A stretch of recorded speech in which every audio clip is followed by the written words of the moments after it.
and Oh, sure. on the TV, because that's much, I get why they say get a recliner afterwards.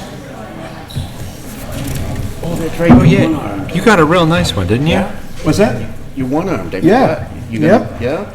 You can call me Bandit. Awesome, thank you. No, I can't get surgery went smashingly well, and that they didn't smash anything, so.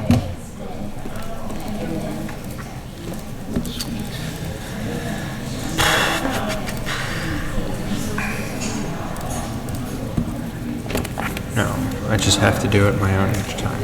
Okay.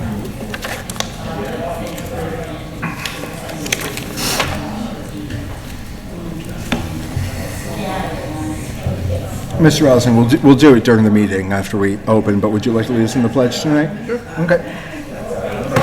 Thank you. All right, it is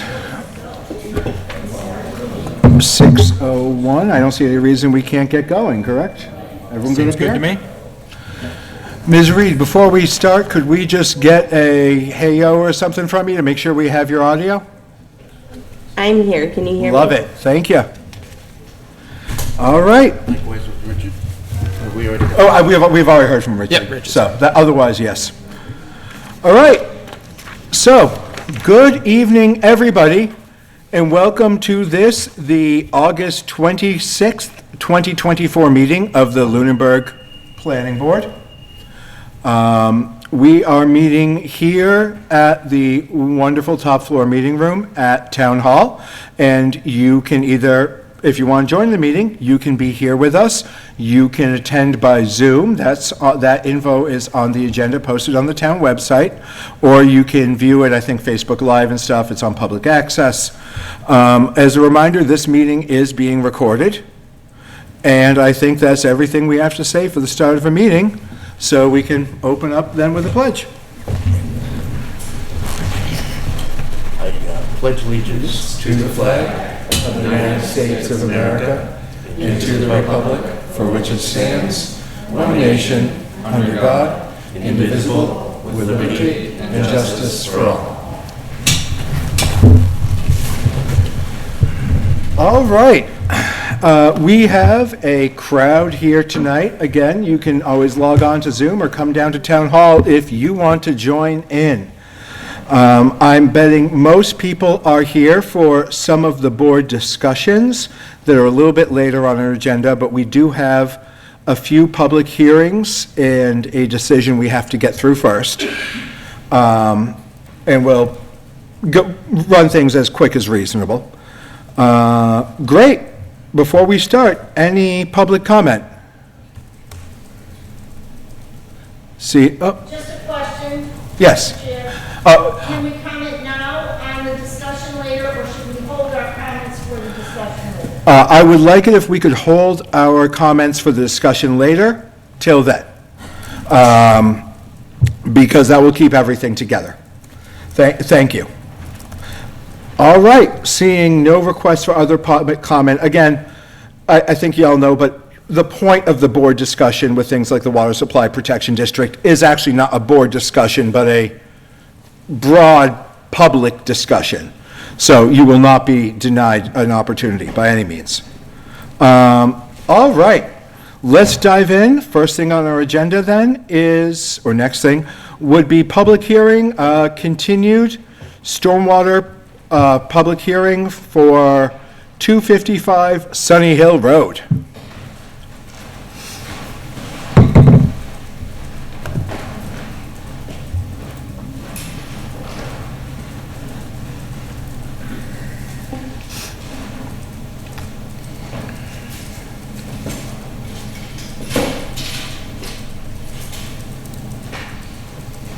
Good evening.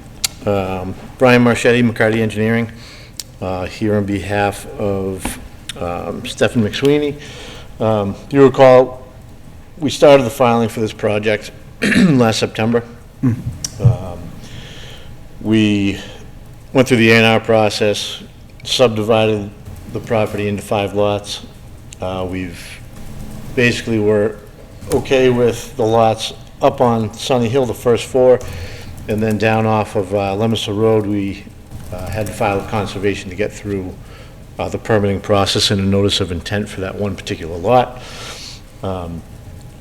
We started that process early on, late winter, early spring, and we ended up getting our approval from conservation for that lot in the beginning of July. Came back to the board at your second, I believe, hearing in July, but we didn't have enough voting members. So we went through it, and now we're here today. So I don't know if you want me to go back over any details of the project. I guess, long story short, it took a while to permit this with conservation because we had the wetland line checked and double checked, and then the Conservation Commission had us hire a third-party consultant to go back out and review our wetland consultant's wetland line. And it took a month or so for us to all come to an agreement on the final delineation of the wetlands. So that's where the plan stands today. This plan here in front of you is what was approved with conservation. The difference between the initial plan we had filed and this plan was the driveway has been shifted to the north about 12 feet. We had additional wetland flags up in this general location here, so it increased the size of the wetland on the lot, but our impact still was well within what's allowed by the Wetland Protection Act, and as a result, we are going to end up filling some of the wetland for the driveway, and we're replicating it 2-to-1 here on the northern edge of the property. So, and part of that negotiation was working with the neighbors to intercept flow that comes off the hill across the driveway and directly pipe it to the resource area. So there's a swale here that runs along the back side of that field. We're collecting that runoff and piping it under the driveway.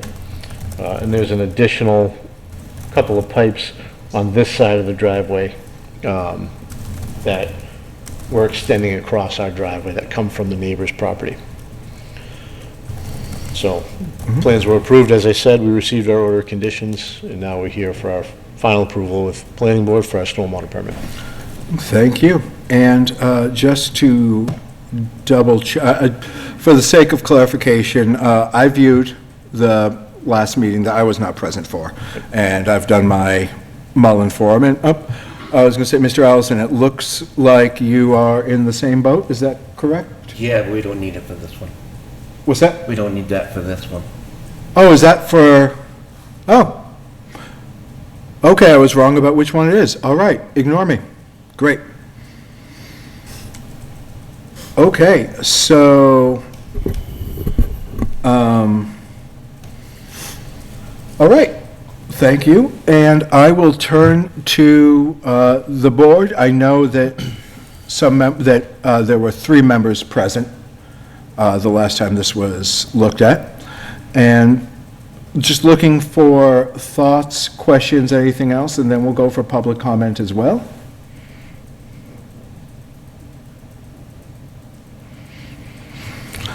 Hearing none. I have a question. Oh, please. Can you tell me what the date below your stamp is on that plan? Oh, it's a different plan, actually. Oh, it looks like it's just a different plan. The plan that's in our drive? The plan that's in your drive is revised July 17th. Okay, right. Latest. This was the presentation board from the previous meeting, so this isn't the latest, but the only thing added to be on this plan was 2 drains in the abutter's yard. But those are on the final plan of record that's been filed with the planning board. All right, I have probably more questions and comments, but I probably would defer to go to public comment before I continue. All right. That, A-okay with that? And I'm kind of in the same boat, but I did want to first solicit, and again, we'll have other opportunities for public comment. I'm not big on one and done. But any public comment? Please.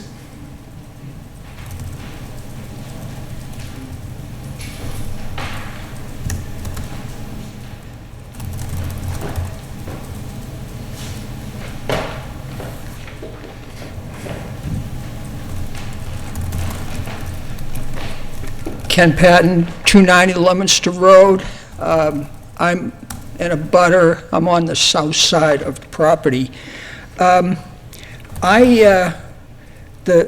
first thing I want to talk about is the existing 6-inch drain running across my property. And we discussed this at Conservation, and it was pointed out that it wasn't as shown on the drawing.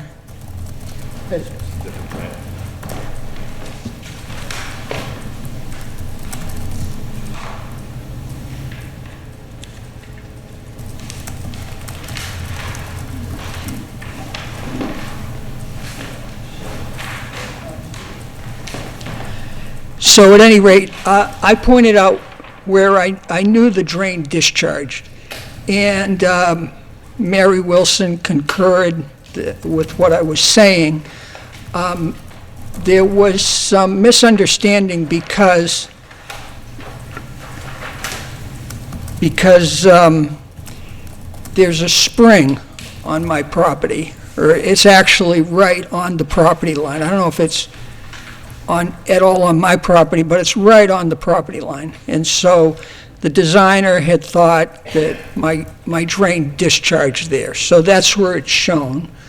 And so when they did the approval at the Conservation Commission meeting on July 17th, the commission put in a special provision that the designer would check the location, and if it was where I said it was, that it would be updated, but at a later date.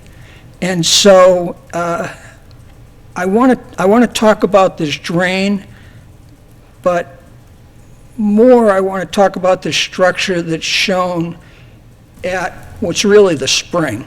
So I sent all the members an email, and I had my marked up plan on it. So do you all have it?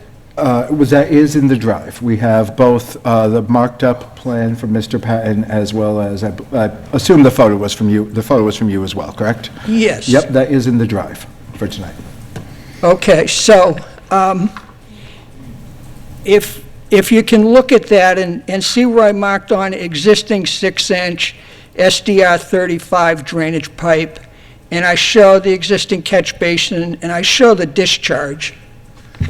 And what I'd like to do is, this would be helpful, if I could show you the photo of the discharge, because it might impact how you're going to handle it. Is this the photo that you sent us that we have in our drive now? Yes. Great, okay, so that will be part of public record, perfect. That's it right there. And there's the corner of the house. So, do you agree that my drawing is correct? So what I'm doing with that, it's right, I'm standing right on the 2 there, and I'm shooting right up towards the catch basin. Yep. And then I can also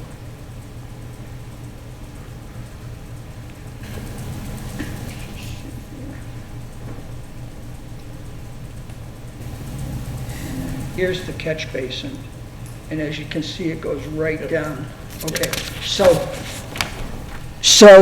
Okay, so we all agree where it is, which means that there's no 6-inch drain where the spring is. Can we all agree that there's a spring there? So to simplify this, if I can, the way we left it with the Conservation Commission in the special condition they added was prior to construction, when they clear the lot, when they're getting ready to build, we'll uncover these things and see where they all are. And at that time, before construction starts on any of this drainage work, I'd provide an updated plan to the commission for record of how we were going to address it. So that's how it's left. So I'm agreeing where, relatively based on the picture, I show the pipe up here, where it's probably a little bit further to the east down here, but it's going to be the same fix. We're going to collect it and convey it underneath a driveway to the wetland. Yeah, just for those who might be looking on the plan, looking at the plans, either in front of us or at home, worth noting that on this plan, north is actually the north line, if you look at it, is in a west by northwest kind of direction. So when we're talking about northeast, southwest, it's going to be a little skewed rather than up, down like you might think. If you zoomed in on the plan, that might not be obvious at first. So we agreed that there were pipes there to be connected to and routed underneath the driveway, but they were buried. They were covered, so we couldn't go on property and start digging holes to find it. So we agree it's there, we agree they're gonna be extended beyond our driveway, and that's how the special condition was written in the order of conditions with conservation.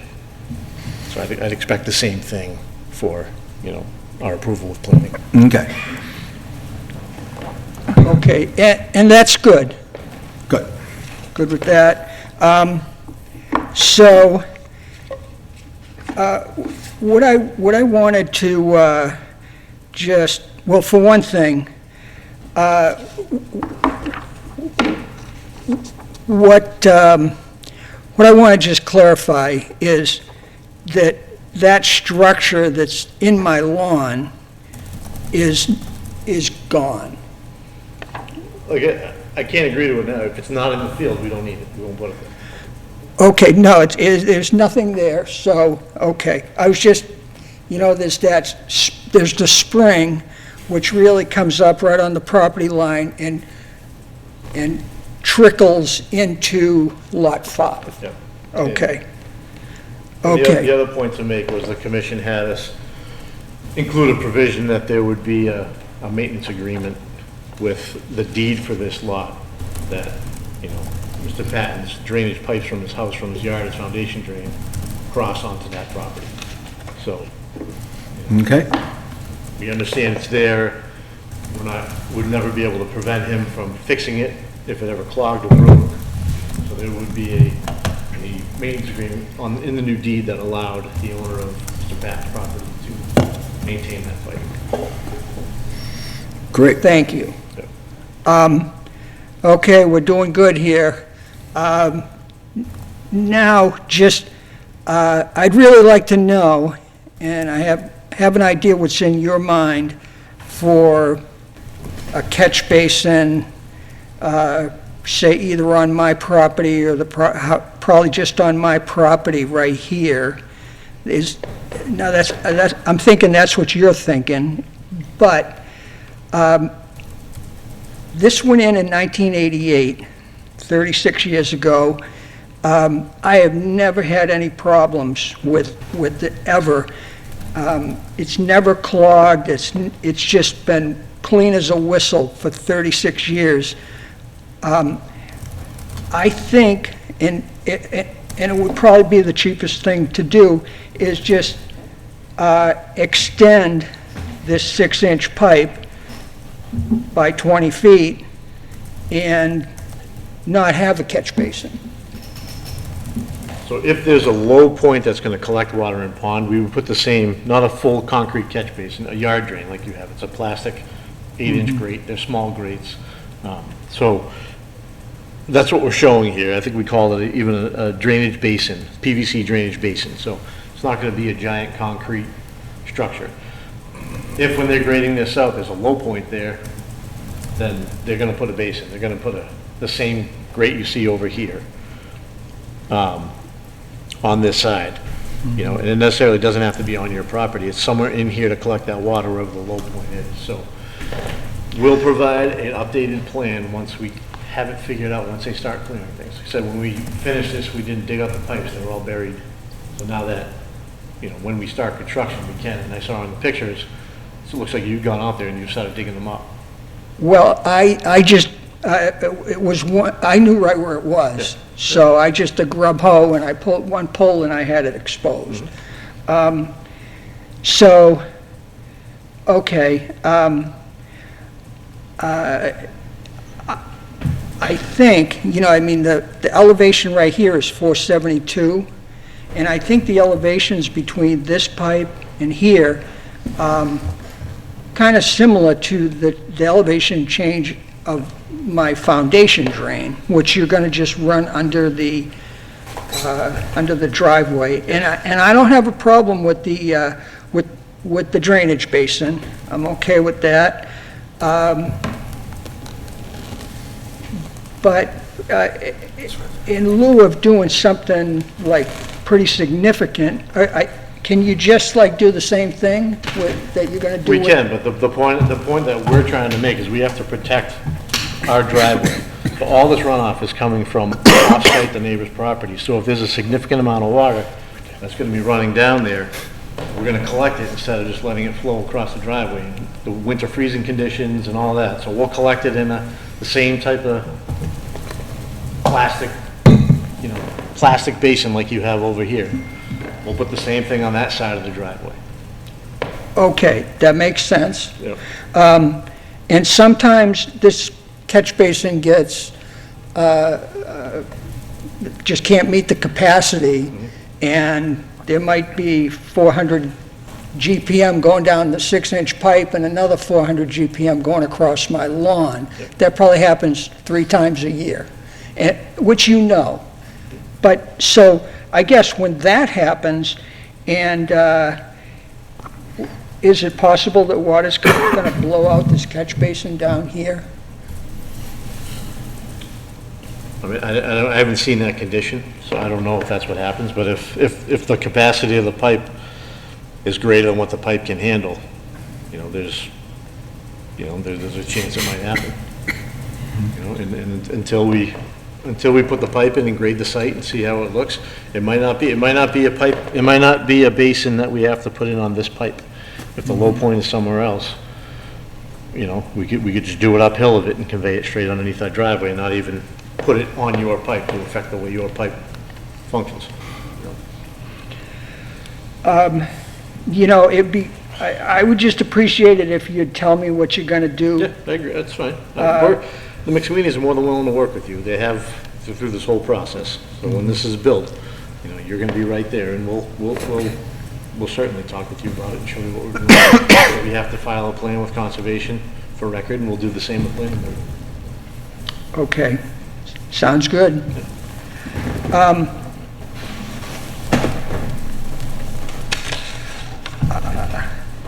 So my biggest concern was just getting rid of this. So you're telling me that's gone, I'm good with that? If that's not where it is, and you're saying it's down close to your house, then it's not gonna be there. Yeah, and actually, I just showed you the photos. I think you'd have to agree that, as a matter of fact, I came out to Mr. Patton's property today at his invitation and saw it. I would agree, based on layman's, but seemingly clear, in that I looked at what's labeled on this photo as existing catch basin, and you can see the pipe. And then you can see the exact same style of pipe going in a specific direction. You can see in a straight line where the exact same style of pipe comes out, which is then shown in the photo. That said, I think we're hearing a lot of caging, because I can also understand why any engineer is going to be cautious about saying, of course we will X, when he hasn't seen the exact thing we're talking about. Even though I do understand, Mr. Patton, I agree 100%. I would agree with your assessment. That certainly is what it appears to be. But in principle, the whole design is just to take whatever runoff is coming Yep. from the lot line and convey it under the driveway. So whether it's 20 feet to the south or east or west, we're doing the same thing no matter where the pipe is. Yeah. okay, I appreciate what you're doing. Thank you for the explanations.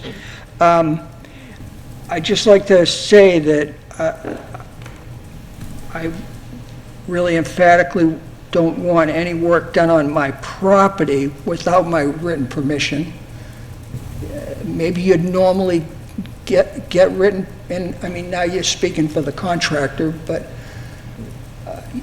I just don't want anybody start to dig on my property without my permission. That's totally reasonable, yes, Great. absolutely. So we can condition that, and it will be, okay, wonderful. Okay. Now, they're talking about surface flow. I've got a couple of downspouts, and I've got just the water coming down the driveway. A lot of water comes down the driveway.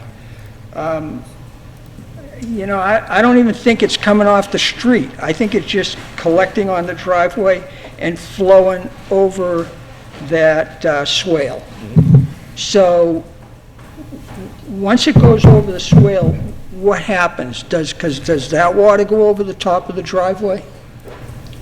So when, like I said, when it's cleared, when it's drained, we're gonna provide another plan. If we see that there's a low point there, that basin that we're putting here to convey the water under the driveway will be shifted accordingly to collect that water.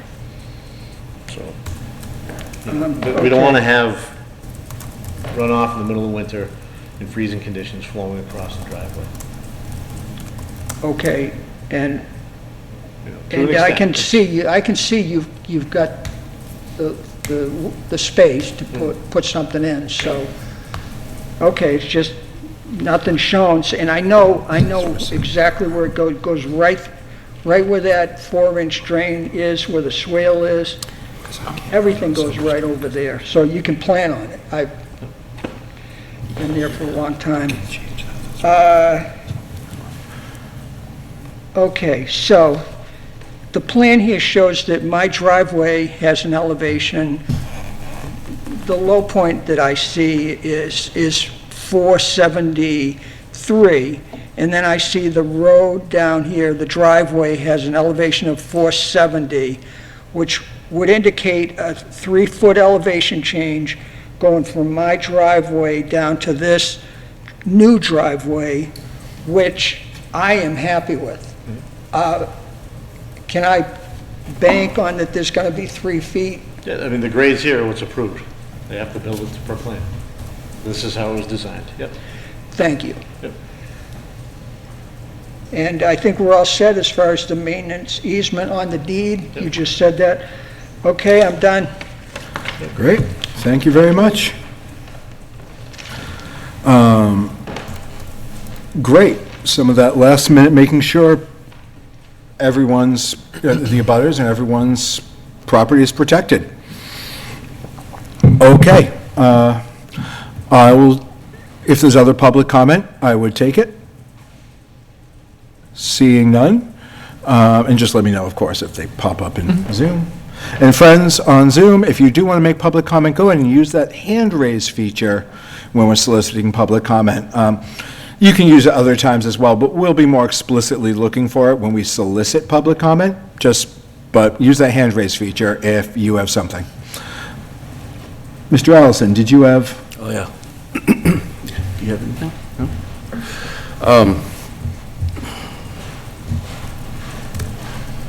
I respect you as an engineer, I do.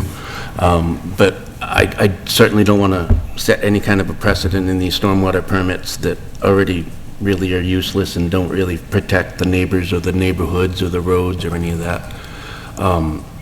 I've never ever seen proposed construction on somebody else's house, on somebody else's lot, without first survey location of what you're proposing to tie into, which is obviously 40 feet away than you're showing. And it's interesting that it's just outside, what is that, the 30-foot buffer for conservation? The 50-foot maybe? I'm not quite sure. It's not labeled. It's between the 30 and the 50 foot. It's just outside of one of them, and it's just inside the 100. That's what are you talking about this drainage basin? Did it show on that plan? Did you change plans? Yeah. Okay, yeah, that one. Yeah. So the work proposed off-site was an agreement we've made with the neighbors because of the amount of runoff from the neighbors' lots that sheet flow and was redirected across the abutters property. So there's a swale here that goes 100 yards plus uphill. A few years ago, the neighbors had excavated and put in. So it was installed without permits. They collected their runoff and discharged it illegally across this property. So it impacts the abutters now, the landowner's ability to develop this lot. There's a significant amount of runoff that comes down the road through their property, through Mr. Patton's backyard. They collected the runoff and piped it across the yard, again, onto the abutter's property to discharge it. So there's been a lot of lengthy discussions with the neighbors about how to fix the problem. And the McSweeney's are agreeing to collect that water, to pipe it and convey it underneath the driveway as an agreement to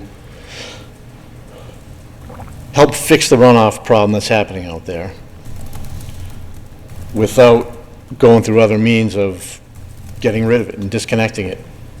Well, quite honestly, it looks like the runoff problem had been fixed until you decided to build a house there, and we all know how I feel about that lot. Yeah, but the No runoff secret. problem wasn't fixed. Well, There's, it suffices for the existing buildings.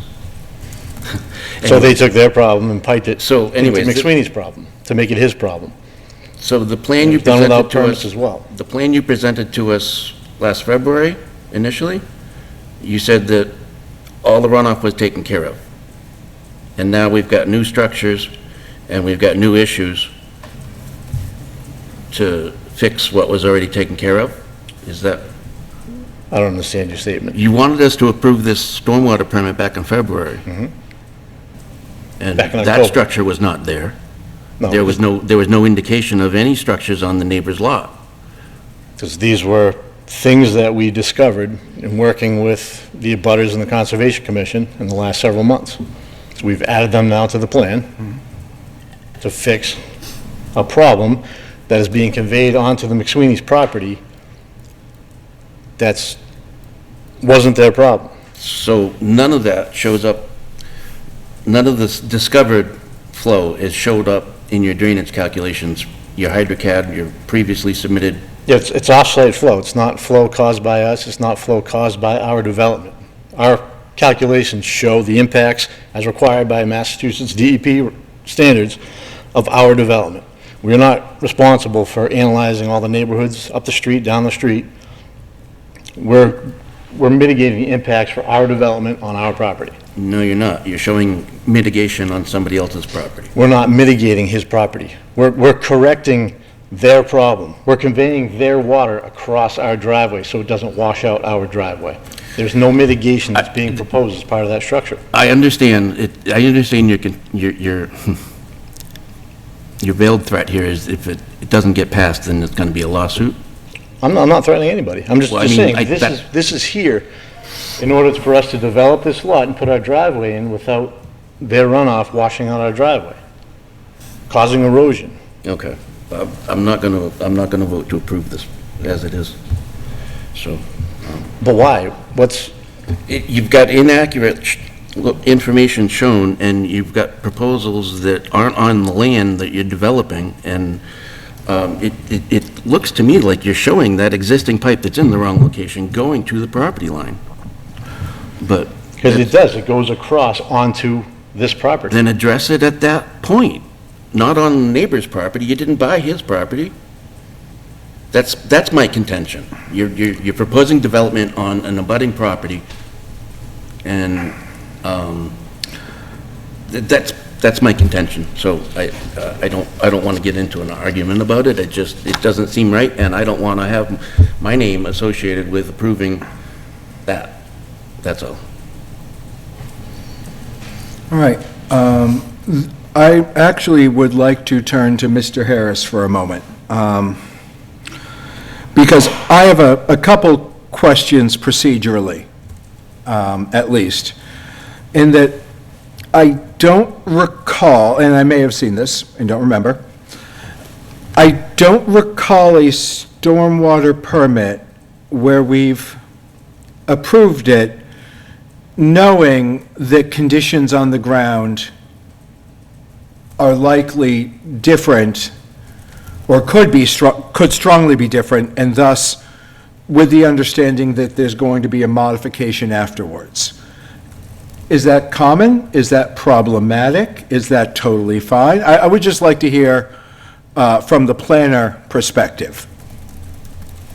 If I understand the situation, the adjoining property owners pipe drainage across the subject property. What the project engineer is saying is, obviously, we can't go on the adjoining property to survey that, and we can't go on the adjoining property to do any exploration. Therefore, what we will do is during construction, as we uncover items on our property, we will then do a amended plan for Lot 5 to address changes in the drainage that would be necessary to address that issue. I'm not used to that being the case. Usually, there's not an issue of someone having drained put pipe that drains onto another person's property, because that's not legal. So you haven't, I see an unusual situation here with what apparently has happened in the past.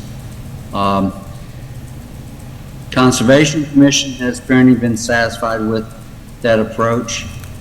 And essentially what it would amount to would be approving the stormwater permit with a condition, which is standard, that any change to that plan has to come back to the planning board for approval of the modification.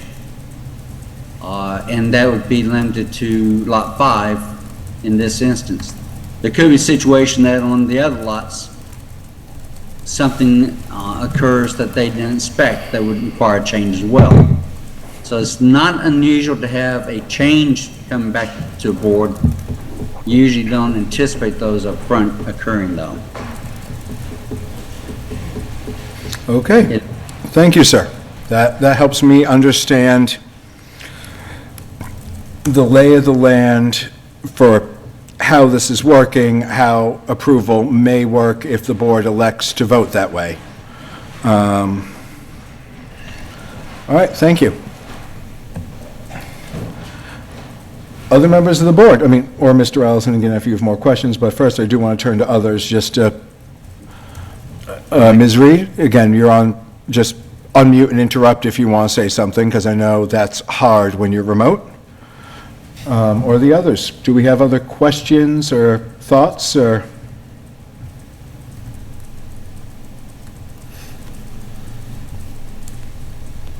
Not at this point, no. All right.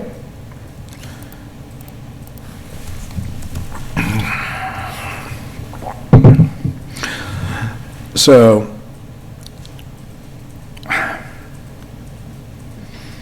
I hear what Mr. Harris is saying about our interim land use director, about this being a tricky, kind of unique situation. Concom has reviewed and is satisfied. Any other public comment?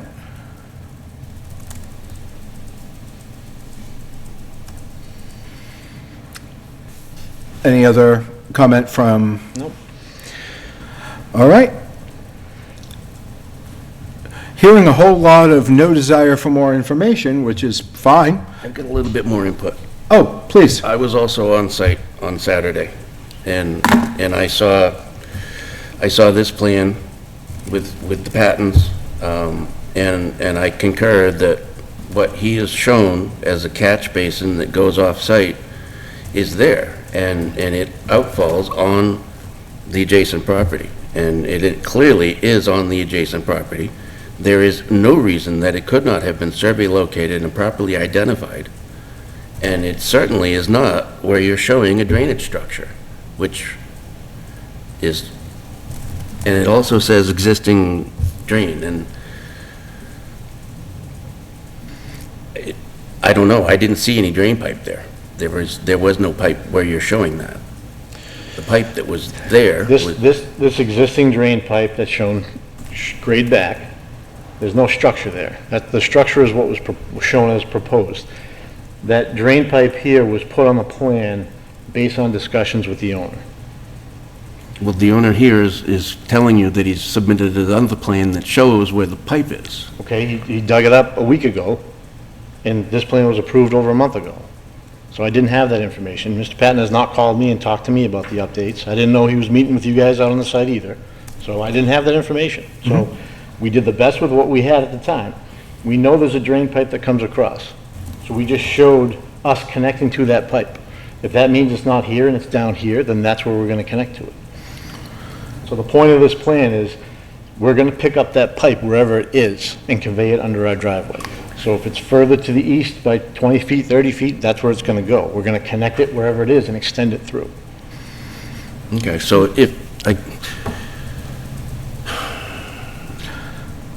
And that was the point of us having the condition with conservation. Once we start digging this stuff up and locating these things, that's when we're gonna pick it up and extend it across. So whether it's here or whether it's down here, it's the same scope. And we're agreeing to file a plan before any work is done, so you have an accurate record plan. We're not disagreeing that the pipe's there. We're agreeing with it, and we're agreeing to extend the pipe. We're extending the pipe across our driveway so it doesn't cause problems with our driveway and with erosion. All right, so, I want to verify that what you're comfy with is, so again, I was invited to site, I went, to the neighbor's property, wasn't on the other side of no. As shown on your plan, drain pipe that is not where it is. So now, that means if your goal is, we'll look at it, if it's not there, we'll resubmit. I mean, personally, I don't really care. I'm happy to have you before the board, but I would advise you that you're going to be resubmitting, if that's the case, and if the board proves as is, you will be I would advise that, again, I'm a layman, but I also know how to read maps. So I'm only pointing this out in that if that influences what you want to do, I want you to make the most educated decision you are, as opposed to, oh, let us look at it and then come back with a new plan. I don't personally care, because you come before us, we'll just look at it again, myself, but. So a modification to a site plan is typically for substantial changes. The scope is on the plan. We're just gonna move it from here to here, wherever that pipe actually is. So the way, I've done this many times on other projects as well, where if it's a minor modification, it's captured with record documents. We'll submit it for record of where it goes. And at the end of the project, we have to submit an as-built anyway to get our occupancy, or our certificate of compliance with it, and it will be shown in the correct location. So, in my opinion, no, this is not significant enough to Okay. require a modification to a site plan. But, you know, obviously that's your call, not mine. I would also just let you know that back of the napkin estimate, by looking at it, I think the existing catch basin is probably about 100 feet to the south and east from where you show it now, guesstimate. Oh, this isn't the existing. Oh, that's not, okay. It's a proposed. Right, so we're I knew that. proposing to connect Sorry. it there. We know the existing one's back Yeah, here. okay, It's us. never mind. Mr. Harris? Yep, Mr. Harris. I was just going to note, as I understand what Mr. Marchetti said is, they've agreed with the conservation that when they start doing the work, they'll uncover, the first step would be to uncover these pipes and then go back to conservation with a revised plan. Yes. I don't see why that can be done concurrent with the planning board, not necessarily saying to be a public hearing, but a minor informal process where you submit it at the same time for the planning board to review at a public meeting and give their blessing on it.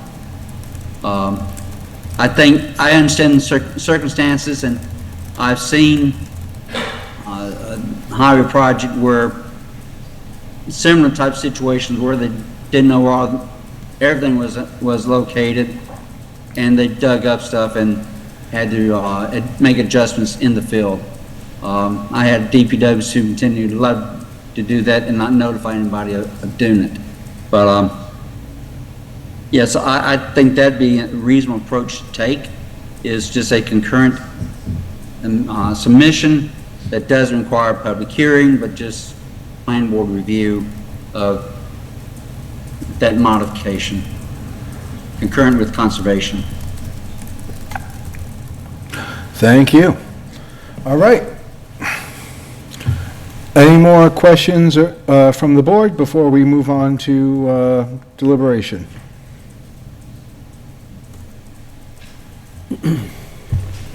Ms. Reed, can I, because I know you're at home, can I just get a you're all set to make sure audio is solid? I'm here. I don't have any questions. Great, thank you. Okay. Hearing no more questions, I would look for a motion to close the public hearing so we can then deliberate and vote.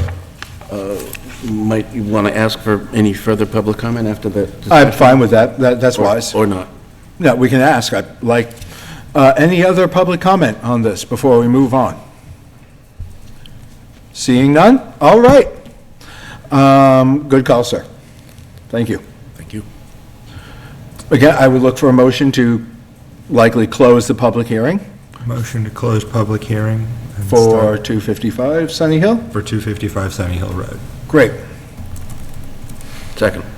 Moved and seconded. All in favor. Now, we do have to roll call because Ms. Reed is absent. So I'm going to go down the line each time and then end with Ms. Reed to give her a chance to unmute. Okay. Mr. McLeod? Abstain. Okay. Right. Mr. Allison? To close, aye. To close. Yes, this is to close. Mr. Wilsner? Aye. Ms. Reed? Aye. And then an aye from myself. We're closed. Thank you for your time. And now we can chat and figure. Sure. All right. So we have an unusual situation. Mr. Allison has understandably expressed some skepticism and frustration. We also have the primary abutter, where that's being discussed, has said that he feels comfortable with it, with certain requirements for approval. The name I've already forgot. Conditions, thank you. Use that word every meeting, and then it goes away. With certain conditions about not working on this property without written permission and a couple others in there. What are we thinking?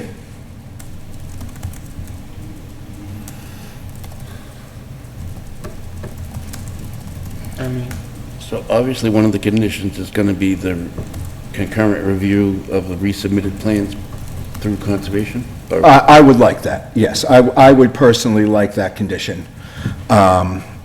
Even if not strictly necessary, it certainly feels better to me in this case. Actually, I don't think we need to set conditions tonight, do we, Richard? I don't think we do. I think we just need to approve or disapprove those conditions. Do we need, Yeah, you need to make a motion to vote to approve with conditions, otherwise you Okay. can't set conditions later once you approve it. So with our standard conditions plus, standard conditions plus, Special conditions. we seem to, and I believe the ones we've talked about is no work would be done on the abutter's property without written permission, with any changes to the plan would be submitted simultaneously. When they're submitted to Concom, they would also be submitted simultaneously to the board for our review and approval. Would that be correct wording? Yes. Okay.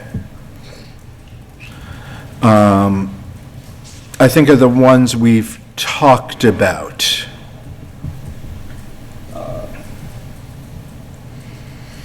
And we know that there's going to be some looking, seeing where things connect, shifting. All right. Mr. There was also mention of the maintenance agreement to allow Mr. Patton to maintain the line. As well as the inclusion of can we see the maintenance agreement as already discussed? Yes. Banger. Love it. Okay.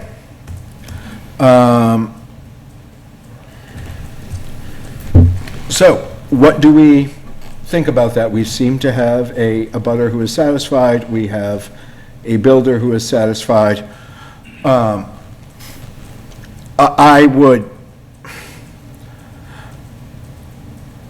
am personally surprised at how wetlands were delineated here, but that is not our role.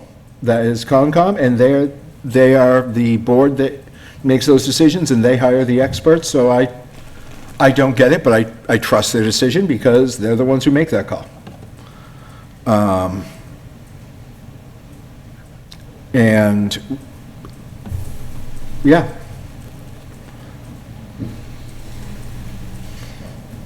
I accept a motion if there is one, but I'm also happy for discussion between us to hammer out any concerns or thoughts.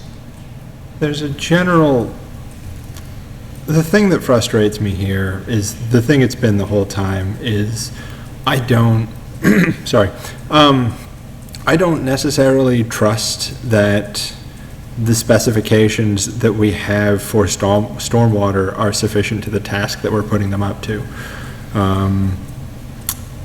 This is, we've gone through properties with less complicated stormwater requirements than this, and they've come back in ways that people are generally not pleased with. I don't know that there's really anything I can do with that, because we're kind of handcuffed as to what these requirements can be. Just a general level of frustration with how it's set up. Mr. Harris, were you voicing something? I couldn't tell. I would just suggest that that is perhaps something that you should discuss with your new land use director when that person comes aboard, to look at revisions to your stormwater bylaw. Yeah, I would agree that we made a good pass at improving stormwater a few years ago. Yeah. But we're also seeing the stormwater is evolving wicked fast. Sure. Everything we're putting in requirements changes because the climate change we're experiencing makes everything more extreme. And it's not, is it something that we can even keep up with to make sure that this is doing the job that we want it to? I did enjoy the meeting. We had to pause so I could go make sure my vehicle wasn't washing away in the parking lot. That was exciting. It was exciting because it was fine. Otherwise, it would have been a very different kind of exciting. All right.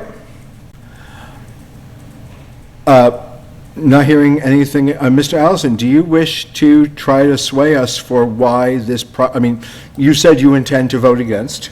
I've been trying for probably close to a year, and it didn't work with conservation, and it doesn't seem to be working with this board either, so I've said my piece. I've made my piece, and I'd rather not have my name associated with this project. Okay. Thank you. All right. So I would look for, if board members are interested, a motion to approve either a motion to approve the stormwater permit for 255 Sunny Hill Road with all standard conditions and additional conditions as discussed, or a motion to not approve the stormwater for 255 Sunny Hill Road. I don't know exactly what that looks like otherwise, but I'll take one or the other and we'll vote from there.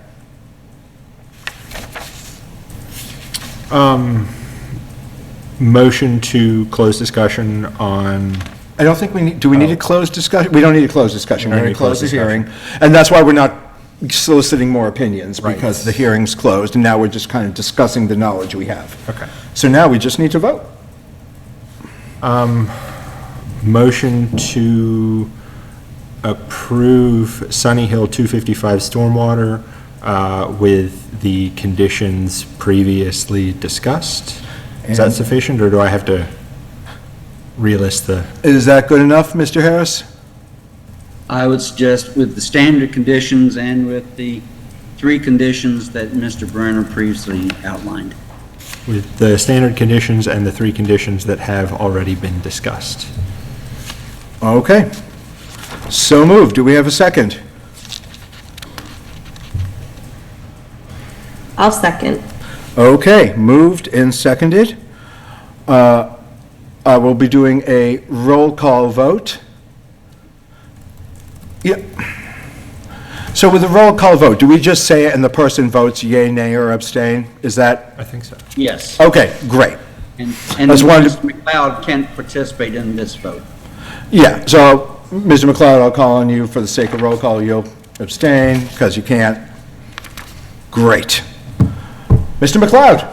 Abstain. Mr. Allison? No. Mr. Wilsner? No. Ms. Reed? Aye. And an aye from myself. Well, that's not enough to approve it. Correct, is that, because we need a board majority, correct? It doesn't matter, either way, we don't have a majority, even if it's voting members who can vote. All right, so what do we do next, Mr. Harris?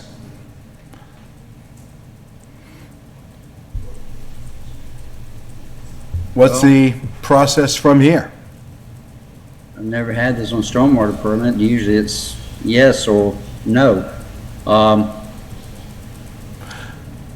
So we've had no, I mean, You can, we didn't approve, we can hold a vote for no, but I think we're going to be a split. I don't think anyone has a majority in this case. I think what you could do is you could defer a decision to the next meeting, and discuss it further and see if there's a change in decision. I question that will happen, but I am fine with that. I'm hesitant to, effectively it's denied. But usually you have a actual motion of denial. Looking for your bylaw.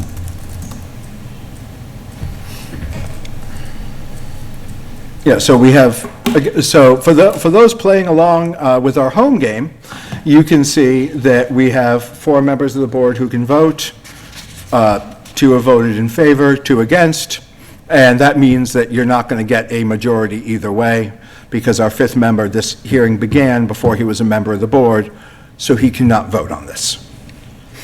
Am I allowed to ask a question? Sure. I think Mr. Harris should respond. Give it a second, I'm fine with it. What? Is the representative's engineer allowed to ask a question at this point? No. Sorry.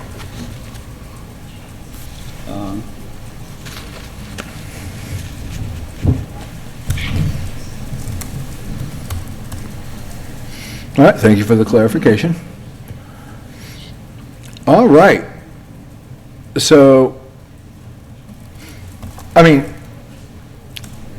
we could just defer to the next meeting and see if more discussion helps, but, We could do that. One of the reasons I suggest the next meeting I can send an email out to the town council to ask his advice as to how to proceed when you have a 2-2 split. Because your bylaw says the permanent grant authority decision shall consist of either approval based on determinations, approve with conditions, or disapproval. Doesn't say that it has to be a majority vote, doesn't say, but presumably it has to be majority, and doesn't say what you do in terms of a tie. I know if it's a special permit, if you're under zoning and a special permit, it'd be denied. Because the wording special permits requires affirmative vote of supermajority. And this doesn't say it requires affirmative vote, but that's implicit. So I'd be inclined to defer decision to the next meeting, and I'll send an email out to the town council to ask for his advice on how to advise you to proceed. Sounds like, so Mr. Harris's recommendation is that we defer to the next meeting because we're not quite sure how to move forward. And I guess I would recommend we do that and go from there because we don't even have a clear path at the moment. Does that feel acceptable? Sounds reasonable. All right. Do we need to vote to defer? I'm assuming we should. That was a yeah. All right, You should. what's that? You should. Yeah, make a motion. I would look for a motion to Defer the defer. decision. What's that? You defer the decision. I would look for a motion to defer our decision until our next meeting, which is what date? That would be September 9th. September 9th. Do we need to set a time? It's no longer a public hearing, but it's the result of a public hearing. Do we need to set a time certain at 6:05? No, okay, so we don't. So a motion to defer our decision to our next meeting, which is September 9th. So moved. Second. Moved and seconded. All in favor? Aye. Oh. Yeah, Mr. McLeod? Abstain. Yep. Mr. Allison? Aye. Mr. Wilsner? Aye. Ms. Reed? Aye. And an aye from myself. All right. Well, thank you very much for your time. We are going to find out from town council what the land looks like in this kind of situation, and then we'll go from there.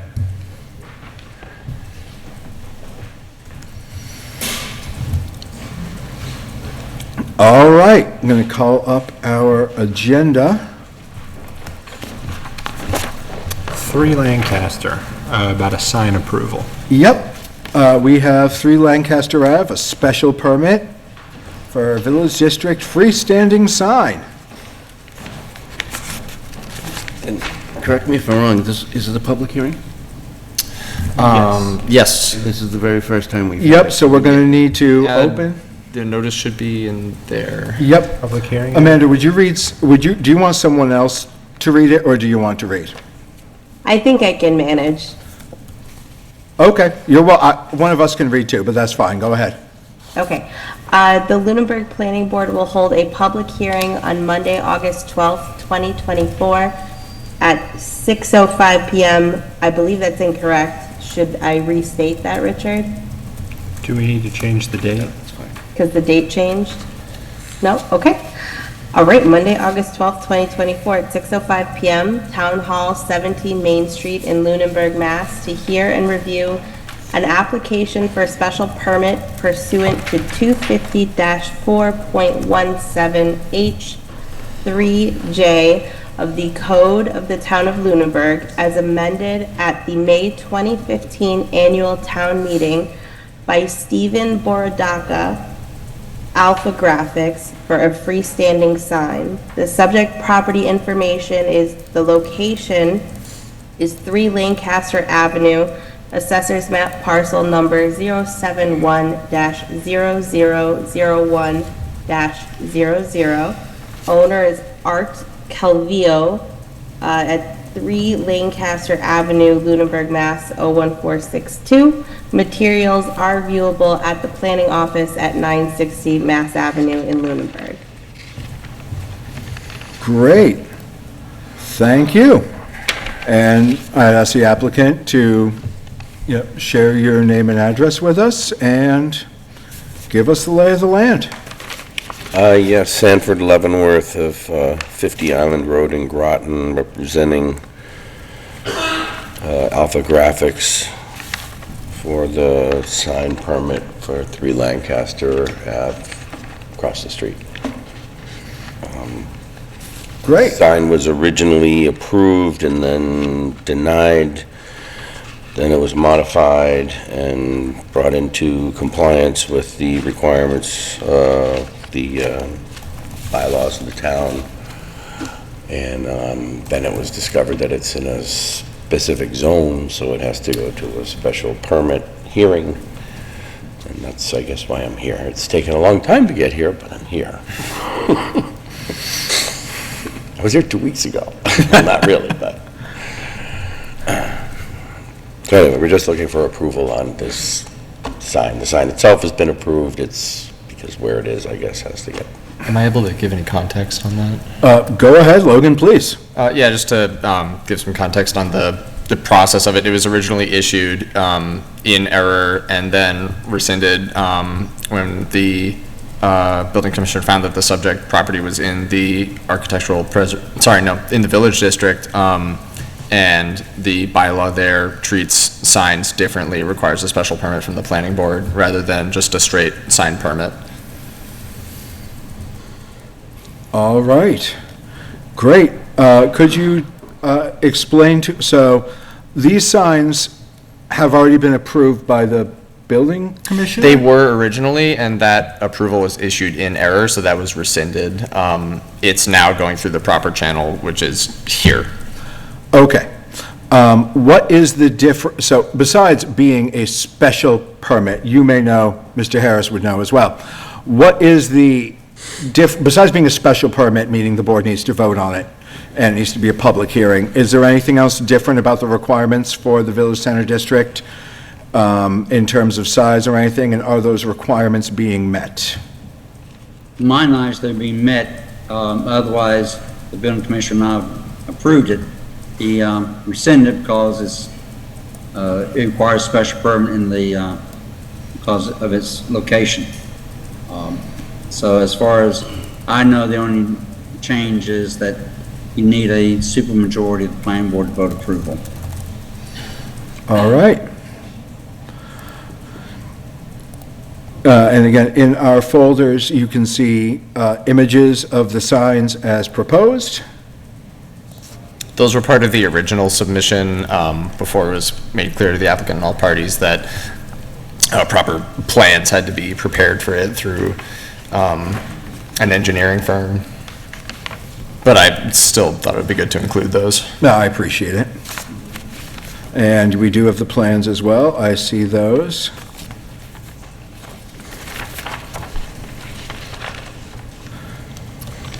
Do those plans show the, let me zoom out a little. So on the plans, I can see the freestanding sign, but the picture came with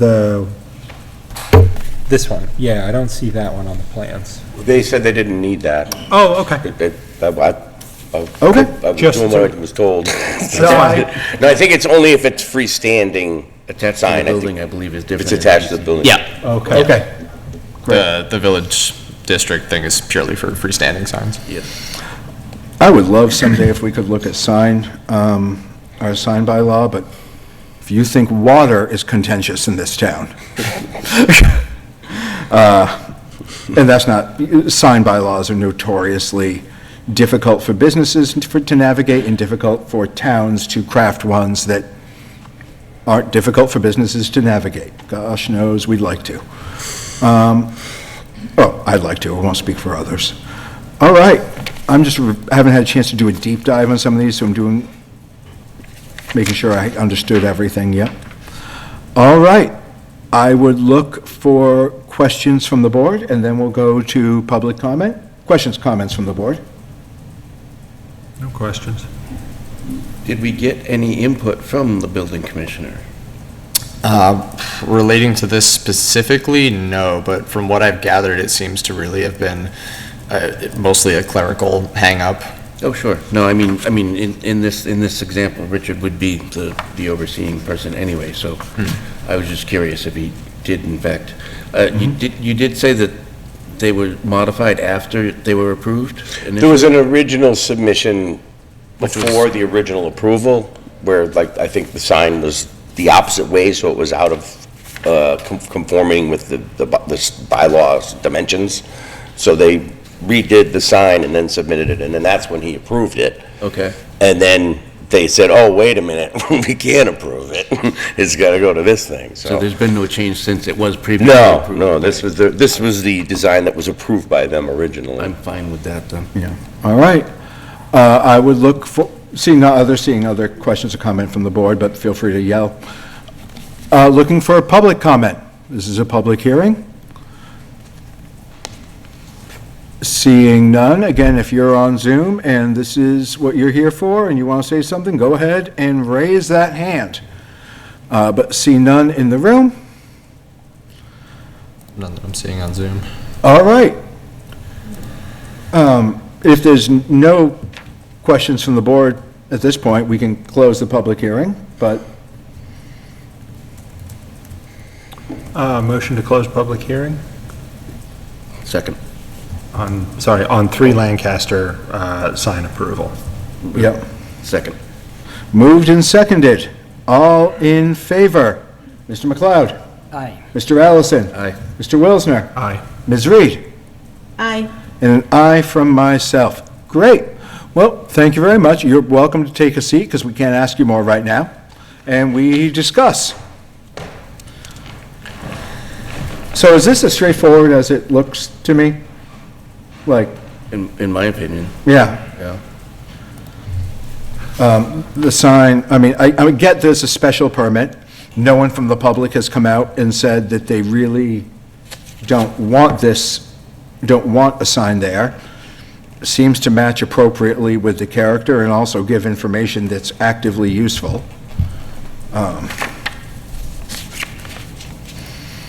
I'm personally comfortable with this. Yeah. All right.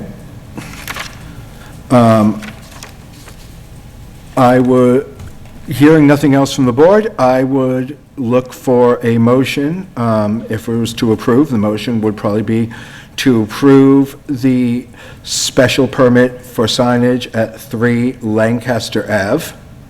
So moved. Second. Moved and seconded. Richard, do we need anything else on that? It's not a site plan, so I assume there's no other conditions or anything. Standard conditions would be that it be installed as presented in the plans. Okay. That'd be a standard condition. Okay, so, are you motioning with standard conditions? I guess would be the question. Or do we have to can we redo the motion with standard conditions? Is that fine? I would do that. Okay. Looking for a motion to approve the special permit for signage at 3 Lancaster Ave with all standard conditions. So moved. And as presented. And as presented. Thank you. So moved. Second. Moved and seconded. All in favor? Mr. McLeod, all voting in general, I say all in favor, but because it's a roll call, let's just vote. Mr. McLeod? Aye. Mr. Allison? Aye. Mr. Wilsner? Aye. Ms. Reed? Aye. And an aye from myself. I'm glad we could hopefully make one step of this easy for you. Thank you so much. Do I get a ribbon or anything? I see you sent something in the mail, is there a permit we have to pick up at your office? The next step in OpenGov will get checked, and then it'll generate a permit, and you'll get pinged on your email with that. That's right, it's installed across from your office, so. Yeah. Thanks. Great, you. thank you, sir. Hold. Oh, wait, don't leave. Richard's gesticulating. What does it need? We'll need drafted decision that you can sign, the board can sign. It then gets filed with the town clerk, and there's a 20-day appeal period once it's filed with the town clerk. So a month from now, we can install it. Christmas. So, Yeah, basically. it's ground free. So it's still up. I'm looking forward to some cold weather, but I'm hoping we don't have a ground freeze in late September. I got my limits. Apologies, Richard. Yeah, thank you, sir, I appreciate that. All right, going back up to our agenda, we have the decision for 240 Summer Street, site plan approval. And this was already voted on at the last meeting, correct? I think the public hearing's been opened and closed, and I don't think, correct me if I'm wrong, I'm not trying to cut you off, but. No, I don't think I need to say anything. I just wanted Yeah. to know I was here. Oh, Well, we see you, but, If you need me. okay. Mr. Harris? We can't talk to Bill because the hearing's closed. right, so. The board closed the hearing, voted to approve it. One of the conditions of approval was to review, it was subject to reviewing the written decision at the next meeting, and didn't have members were needed then, so it's tonight. Okay, Which, so we should have, yep. We have in the drive, we do have the decision. Mr. Brenner? Yes. If I may? Yeah. I think this is something that can wait till the end of the meeting, I think. I don't see why not. I don't think we can take any input No. from the applicant anyway, so. Yeah, There's no then, need to- no, good call. I would rather move it to the end of the meeting than, I think, Mr. Harris? so, Mr. Harris, no harm in moving this to the end, because the applicant can't give us more info, because it's just reviewing the decision now, correct? Well, I would agree. I know the applicant's concerned, be sure that does get approved. Because they ain't just get going, so. It's already been approved. It was approved at the last meeting. But it's subject to the board of reviewing and approving the written decision. Just wants to watch it.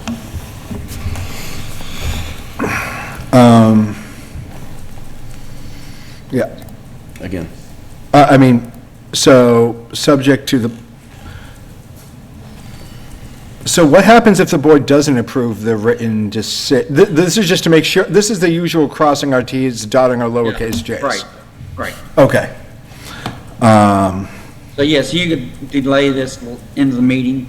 If you don't approve the written decision, then you simply need to tell me what changes to make in it. Because it has already been approved. Yeah. Yeah, it has already been approved. The sole purpose of this is just reviewing the legalese that we get back from Richard and saying yes or no, This is you now- need to change this. This is proofreading effectively. Yeah. Great. I'm comfortable with us putting proofreading to the end, because nothing can really change other than, oops, this was written wrong. That's my understanding. So I'll have us table this to the end of the meeting. We have a lot of people waiting for some active discussions. But makes sense, we can table this till the end. It is now just really a proofreading thing. Great. All right. So I say to the If I end. make a suggestion, Yes. if at the end of the meeting, just defer to after the board discussion. That, I was going to say, I don't really mean after the meeting, I mean after board, after board discussions, or what I really mean is until after the public clears out, so if partway through, there's not really anyone left when we're discussing accessory dwelling units, I'll pop it in there. Just to get through that as soon as reasonable, but, all right, next up would be, in 240, the stormwater permit, same thing, right? Yeah. Yeah, okay, great. We'll shift those back. Next up would be board discussions with public invited and others from town invited, please. Water Supply Protection District. We last discussed this in early July. We didn't bring it up at the past two planning board meetings because we knew we'd have members absent, and we wanted to have a full board for this, and here we are. Richard, could I please could we all get a summary of, we have the most recent document and everything, on where we are with this, in terms of edits and everything else? I think the real succinct issue is, do you allow construction of water treatment plants by site plan review, or site plan approval, or special permit. Item that's the cut to the chase Yep. issue that's in debate. I hear that. I see, just to get, and I see people that I recognize from the Hickory Hills area. Do we have anyone from the Water District, anyone representing or who is representing the Water District or who is a Water District Commissioner here tonight? Two in the back. Great, wonderful.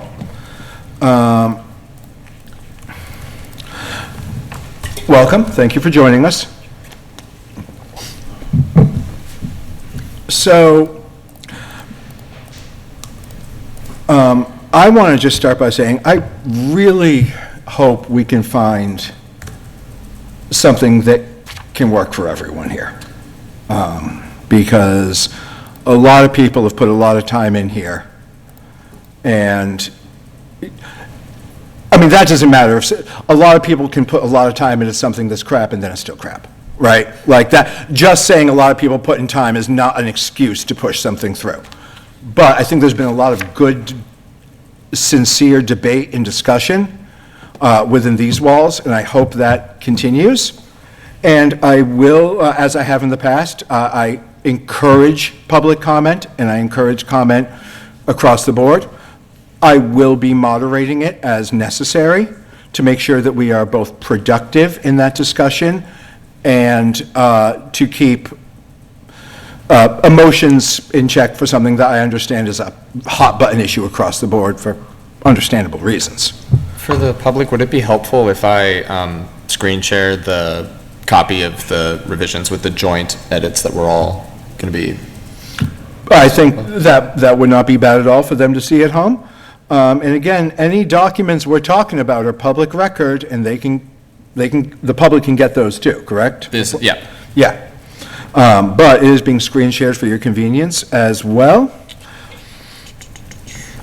If I can get to the host tools. I have some questions, but I want to turn to the board. Do we have other board comments or discussion before we open to another board and to the public?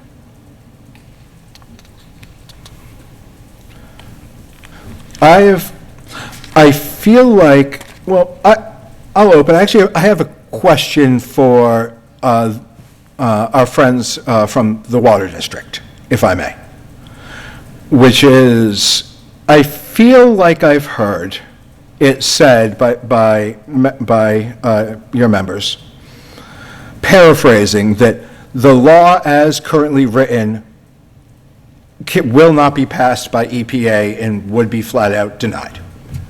Is that your opinion, and could I get some more info on why that is?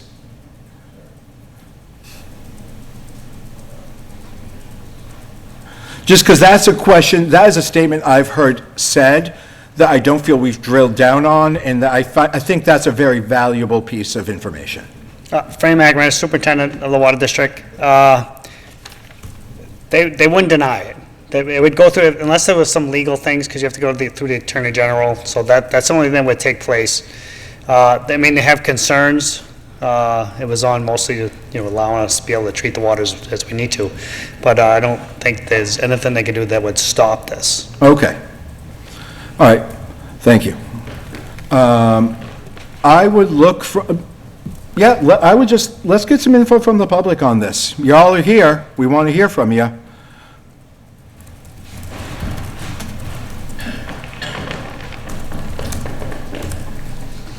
Hi, John Fortune, 50 Hemlock Drive. I sent you a document last night. Hopefully it's in your drive. I have a couple of comments. I'm also representing Hickory Hills landowners. If I may, I want to pause you for one moment, because I know, is that in the drive or just in our emails right now? No, if it was emailed to you directly and I wasn't Oh, copied that on it, probably then happened. I wouldn't have been able to throw it in. Okay. So if you forward it to me, I can do that now. I will do that right now. I appreciate that, and I apologize for the extra No. work. All good. Not an issue, but if we're discussing a document, Logan, I'm forwarding it now, it has to be public record. Yep. So, that has been sent, and that was sent to all of us on the board, and so that would be in your inbox. Please, go on. I just want to make sure we could all talk about the same thing. Yep, perfect, thank you. What I'd like to talk about is 250-4.9, F permitted uses. The second section of that is the following uses are permitted within Zone 1. So 2B, outdoor recreation, nature study, boating, fishing, and I've added swimming and hunting where legally permitted. And the reason I've added swimming is on Hickory Hills Lake, there are actually several houses that have docks and they swim from them, as well as people in their own boats, canoes, kayaks, whatever, anybody in the water swims anywhere in the lake. So because the Zone 1 as written, is drawn here, covers a portion of the water, swimming should be part of that. So I'd like that to be added. All right. Go ahead. Would you want to just present both, or do you want us to talk about one, then the other? Why don't I present both, and then we can talk about both? Great, sounds good. Because the second one, I've gone all the way down through. The Water District has asked for G to be removed and changed. I would prefer it to be there, but if it does change, then 2G should say, my thing for 2G would be activities conducted by the Lunenburg Water District which are necessary and incidental to the operation, maintenance, inspection, repair, replacement, and protection of the well and associated current infrastructure necessary and incidental to the use of the well as public water supply consistent with the requirements of the Mass Drinking Water Regulations, 310 CMR 22. And then on 2H, removing on land, and I've added on land, non-native, nuisance, invasive species, interplanting native species and controlling species in a manner approved by Mass DEP that preserves drinking water quality and minimizes damages to the surrounding non-target species. I is fine. And the last portion, so we can talk about that, and I'll go on to my last portion after that. Does that work for you, or? Sure. Should I complete? Now, as a little bit of background, to my knowledge, I mean, I don't personally care what we say about water on this, because to my knowledge, no matter what the map says, by definition, Zone 1 does not extend, so Zone 1 is a thing that is defined by the state. Yep. By specific characteristics. And one of those characteristics is that, and Richard, please correct me if I'm wrong, is that Zone 1 is on land. That once you get into a body of water, it's no longer Zone 1. Do I understand that correctly? That's my understanding. Okay, and I'm getting nods from our Water District friends in the back as well, and from some others. Okay. I would personally argue that I think this bylaw would work better if we treated it that way. But I understand there's been some lingering concerns about, is it really? Well, I mean, because we originally didn't include boating, it was stressed that people wanted boating included. I mean, as written, it definitely allows boating on your front yard if you're in Zone 1. And to my understanding, under no circumstances could it prevent boating in any lake, because once you're in a lake, it's no longer Zone 1. That Zone 1 is limited to only on land. So I wanted to share some of that info. I don't know if that changes how your organization might feel about it, but that might if we understand and agree on that, that would probably simplify a lot of things. Okay. But I'm not, again, my goal here is actually to create consensus, so I'm not trying to trample your thoughts on it. Yep, that's fine. So that would also include the private homes that are along the shoreline of Zone 1. So any swimming in the water doesn't affect Zone 1 in any way, you say? These zones only count on land. Yes, that is my understanding. Now, we do have two hands. I'm going to ask if either is a technical clarification of what we've just discussed. Okay, both are still up, so I'm going to go to Ms. Pease first because her hand was up first.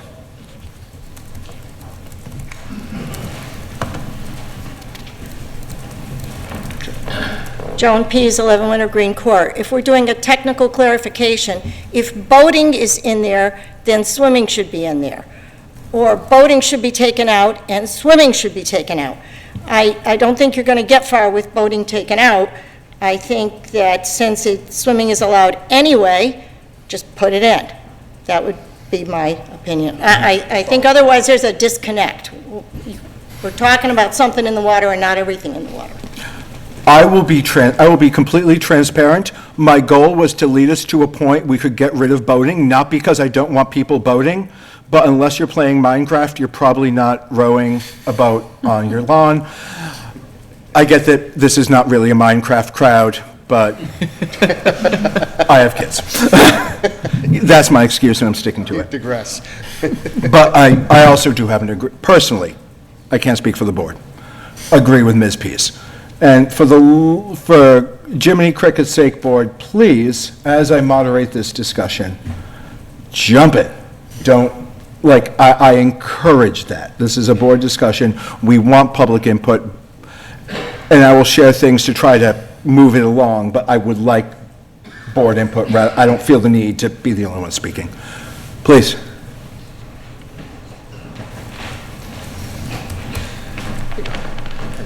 Mark Bursch, 20 Buttonwood Place, Water Commissioner.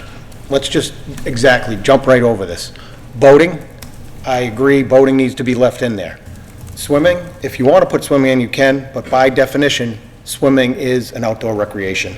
And from the water district perspective, once you hit the edge of the water, the Zone 1, those regulations don't apply. But all of the things that Mr. Fortune is saying that he wants to allow, if you want to put swimming in, great, put swimming in, but it's already allowed by definition by outdoor recreation. I would leave the boating in, and we're fine with that. All right. So, can I ask a clarifying question? Please. Why would you leave? Could I ask you to ask at the microphone, though? Just so. Boating, I don't believe in my quick research, is part of passive recreation. Okay. So put the definition in there so that it's there. Yep, That's all. okay, thank you. Yep. Ms. Pease. Mr. Birch, are you saying that passive recreation includes swimming as far as the DEP goes to drinking water zone 1s? I'm saying as far as the definition on Wikipedia says swimming is considered an outdoor recreation, which I would consider anything passive would be something that's non-motorized. So swimming, hiking, biking. So swimming, according to the Lunenburg Water District, is a passive outdoor recreation. Swimming, according to Wikipedia, as a definition, is Okay, outdoor so recreation. I'm gonna pull us in.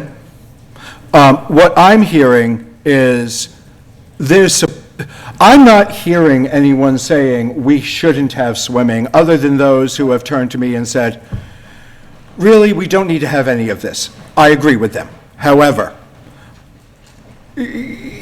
laws, sausages, et cetera, et cetera.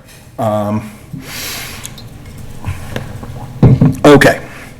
And again, eventually it's the board who makes decisions, so I'm not going to talk about what definitely will or won't be, but I personally, I hear you. I get it. So I would look, just moving on, I'm anticipating this one to be more contentious, the 2G, adding the word current. Activities conducted by the Lunenburg Water District which are necessary and incidental to the To the operation, yes. Uh, Deleting 2 words. was, okay, removing construction installation. Yep. Then in keeping operation, maintenance, inspection, repair, replacement, and protection of the well and associated current infrastructure necessary and incidental to the use of the well. So this seems to effectively say, you can keep what you got and keep it up, but you can't add anything new. Correct. That's, Effectively, yep.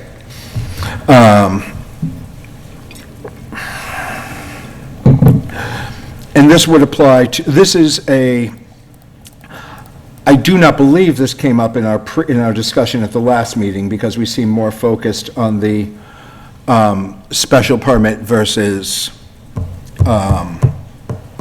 site plan approval. So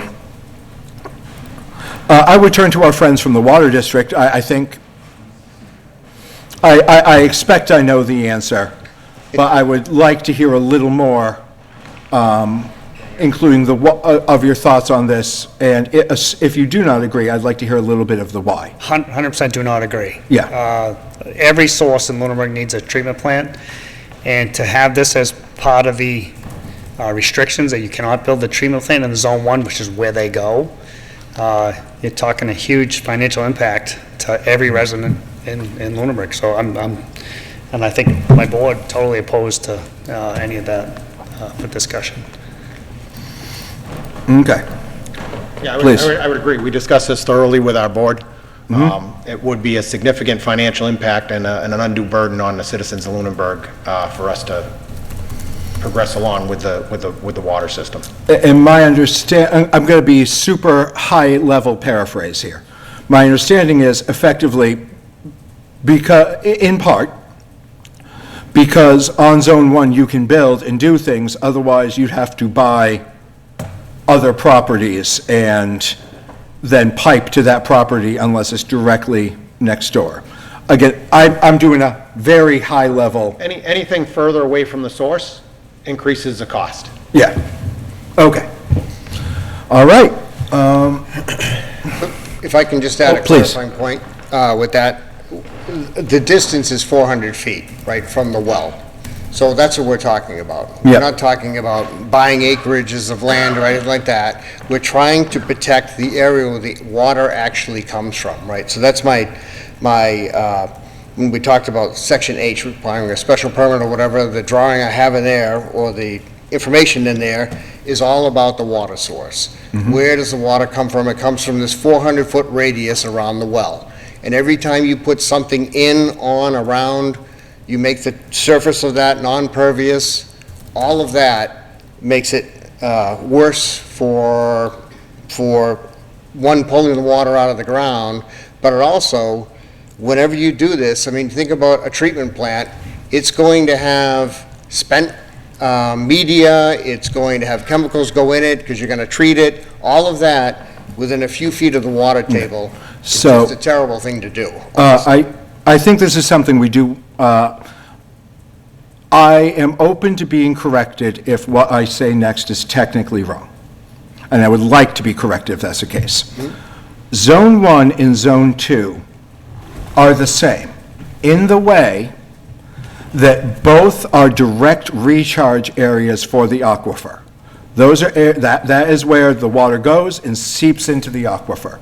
So in that way, Zone 1 is the wellhead, so that is where the structure is that, I mean, that's where the well is, they're pulling water from the ground, but it is of no more significant risk of contamination than other areas in Zone 2. That is my very light understanding. I'm open to, again, technical corrections on this. So Zone 1 is where the water actually comes from, where the cone of depression is created. Zone 2, outside of that 400 feet, you have at least 400 feet on either side of filtration, gravel filtration, to remove any pollutants that would come in Zone 2. So I'm sure Fran will give you his thoughts, but, you know, I think just looking at it kind of logically that way, that's what happens. Fran, I'd like your thoughts, and then Ms. Pease, I know you've had your hand up. I thank you for your patience. I'll call you up. So, yeah, the Zone 1 would be an immediate impact to water quality. Zone 2 is a delayed impact. That's why we protect the Zone 2. And as for a treatment plant in the Zone 1, it's being placed there to better the water quality. So after, no matter what kind of hazards might be interpreted from a treatment plant, the water is cleaner after the treatment plant than it was prior to it. So everything he just said on causing harm to the Zone 1 is absolutely not true. And where does all the things that are removed, when you're taking that harmful water, putting it into the treatment plant, where is all that stored? Well, so all the harmful stuff came from the water. Yeah. So yeah, you gotta remove it. So what? And it's concentrated now, right? Now it's concentrated in whatever vessel that you're going to keep it in. At some point, you have to transfer it and remove it. I don't consider that a hazard. Neither Okay. does Mass DEP. And then on the Zone 1, just so clarification, the Keating well, the only land that is owned by the water district is the Zone 1. So we don't have anywhere else to go. And if we do go anywhere else, we're going to the Keating property, which is industrially owned, and which is, this whole thing came up for development, Yep. potential development. How are we gonna buy land in a potential development? It's gonna impact that. All right, thank you. Ms. Pease. Oh, sorry, I did say water district, so I'll let the water. I mean, DEP currently allows for treatment in Zone 1 Yes. for a lot of positive reasons, and most, I would say that a lot of treatments are located within that area, the ones that I know in our area that are currently being built. It is a DEP-approved process. Ms. Pease, please. Thank you. Zone 1 is, as Mr. Fortune said, closer to the well, and Zone 2 is larger area where the water percolates through to Zone 1, and it is the filtration in that percolation. So they're not exactly the same, Mr. Chair. They really are. They're a different size in acreage. They're spread out farther, Yep. and the purpose of each is a little bit different. But I just want to point out that earlier in this process, those of us from the Hickory Hills well concerned area were told that the rules couldn't be written for one particular well, that the rules had to be written based on the science and the law and the planning board's wisdom for developing the town correctly. So the argument that, oh, we only own Zone 1 and Keatings is no more valid than the Hickory Hills well is on the shore of a beautiful lake and we're worried about the lake. The rules should be written across the board for all three areas and not taking into account particulars of one area, or let's take into account particulars of all the areas. We need to be consistent in that approach, in my opinion. So, to clarify what we may and may not do, we cannot write a bylaw that calls out specific wells differently. We are allowed to consider every well individually, and with that knowledge of wells individually, come to a bylaw that addresses those needs. Yes. So, But I would hope you would take all of the particulars then of the different sites into account, not just some of the particulars into account. understood, thank you. And Mr. Harris, did I misspeak on that? I don't believe so, no. Okay, great, thank you. What is the standard operating procedure for water treatment facilities? I know you mentioned that the DEP allows it. What happens most of the time? Are these done in Zone 1? Are they done outside? Like, what is the normal operation of these? Normal is in Zone 1, right at the actual water source. So the way the process would go, as we're currently in the process of, is that they do pilot testing, they test the water, see what kind of treatment is required. Yep. And then the plan is designed and it gets submitted to Mass DEP for approval. Okay. And then if they approve it, they address any hazards, concerns, and there's all retaining areas when there is a hazardous contaminant. We have potassium hydroxide, sodium hydroxide, sodium hypochlorite, chlorine, every one of them has its retention area. So if the tank did explode, it's caught. It won't impact the water supply. Okay. I'd like to move us, I know we're going to come back here, but I know that there's still the on-land non-native nuisance plants, et cetera. Well, and then you included Section H. I'd like us to move on to, did you make changes in Section H? Is Not that- specifically, but if I could, back to 2H, based on the information I've heard here tonight, that Zone 1 doesn't really go into the water, then removing non-native plants, nuisance plants, invasive species, et cetera, from the water doesn't make any sense. And I'm not sure it makes a lot of sense from doing it on the land, although the water district may want to do that on the land, but it may make sense to just remove 2H altogether if Zone 1 in the water doesn't really exist. So it might make it easier, is all I'm saying. Were you, and Ms. Pease, you'll be right next, okay? I just want to get one clarifier quickly. Were you talking about, when you said remove 2H, were you talking about removing all of 2H or just the on-land suggestion? I didn't understand what you meant there. Okay, so if we were to keep 2H, I would want the on-land to be there. Okay. However, if, from what we just heard about Zone 1, that it doesn't really exist in the water, then having 2H at all, personally, in my opinion, doesn't make any sense. It ought to just be removed, and the water, it'd be up to the water district, that's their input, but it certainly doesn't make any sense to have it there if the Zone 1 doesn't exist. You see that you've got some thoughts. I did promise the next word to Ms. Pease. I do want to hear your thoughts on it. Speaking for someone where a Zone 1 is in a residentially zoned area in town, we would want something in there about invasive plants because we would want to at least hand pull poison ivy to get it out of there. If it's in a residential area where walking of residents is allowed, even in the water district's easement, we would like something in there to be able to get rid of invasive plants. Obviously, you wouldn't be able to do spraying of chemicals, but you would be able to hand pull. So we'd want to get rid of the poison ivy in the residential zone. And also the Hickory Hills well has as a unique characteristic that it has a Zone 1 in a tight residential area. I don't believe Keating's is in a residential area. Yeah, so that's a unique characteristic.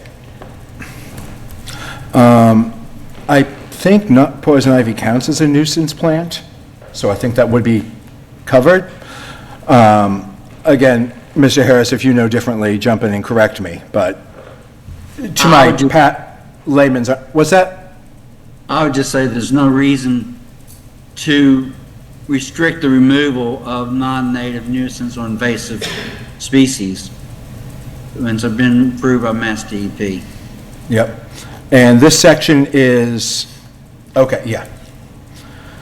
That's fine. Okay. Please. If they're okay with it, it's fine with me, but this came from DEP. It was permitted acts and uses, and this was direct from DEP, and it just got placed in there. So if it's in there, fine. If it's not, fine. I don't really have any concern either way. Okay.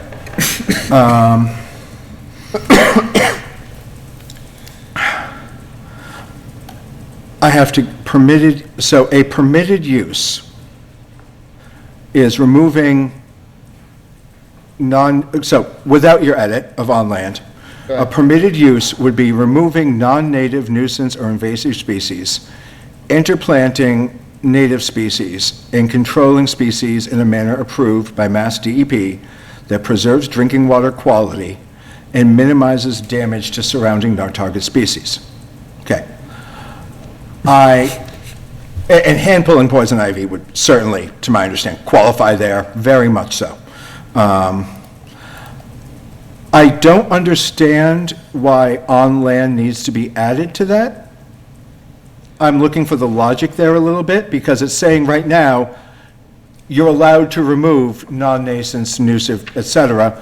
Why do you want, you may remove it, but only on land? Again, Zone 1's only on land anyway, but, So I have not seen, and I'm not arguing that it doesn't exist, I just have not seen the written portion anywhere where Zone 1 in the water, Zone 1 ends on the land. I've never seen that written anywhere, that it ends on the land, it doesn't exist into the water. Matter of fact, I've heard some things from DEP, we've gotten letters from DEP that talk about Zone 1 in the water, or over the water, and that Hickory Hills would not be affected because of the lake and everything was there before the Zone 1 was there. So, although I hear what you're saying, and I hear what, I'm not saying that that's not true, all I'm saying is, I have not seen it in writing. but to my understanding, the way this is written, with your edit, it would mean people cannot remove invasive, like, it would not be permitted to remove invasive species from the lake, if we say on land. I don't think it would specify one way or the other. If you said on land, yes. And if indeed we're wrong and Zone 1 does exist over the water, then unless we put the clarifier on land, it would prohibit some of the things that might be done in the lake, which I'm trying to. I don't think this prohibits, this says what's allowed. Take a moment to check, please, Ms. Okay. Pease. Possibly we can alleviate the entire problem by changing the definition of Zone 1 in the beginning of the document under the definition sections. Say 400-foot radius that does not extend into the water. If we're saying it does not extend into the water, we simply change the definition of Zone 1 to the 400-foot radius of land, not the 400-foot radius of water. I assume that's, So I can answer why we don't want to do that. okay. Because the way we define Zone 1 is, we don't actually define it in the bylaw. We don't say it's a 400-foot radius in the bylaw. It's in there, in the beginning of the bylaw. I believe I thought. It's in there. If the wording's changed, I apologize. But I know the original wording was, we define them as per Mass General Law. Please. Zone 1s are not always 400 feet. And that's why we didn't define it that way, because depending upon the volume of water drawn from the well, it could be smaller. Correct, and if it's a well field, multiple wells, then the radius drops to 250 feet. Lancaster Ave, we have 250-foot radius around one of the wells. The actual Hickory Hills well, that was supposed to be a well field, and that was supposed to be 250-foot radiuses, but I'm not sure why the hydrogeologist changed it to one source and made it 400. But I'm looking at my copy as well. Yes, you're right. I stand corrected. It doesn't say 400 feet. We've just been saying that verbally here. Yeah, and I will admit, I have let that slide as our definition, but it is correct that Zone 1 is defined under Mass General Law based on how much volume is taken, because it can be smaller if the well's if there's less being drawn from the well. Okay, so the reason I don't want us to go redefining it is because we intentionally pointed at state law, and we try to do that when state law dictates things. Otherwise, when the state changes its laws, we still have to comply with the state's change. Our bylaw is just wrong, and we then have to go through the process of editing it to comply with the state when we already, like, when this takes care of it. Either way, the state wins, though, our different definition. I do see a new hand. Please, come on up.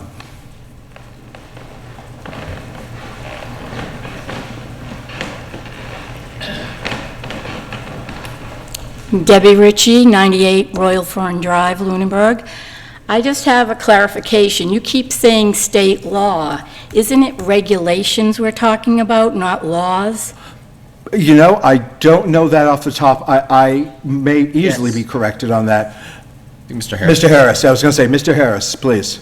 Yes, it's the Code of Massachusetts Regulations, CMR, that defines that. Oh, so, yeah, I am happily corrected there that it is Because you keep referring to it as laws and Yeah, not. and it's one of those, the technical meaning matters. It matters very little in terms of either way, we have to follow it, and if they change it, we have to follow it. But you're right, and the litmus for changing those things is certainly different. But those regulations supersede any town bylaws. Still, yes, and that was, That's why trying to make the bylaws in line with the state regulations and CMR makes sense, because the CMR supersedes the town bylaw. Quick question for Yes. you, Mr. Chair, to Mr. Fortune. We were talking about weeds a little bit here, and I know that the lake management plan allows you to treat for weeds and so forth. I don't believe there's ever been a time that there's been something withheld from the lake in treatment because of the district's water supply? In the whole time that I've been there, the well has not been running.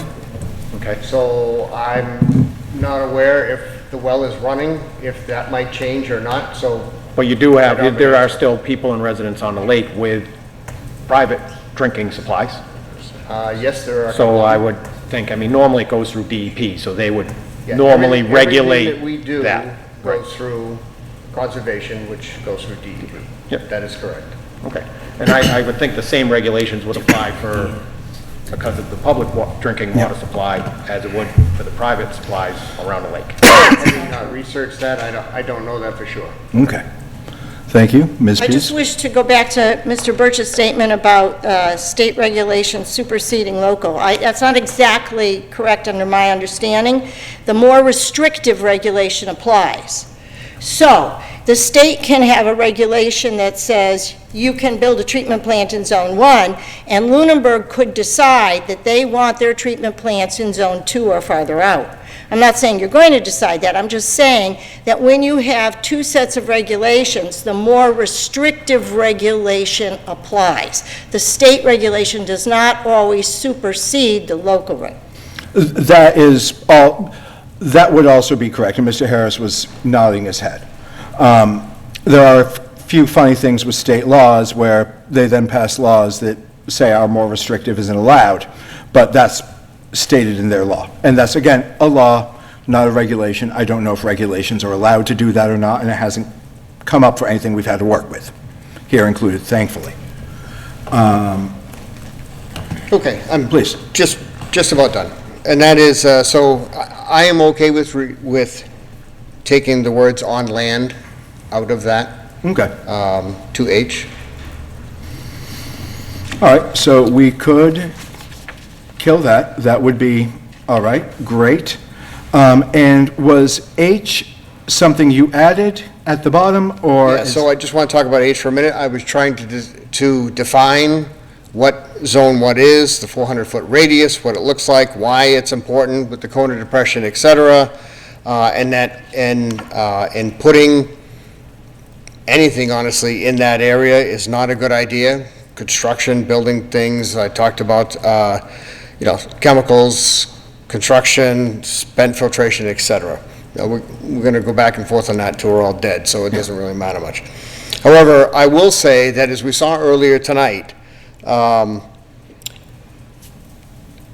special permit, I think, is probably the way is more stringent and probably the way to go versus a site plan, where we come to the end and, we maybe have a few different questions or whatever up and running. But really, for something like this, in an area that is all of our water, all of us drinking it, we want to be as careful and cautious as possible when we proceed down that process. So, thank you.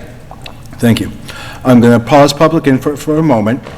I'm going to turn to the board and see if the board has any thoughts, questions, or discussion the board wants to have.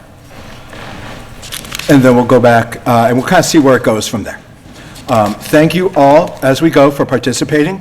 Thank you all for, frankly, if I could be blunt, thank you for keeping cool heads on a heated topic. That ain't easy, and I get it, and I appreciate it. And I like that we can hopefully find a path forward. I'm going to turn to the planning board and say, do we have thoughts on what we've heard? Do we have questions? Do we have ideas? I have just some questions in regards to, like, how do we structure everything? in terms of like, how is this being paid for? Does like the water district have their own funds that they draw from? How much additional does it cost to move the treatment off-site? Does that go outside of the, say, like the budget that the water district has or whoever is constructing this has, and then who pays for that? Because I feel like the who pays for it question is very important here in the town, because we keep running into people not wanting to pay for things that are important for the town. So, I don't know. I'm just looking for a nod of agreement on a broad statement from our friends at the Water District. The short answer being, the Water District being those who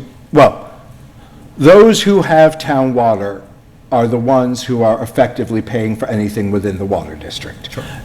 Is that, I got the thumbs up, there we go. So that's the short answer. If you're looking for a more detailed answer, we can certainly call up our friends from the Water District to answer that more in depth if you'd like. No, that part's fine, like where the money comes from is fine. I assume that, you know, overruns or additional things that need to be paid for come with rate hikes. Maybe not, I'm not sure. They did. And we're getting assume. thumbs up from multiple people in the audience, because if you've been following local politics, yeah, that's always a topic. All right, so, one second, I apologize. Excuse me. Other thoughts, Mr. Wilson? I don't know if you have more on that or not. No, that was the extent of that particular thought. Okay. Other members of the board, thoughts, questions, clarifications, venting one's spleen, any of the above? How insistent, I direct this to the two of you, how insistent is the location on no treatment facility in Zone 1? Please. Is this something that would cause it to be shot down again? Joan Pisa, 11 Wintergreen Court. I believe I said at the last meeting that a compromise that would be acceptable would be to have a special permit.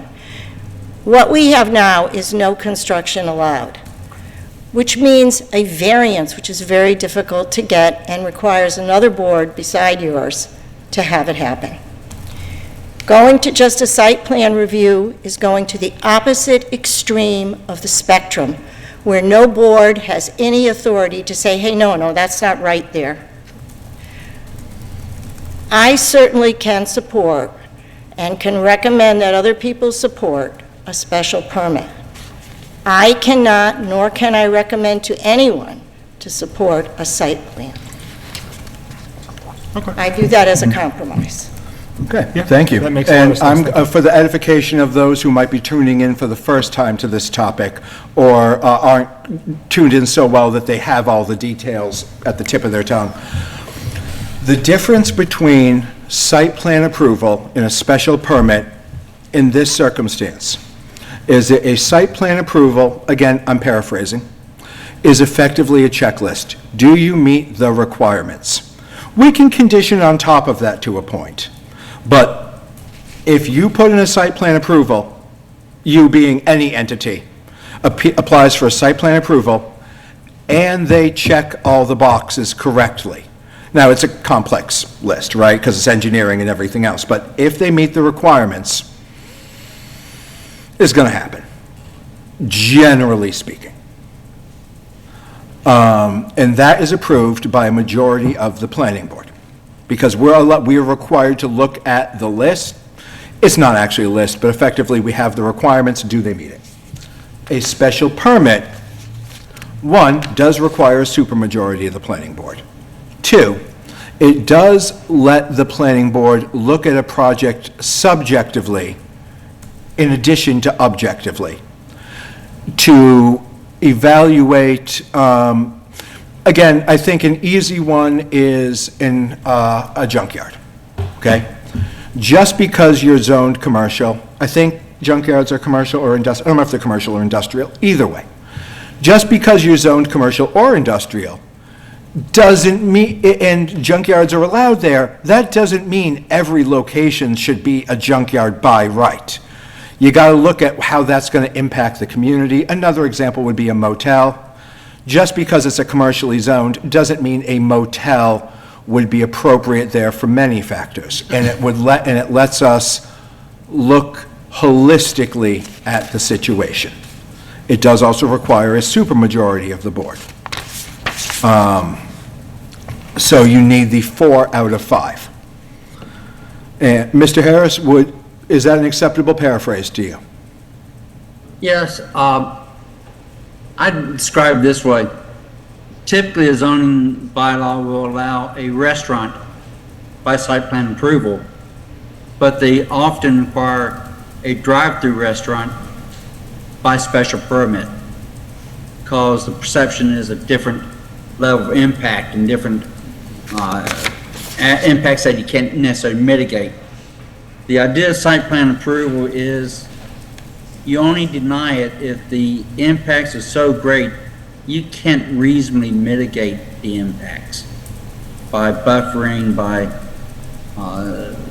some type of special conditions.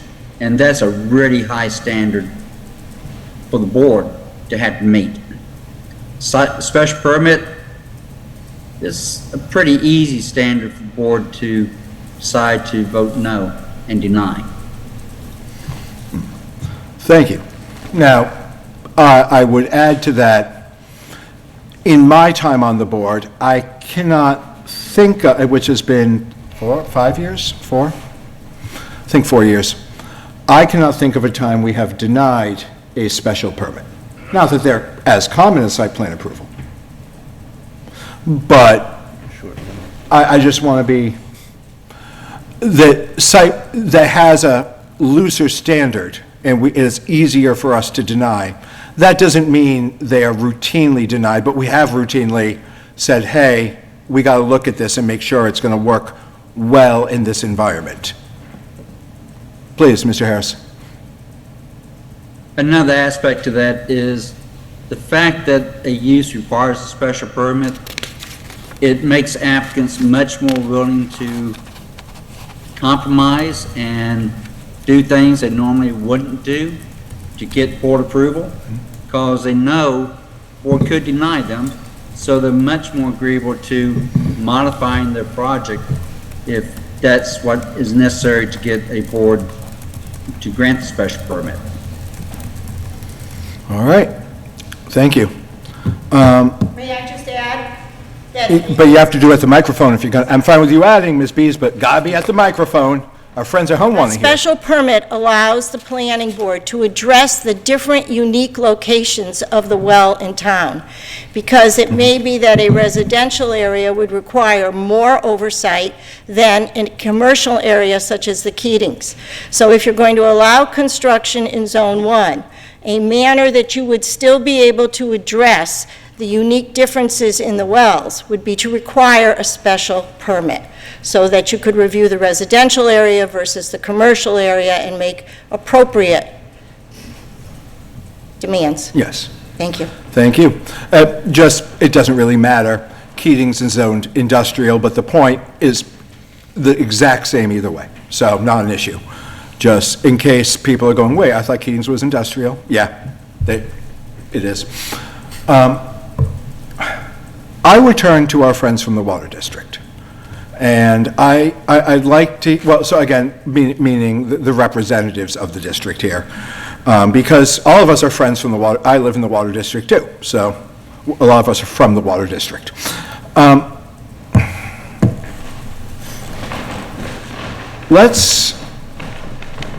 We have a compromise on the table. Yep.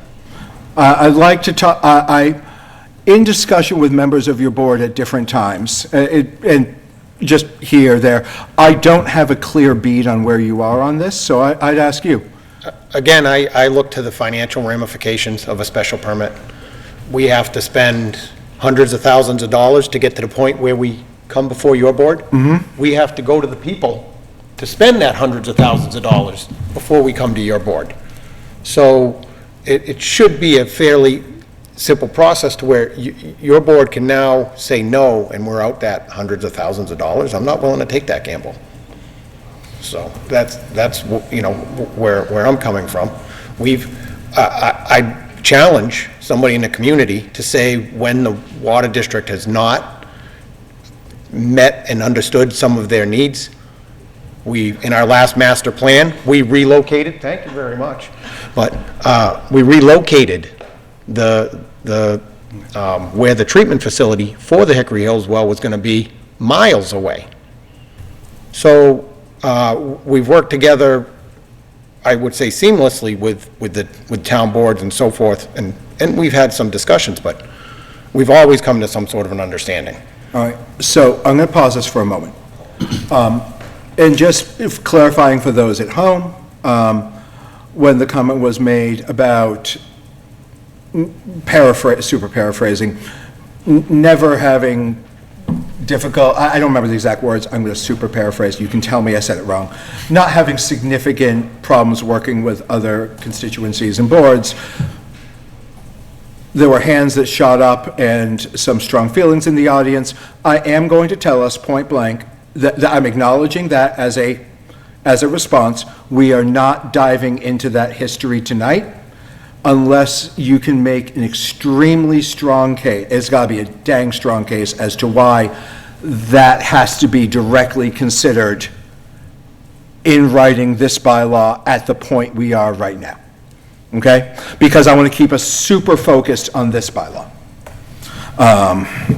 My other point to it is show another community in the Commonwealth of Massachusetts that requires a municipal entity to fill out a special permit for any project that they are doing. How common is the arrangement that the political arrangement sounds like sounds nefarious, so that's not what I mean. The water district is not part of the town. They're all around us, I believe, Townsend. What instead? Yeah, how common is that arrangement? I don't have a good bead on that.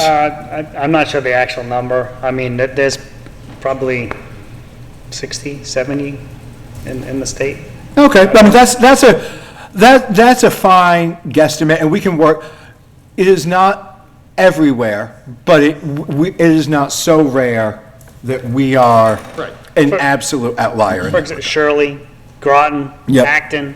I mean, so there's quite a few pretty close.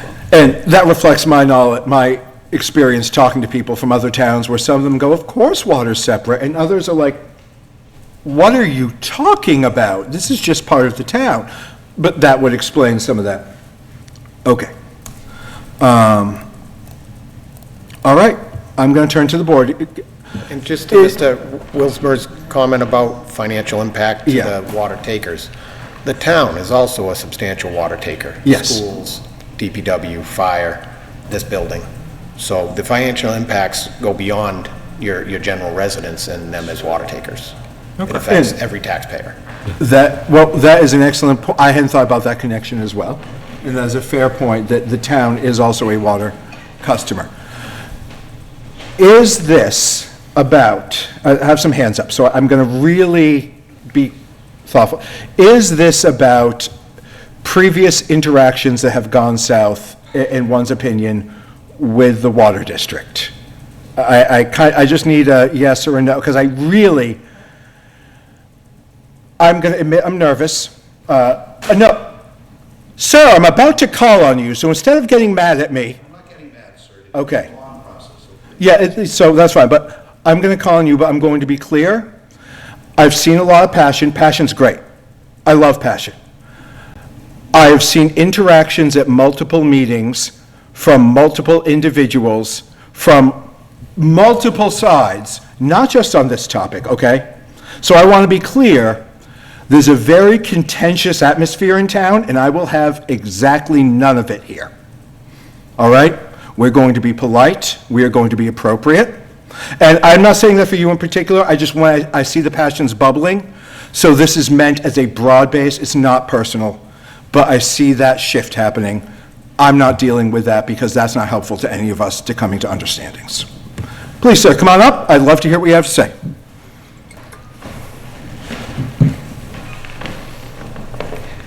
Andrew Starvasky, 8 Wintergreen Court. I appreciate your comments that you just said, and it is about being level-headed and respectful. So, it is passionate, I do take that into consideration. And you've asked us to be relative to what's on this topic, not in the past. So when we talk about special permit, and we talk about not having a special permit, I emailed each one of you about 4 weeks ago. And when we do have level heads, the community and the commissioners and people in the water district, you would think you could come to an agreement. But I want to point out exactly what I sent to you, I think 3 or 4 weeks ago, when a resident went with well intentions in front of that board to try to work with them and how they were met. And that's why we want that special permit. We want that safety valve. We want you to be able to oversee that. Thank you very much. I'm going to stop us there, and you've stopped anyway, so I get that. But Yes, sir. We were sent, this is an email that links to I'm going to be more vague than necessary, but sorry. This is an email that linked to a public meeting, correct? Yes, sir. Okay, great.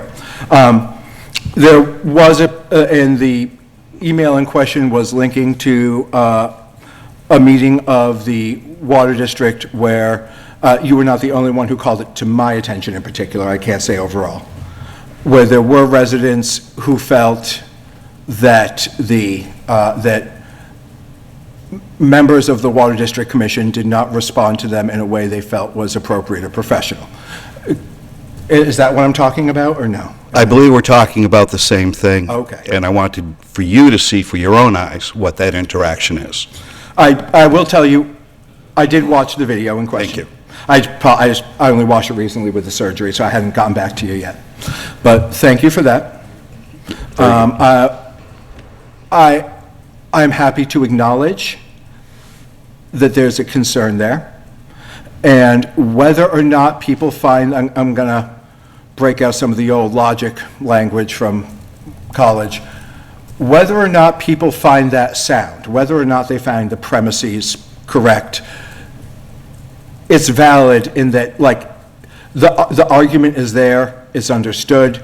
I'm not going to get into debate over what was or wasn't a certain thing, but your concern is heard and noted as real. And that's why we're requesting your board to have that authority with the special permit, to avoid any of that. All right, thank you. Ms. Pease. Joan Pease, 11 Wintergreen Court. Mr. Harris earlier spoke and said that a special permit sometimes makes the applicants more willing to work with the public and to make more accommodations. And I think the Water District can keep the prices down by working with the public first and getting all the input and then actually incorporating that input before they spend the money with the engineer for the special permit. So I think the fact that requiring a special permit is going to cost more money is not a valid argument, because there are ways to get around that by seeking the public's opinion first, taking it seriously, actually having your engineers incorporate that in a big way, and presenting it to the planning board as a final product. All right, thank you. What I'm going to do now, the special permit, Mr. Rogers, I'll invite you to come up and speak. You haven't spoken yet, so I'm happy to hear a new voice. Well, okay, in this very narrow topic, a new voice. I'll be brief. I'm going to ask a question, if I can, to folks that stood up. You presented this evening a documentation that you read from. Is that correct? Correct, yes. Yeah. Did you provide that to the Water District? No, I did not. Okay. Sir, you said some things up here relative to what was going on. Have you provided anything to the Water District? It was with their meeting, sir. It's a public record of their own meeting. Okay, but you didn't get anything together and so, do not share it. Mr. Rogers? Yeah. I would welcome some questions that lead to clarification on the topic. Yeah. I would rather we didn't get into the exact details of who has done what precisely. Right. I don't think that will help us move forward. Well, Maybe if there's a point you're getting to I don't understand, please do. The point is very simple. In order for two parties to get together, they really should be transparent, and they should know what everybody is saying. This is clearly some things that we need to work on, okay? Because that indicates that there are some gaps here, okay? I really think that we're dancing here, and we can do this till the cows come home. I don't think, based upon my 40 years as a commissioner of the Water District, that there is any way that we can get these things done if we spread things out. Okay, I really don't. And I'm all for participation and what have you, but I just think that it would be very difficult to have special permits and have them, not be very, very slow, okay? The folks here in town, you hit the nail on the head, it's contentious, and it doesn't have to be. It's really something. My opinion is that this PFAS is something that is just unbelievable, and it's going to be very, very expensive to do. I don't think that the tip of the iceberg has been shown yet, because it's Triple M, 3M, and DuPont. This is going to cost billions. So money is a secondary thing, because we can't do it ourselves. We just can't do it. So the one way to solve this whole problem is just to say, well, the Board of Water Commissioners decided that we're going to shut down the well down at Hickory Hills, and we're going to walk away from this. And I bet you that 3/4 of what we're talking about here would go bye-bye. Okay? Thank you. Thank you, sir. All right. So, I think we are back to, I think we have otherwise reached consensus except for broad-based. I think we've broad-based reached consensus except for the special permit. Mr. Harris, am I allowed to just straw poll the room with a thumbs up, thumbs down to see how people feel? It's not a formal vote, just to get literally to read the room and make sure I'm not making assumptions. Is that allowed? Yeah, there's nothing wrong. That is not public hearing. It's just a discussion. Okay, great. That's what I thought. I just wanted to. A lot of my group management comes from training and teaching, and so those are a lot of the tools in my tool belt, and sometimes you want to make sure you're not doing something that's going to screw up the law. Is my would you say that, do you agree with that understanding that special permit right now seems to be that otherwise there's broad-based agreement on this bylaw? Except for swimming, special permit. Except for, let's ignore swimming for a moment, because quite frank, I think what I heard from everyone is, I think I'm the stodgy holdout on swimming. And, I mean, maybe other board members are, but of those who have spoken, I'm the stodgy holdout in swimming, and good God, I just would love if, I don't really care. I like things to be technically correct. I lose that fight an awful lot, and I can lose it again quite happily. Because both the Water District and the people from Hickory Hills and others I've heard speak all seemed fine with swimming. So, broad-based, seems like special permit is the sticking point as I understand it. Yes, because that's been put forward as a compromise and denied. Are there other big topics I'm missing? Thumbs up is, no, we're kind of at that special permit construction thing. Thumbs down is, no, there's other big topics we're missing. Could I just read the room and see what you're thinking here? This isn't binding, this is just me getting a feeling of where the room is. So thumbs up is, yeah, really special permit's the sticking point. Thumbs down is, no, there's other things we really need to talk about. I'm not seeing any thumbs down. So, and I get that we say special permit, but that includes, well, that includes that that's a compromise for people wanting no construction, et cetera, et cetera. All right, I'm going to turn to the board for a little bit.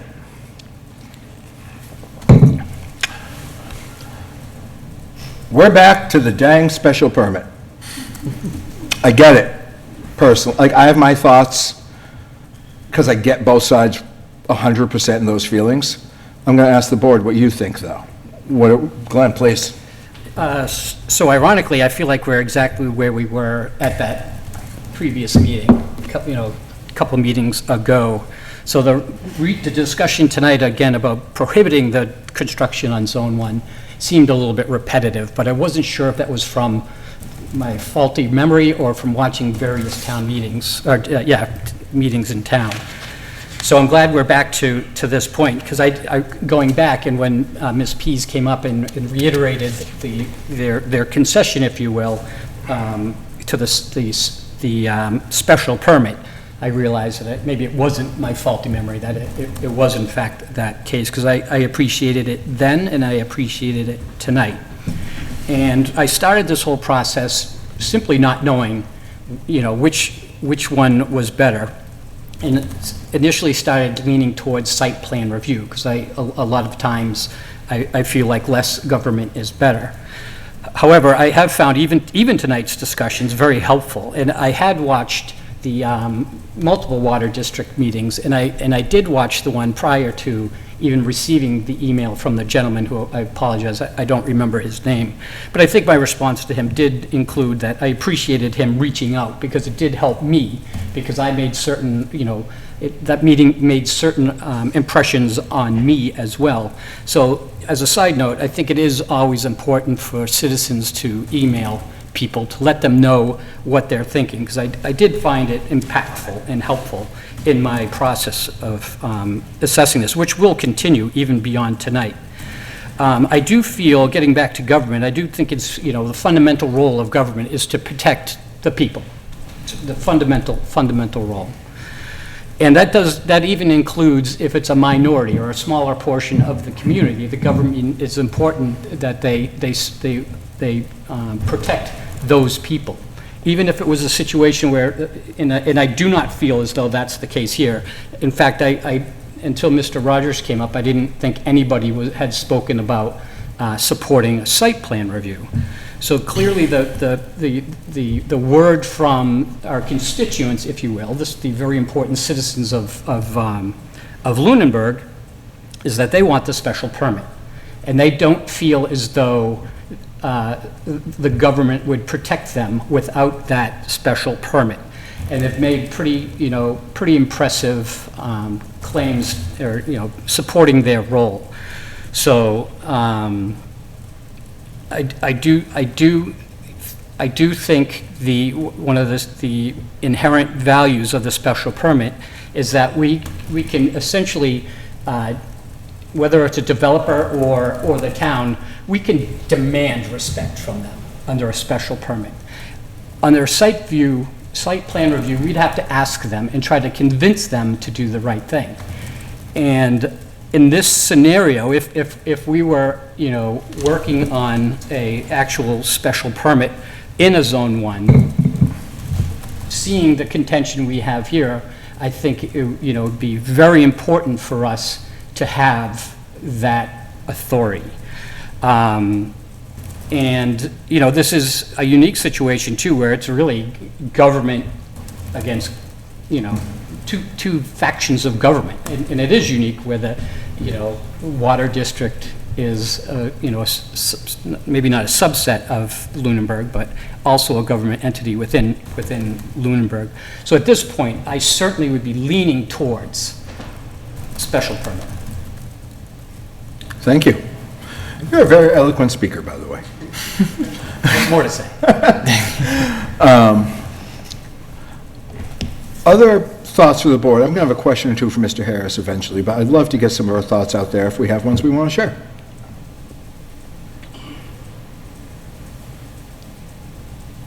Not hearing any of it, or is that just looking over to say go on, or was that a? Coming up on the fourth time in a row that we try to pass this at town meeting, my thoughts have gotten continually darker and more unhappy and less pleasant, so I'll withhold them until I have something productive. Fair. Mr. Harris, I do have a question for you. I have now heard it said that, and I guess let's be direct. Are you aware of other municipalities in the state that do have some kind of government or government-related function dictated in, that is subject to special permit?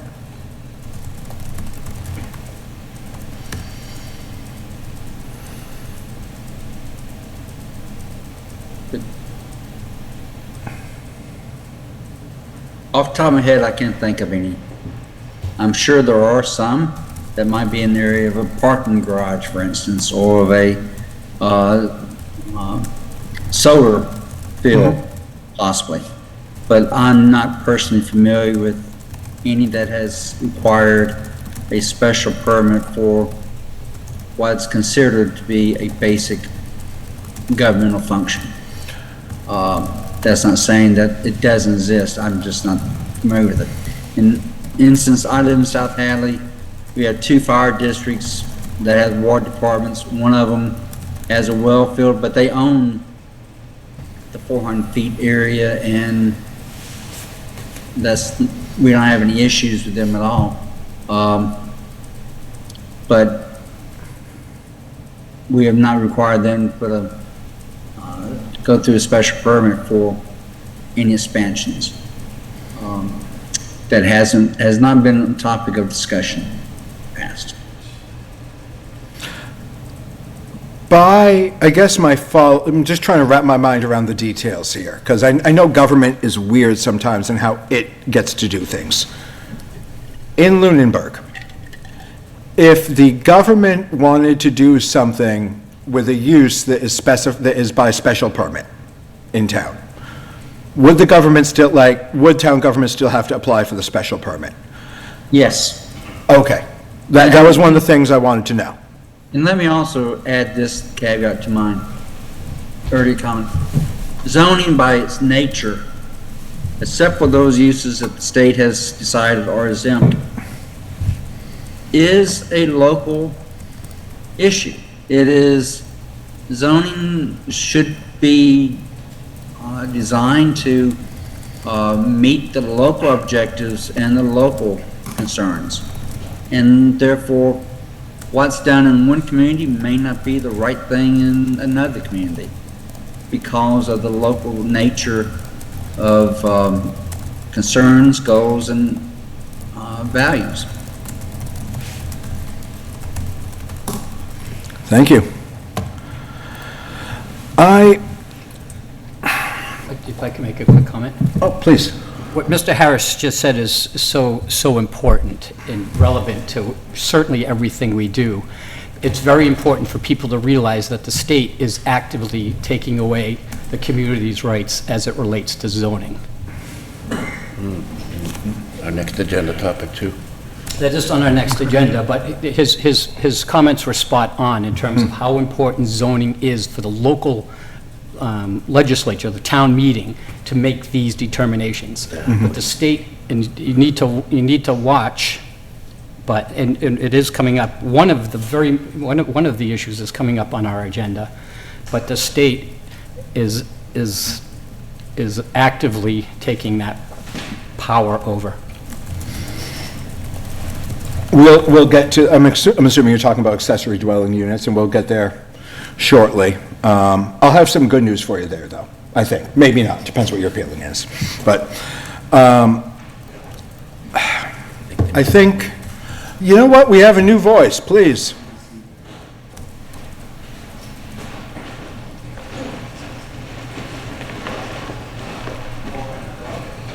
Bob Pease, 11 Winter Green Court. About a half hour ago, you said you were going to do a straw poll of the board. You asked one person. There's 5 members on the board. I'd love for you to complete your straw poll. Oh, no, I was I was straw polling the room. Oh. To get I was just trying to get that was the thumbs up. I thought you were doing a straw poll, and that's when you went to Glenn. Oh, no, I was talking about it, Glenn had a comment. No, that was just me turning to the audience to get, I wanted to make sure that my understanding reflected I still would love you to do a straw poll of the board to see where they are on special permit. I am not, I hear you, Mr. Pease. I will tell you, I am not a fan of straw polling in that kind of situation frequently because I don't want to, this is the teacher in me. Once you say an idea once you commit to an idea out loud, it becomes very hard to change your mind. And so when you ask people so like when I was a teacher, I would do a lot of things with people thinking or writing their opinion, but they never said them to the group until later, because for whatever reason, once we say it, we don't shift as easily. And I'm not looking to shift people either way. What I'm looking for is open minds to make sure. So I don't want to do that yet. The time may come, it's appropriate. Now, that said, people can say what they want. I feel that I personally, right now, lean towards special permit. It's a lean, it's not a hard. But and I'll be frank, the reason being is I think we have a lot of good protections in here. This bylaw, again, this bylaw increases, in general, the protections available for the water, while at the same time giving citizens of the town or property owners of the town land use rights back that they haven't had for 30-plus years. To me, that's a big win. Because it's kind of nice if you can use more than 15% of your land, or 25%, or whatever it is. And I think I'm at the point that I would personally be I feel the site plan approval is sufficient, but we have citizens who don't feel that way. And I have to take their feelings into account, and their worries into account too. And that's kind of where I land with that. I do have enough faith in this board to be reasonable going forward, and I don't mean this board as this particular installation of the board, but this board and the people who tend to serve on the planning board overall, to be even-handed and appropriate with the special permit, and not look at situations and say, well, just no because, but to try to stay in that spirit of compromise, to meet everyone's needs. Because frankly, in my opinion, part of the holistic interpretation is also, part of the holistic interpretation is, does this fit into the hyper-local community? But it also includes, does this fiscal impact on the town, how does that impact everything as well, if it weren't here?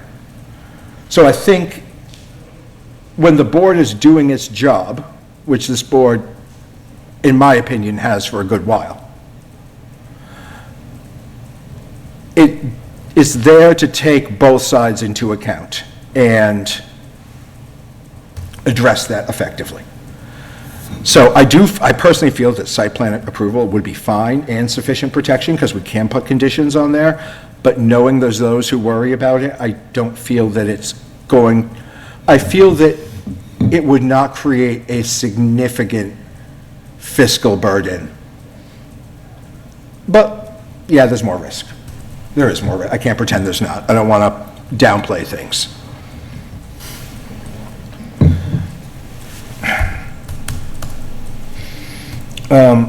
Other thoughts or discussion from the board?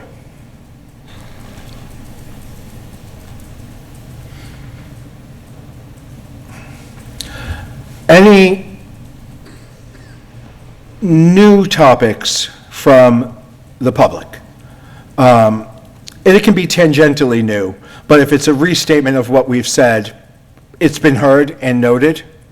And if you feel that it wasn't, I strongly encourage you to email the members of the board. And even if you feel you were heard, I strongly encourage you to email members of the board, because reach out to us. I don't see a hand for anything new.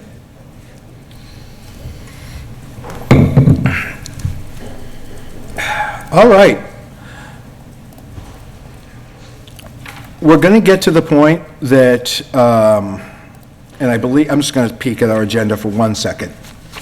I have to find a better way to arrange these items in my on my digital notebook. Mr. Chair? Yes. When can the public expect to hear what the board is going to put forward at the town meeting? That is actually what I'm trying to figure out right now. So what I'm doing is, I believe later on our agenda, one of the items is, it's actually, I think, next. Right. Setting date for public hearing, fall special town meeting zoning bylaw amendments. I was looking for where that is on the agenda, because if it was further out, there might be some figuring or something. I'm going to turn to the board. Is there more desire to discuss this? We've gotten everything the public wants to say that is new, and many items have, I think, been repeated in a way that shows the relative concerns. And is there any more desire to discuss this topic tonight between us? Because I think without new topic, I'm happy to turn just to us discussing, and then we're also eventually going to set dates for public hearings and everything. Is there more desire for discussing tonight? All right, I'm not getting any. So I'm going to keep this on our agenda for further discussion and even when it's not the public hearing, I'm going to push for active discussion. I'm going to set expectations, and we've had 2 meetings that were explicitly about getting as much public input as possible. I'm not one to deny public input, but by the same token, I want to be clear that until the public hearing, my primary focus is going to be on us hashing it out as a board without soliciting a lot of public feedback. Look, it's a public meeting. You can be here, you can comment, you can email us. If there's a little bit of, hey, what about this, that's fine. I'm not going to be before the next public hearing. And if the board decides we need another public discussion forum, we'll put that far and wide, okay?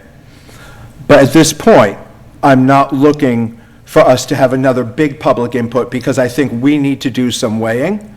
But I would encourage you to email us. You can write letters too, but email's more common. Your thoughts, concerns, anything that hasn't come up. Because I want to give us time to discuss, to digest everything we've heard and discuss and go back and forth. Please.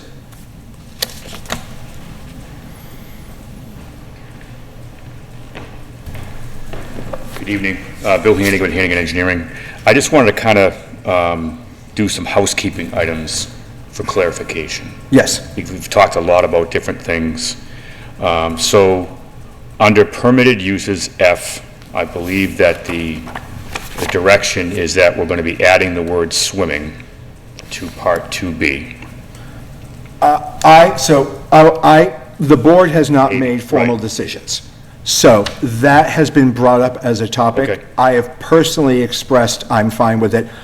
The board has not voiced their opinions. I understand. So I think in the effort of trying to get a document that we'll all be looking at prior to the next meeting, I'm not sure what's going on with E. It's been crossed out. I'm not sure whether G is being replaced with the modified version of what the Water District supplied for G, with the elimination of construction and installation and the insertion of the word current. Yeah. So if we could take a look at that. It sounds like H and I, I'll just sum all these up. These are kind of things for you to consider. The H and I, after that, seem like everyone's okay with that, and I'm paraphrasing on what I'm reading and what I'm hearing. a water district edit on 3H would be to remove, but shall not include construction of new treatment works and related, because of the fact that that's been dealt with now later in the document under special permit, okay, for the construction of new ones, both within Zone 1 and Zone 2. All right, and then if we go down to H, requiring a special permit, and this is, I think, where we're at right now, is that there's a question of the language that's in the document for a special permit under this requirement. One party is asking for it to stay, one party is asking for it to go. And the party that is asking for it to stay has indicated that they do not feel the need for, in the suggestion, the 2G current, about basically, and getting rid of construction installation. They were basically saying they were okay with those changes not happening if it was kept as special, if it was special permit. If it was site plan review, or sorry, site plan approval, they would want those put in. Ms. Pease, I am going to look to you for clarification to see if I understood that correctly. Or, hey, you got to be at the microphone. I know. And I think we're going to give you your steps today. Any construction in Zone 1 would require a special permit. Any construction, whether it is expansion or new treatment plant, Oh, yeah. any building construction in Zone 1 would require a special permit. As well as Zone 2. As well as Zone 2, but you've got it in there for Zone 2 already, I believe, so. Well, that's part of the clarification, is because of the fact that we've been going back and forth with Zone 1, talking mostly about Zone 1. Just for my edification, talking with my clients, I want to know what's going on in Zone 2 as well. So I believe that special permits required in Zone 2 as well as Zone 1. I don't remember that for any construction? Is that I don't remember one way or another. I've been so focused on this. Correct. Zone 1 that that's kind of why I there's a wanted to lot bring it up, I've is looked that at, been comfy with, and moved on. Right.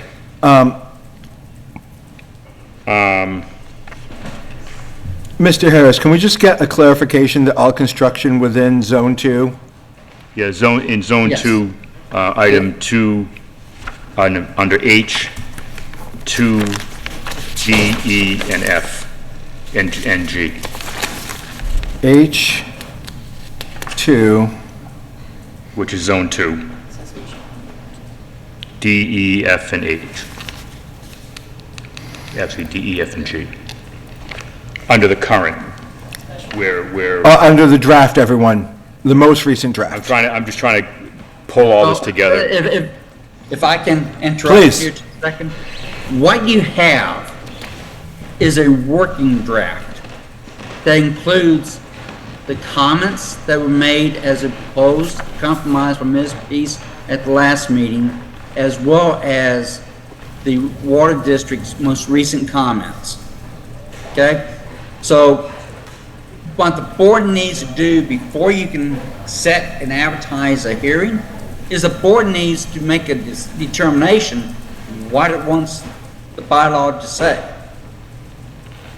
You couldn't advertise this for public hearing. Because this has conflicting, competing recommendations. Correct. So that's what, I was concerned that, you guys have done a great job pulling this whole thing together. So my concern was that I think, if I'm not mistaken about how the process works, I think the board comes up with a final document, and I believe that that gets submitted for the town warrant. And then from there, after the town warrant, is when the public hearing is held with the planning board for it to go to town meeting. And Mr. Harris can clarify that, but I believe that there's a step in between that has to happen. But I think the first thing is the final document needs to be voted on by the board. Mr. Harris is ready to answer. Normally, you could have the public hearing before the warrant is set. Given the time frame we have right now, the board needs to, no later than the next meeting, determine what it wants to have in the proposed article. Because you're at a time situation now that you've got to decide either tonight or at the next meeting what you want in the public hearing draft of the amendment. So we have I'd hope you'd do it tonight, but it appears it's going to be next meeting. If it's next meeting, you cannot have the hearing in September. Hearing's going to have to be sometime in October. And at the next meeting, you'll need to finalize what you want to submit as the warrant article for the town meeting warrant. In the next meeting, we may not have Richard, or we certainly You won't won't have have Richard. We may not have anybody to fill his spots. We do have the, MRPC. a contract with MRPC, and I believe that could include having someone at our meeting for these needs, correct? I believe that's pretty much the whole purpose. I think that was the purpose of it. Yeah. So we can have an expert. Good. It is not the same. It'll be an expert And without the Logan will have the Word version of this, so he can make the edits. Okay, thank you. With some direction.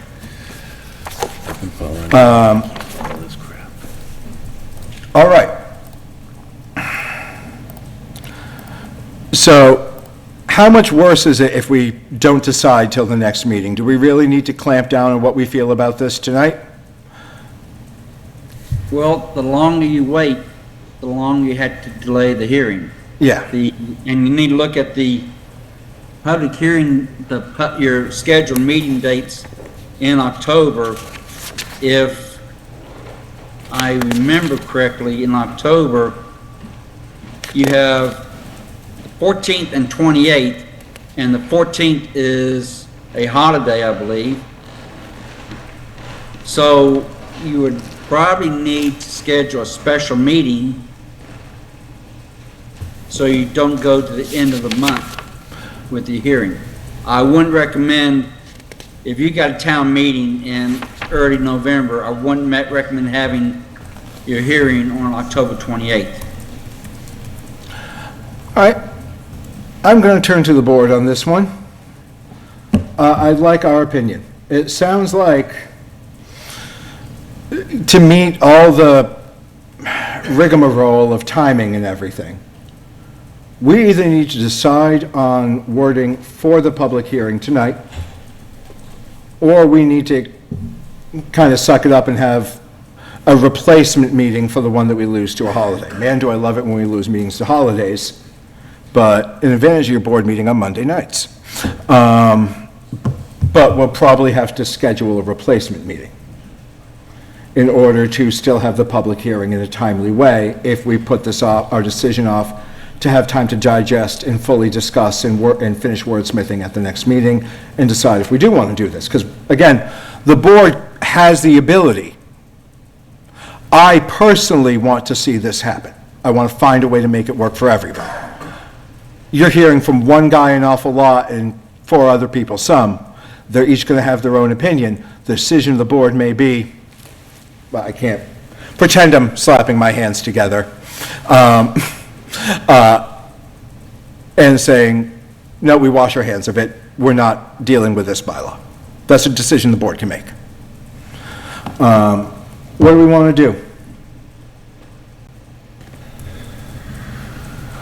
I'm comfy sitting down and saying, we're doing this and burning some midnight oil, boy howdy, but that might not be universal, and I get that. But I also like having digestion time. How many times has this been shot down? 3 or 4 at this point? This will be the 4th if it gets. This will be the 4th submittal. Okay. First one was just a map change. What? The first one was just a map change, I think, right? One map change and. That was a map change, that wasn't a, yeah, there was, I believe, just a map change. That got shot down. And that Then we was. tried to do the bylaw. That got shot down twice. Now we're going up for a 3rd rejection. Sounds like Shawshank. Yeah, well, the second bylaw was put forward with discussion. It was put off to the next meeting, and then we pulled it because extenuating circumstances prevented us from really diving in deep and trying to bring everyone together the way we'd like, just due to timing and everything. So at least we're consistent. Does this passing or not hinge entirely on whether or not we require a special permit or not? Because that's kind of where it feels like to me. I would not disagree. I can... Go ahead, please. Actually, so my recommendation would be all these contentious points, everybody's obviously taking notes and making check marks and circles and studying and researching. This board needs to put something together, have a warrant article, have a public hearing where everybody gets all up in an uproar. You typically only have one night of that, but we've decided to make it a half-year-long thing. And then, if there's enough contention and then enough support for an amendment on the floor, that's when the rubber hits the road, right? We put together what this board, supposedly for the best interest of the whole town, is in our best actions, can put together the best document for the town that we feel is the most appropriate. And town meeting is the legislative body. That's it. We get twice a year. That's it. The rest of the time, we get special interest groups, people that are primarily impacted, the people that, oh, I don't want that in my backyard, but I don't never go to any meetings other than that. And I'm not speaking individually. I mean, I go to certain things that affect me as well. So it's just people are people. Town meeting is not this meeting. This meeting is to put forth a document that the elected officials in town that have been deemed appropriate to make guiding decisions and direction for the town in general, that we put forth something at town meeting. And then town meeting gets to say, well, okay, well, they did really thrash this out, and these were the contentious points, and bring it up in front of the whole town, not just the people who have, who are at all the regular meetings, and again, I'm gonna say it, special interest. I have special interest, we all have special interest. We don't have a big, huge group of like-minded special interest people typically, but that's what I'm saying, is we put together a document, this board, with this input that we've already gotten. I mean, we've gotten, since July 8th, we've gone back and forth on 3 subjects, almost entirely. I think we just need to put our foot down, put something on paper, get it done in an effective time frame, and get it ready, that everybody is on the same page when it comes to town meeting, not have changes coming in the week before. So, again, the legislative body, town meeting, can make a change on the floor. If they don't like special permit, or they don't like site plan approval, then they can bring that up as an amendment. That's my 2 cents. I do want to clarify my intent. You may understand my intent. I don't know. I have prolonged this process intentionally as board chair, and I made that decision because it really seemed to me like our best shot at getting people together into a moderated forum to have thoughtful discussion and back and forth, where there was, frankly, where there was a group that doesn't have a vested interest either way, kind of watching over things. So that was, I know that there's been more discussion here. I also know it's been frustrating and long.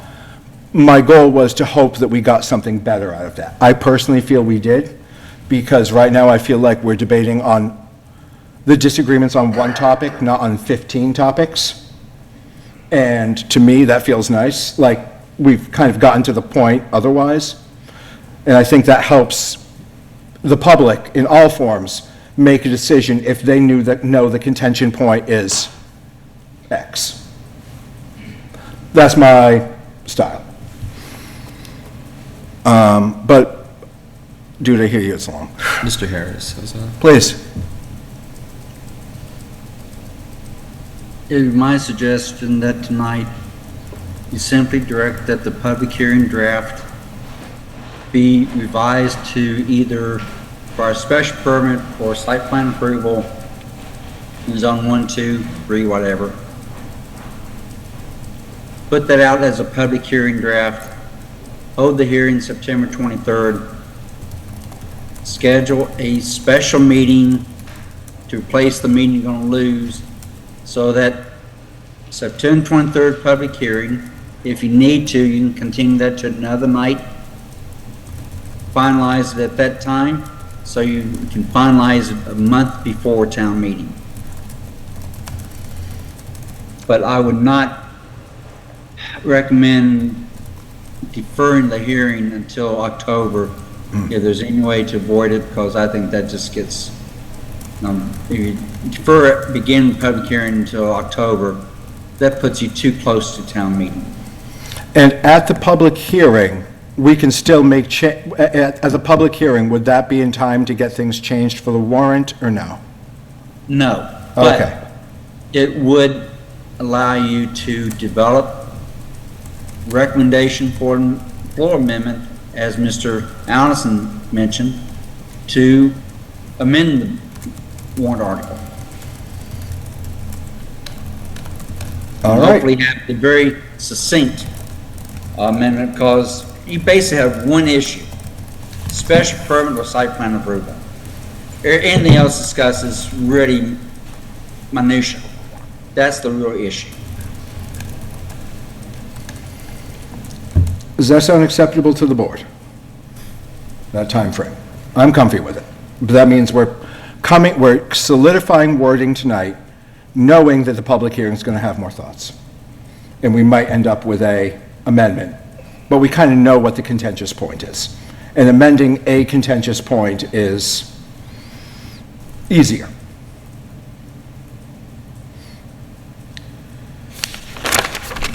I kind of got some vague, yeah, that works, so I'm going to run with that unless someone says otherwise, because I'm going to make a call. Well, What's that? Well, okay, so we've got this contention about the definition of Zone 1. Does it really matter what we define it as? I think that's pretty much controlled by the state. I think that's been accepted as we define Zone 1 by the state, and that's been accepted. Okay, so then I think we should also recognize the 310 CMR 22.00 is public water supplies, not just groundwater supplies, not just surface water supplies, but it's all groundwater supplies. 22.21, I think? I lost it. Can you just tell me which section of our document we're looking at, so I can... I've been inundated by emails and discussions and long diatribes that have been filtered with half information and half conjecture and a lot of confusion.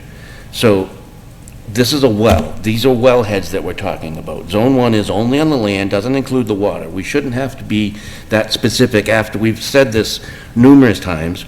And then the CMR 22 covers drinking water. So 22.21 is water, is surface water. 22.22, I think, is groundwater. Groundwater is what we're talking about when we're talking about Zone 1, 2, and 3. And a lot of the comments that I've received and I've continued to hear at these meetings are referencing 22.21, which has nothing to do with a well. And I just wish that if everybody was going to be so fervent and strong about facts and laws and regulations, that they would at least get their references correct.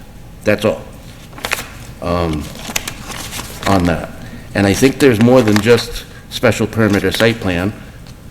Well, actually, no, it's like 2 or 3 different sections that are pretty much the same thing, right? And the only other edit was, there was a request to add swimming to activities, and I personally have no issue with that, because if we're going to say you're allowed boating, sure, we'll say you're allowed swimming. If people feel better about that, that's whatever. How often people fish on the land? Nobody mentioned fishing, it's in there. Wow, yeah,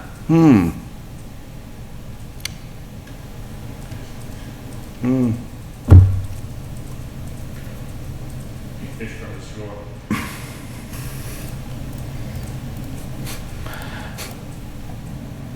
So, I guess I'm a little confused. I want to know,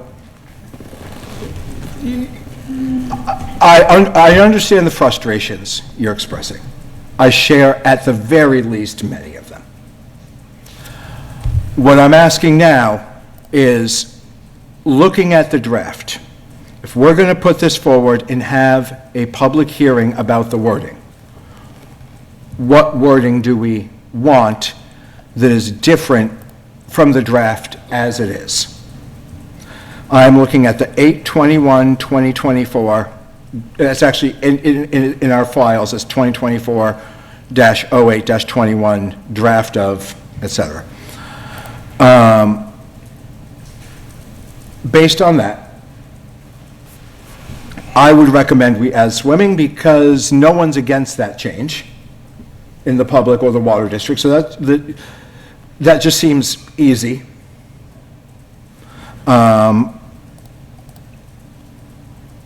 What words do we want here? Are you concerned about that we're citing the wrong law someplace, wrong regulation someplaces in this? No, what I'm arguing is the way you handled this is typically it would be dealt with the board, with the land use director, with select board, with department heads, with interested parties, with professionals, with people that can give us information rather than just opinion and conjecture. I accept that feedback. I'm aware of it. And this has changed, by the way, 4 times since I spent an entire day redlining the July 8th version of it, and now I'm confused. And apparently all this confusion is only for site plan approval or special permit. I'm frustrated. I apologize. I don't mean to call anybody out individually or groups. I'm just really, really frustrated. This has been going on for 2 years, and I've been... I just want to point out, you're actually allowed to call me out individually and be frustrated with me individually because I'm the chair, and that's fair. I'm not. You're new. I'm just frustrated, and I'm allowed to be frustrated, right? Yeah. Can I be that way? Yes. These days? Okay. I'm frustrated. Would I be able to quickly comment just about, like, how that's kind of going on town back end? What? I don't want to, yeah. I don't fully understand what you mean, and because you're not an elected official, I want to keep it real That's limited fair. right now. Yep. Is there a piece of info we need to understand somewhere, or? No, just trying to make, documents clearer, it's all one central identity, that type of thing. Yeah. I'm aware of what a problem that is, not just with this board, but everyone. So that is an ongoing thing with the town, is working on document tracking and everything else, and et cetera, but that's not really for this right now. Okay. I'm going to focus this in. The draft we have from 8/21. What would we want to see changed in order to bring this to public hearing? And we should do what we think is what we most likely want, okay? If the board most likely wants special permit, we should do that. If the board most likely wants, I should say, a site plan review, we should do that. But we should kind of think, commit, and then see. I do see Richard has his hand up. If I can, I think the question comes into a very simple question. At the July 8th meeting, Ms. Pease made a proposal, and that's in the draft here tonight. Recently, the Water District made a proposal that's also in the draft here tonight. The board just needs to decide which of those proposals they wish to go with. All right. Thank you, sir. I am going to let us know that at this point, I'm looking to hash out what the board wants to put to public hearing, so. Not about the bill, just a clerical issue? Clerical issues acceptable, absolutely, but you have to ask it at the microphone. I know. She gonna be the most fit woman in town. When will we, I'm going back to my original question, when will we know the wording, because then I can go home, and when will we know the date of the special, not the special, the public hearing? So I'm looking for, you're going to get the final wording by this date, and there's going to be a public hearing on this date, because I understand we're done giving you input at this point. So we're just waiting to find out what your pleasure is. My plan as chair right now, moderating the meeting, is because the board did not show objection, we're going to follow Mr. Harris's advice, which means tonight we are committing to wording that will go to the public hearing. And that means tonight we will also be scheduling the public hearing. Is that said correctly, Mr. Harris? I'm getting a nod, so great. So you will be getting that tonight. And then there will be a public hearing scheduled.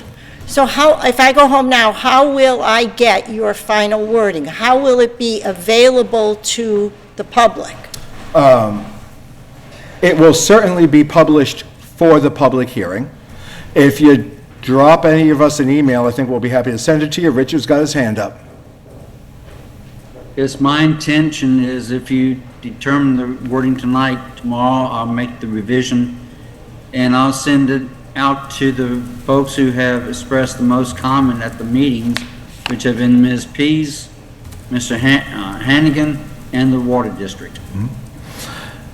And to other members of the public, if you are going, but I really want to see that too, drop me an email, mbrenner@lunenburgma.gov. lunenburgma.gov. Thank you. Have to remember which one we are.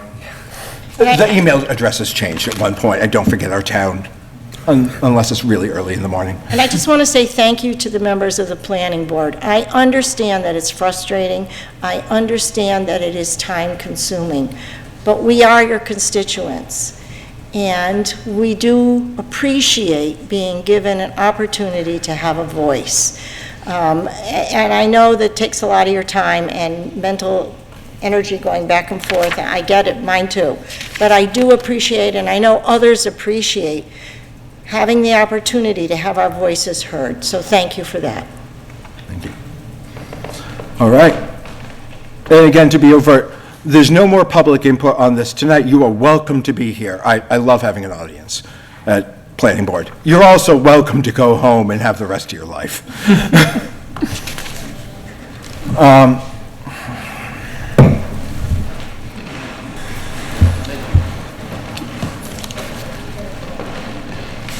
All right.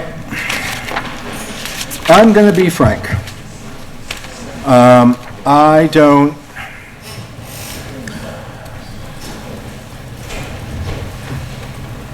As much as town meeting is all the town, it is very easy to turn out the vote for any given topic where people are passionate.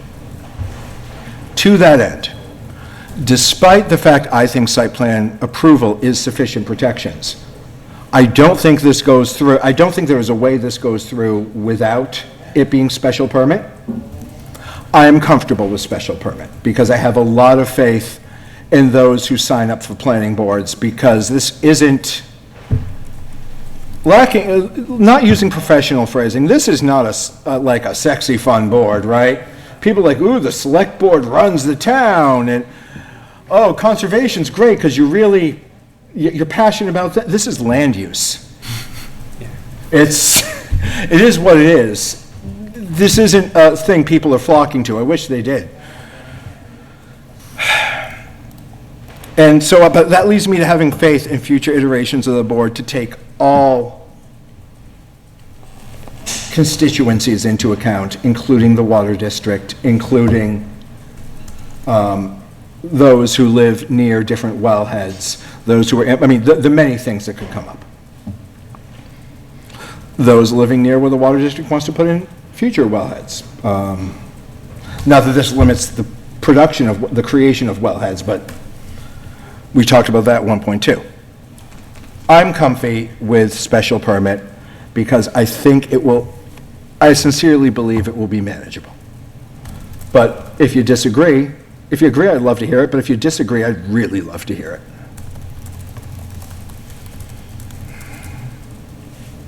So did I hear that special permit was to protect the town from, what was it?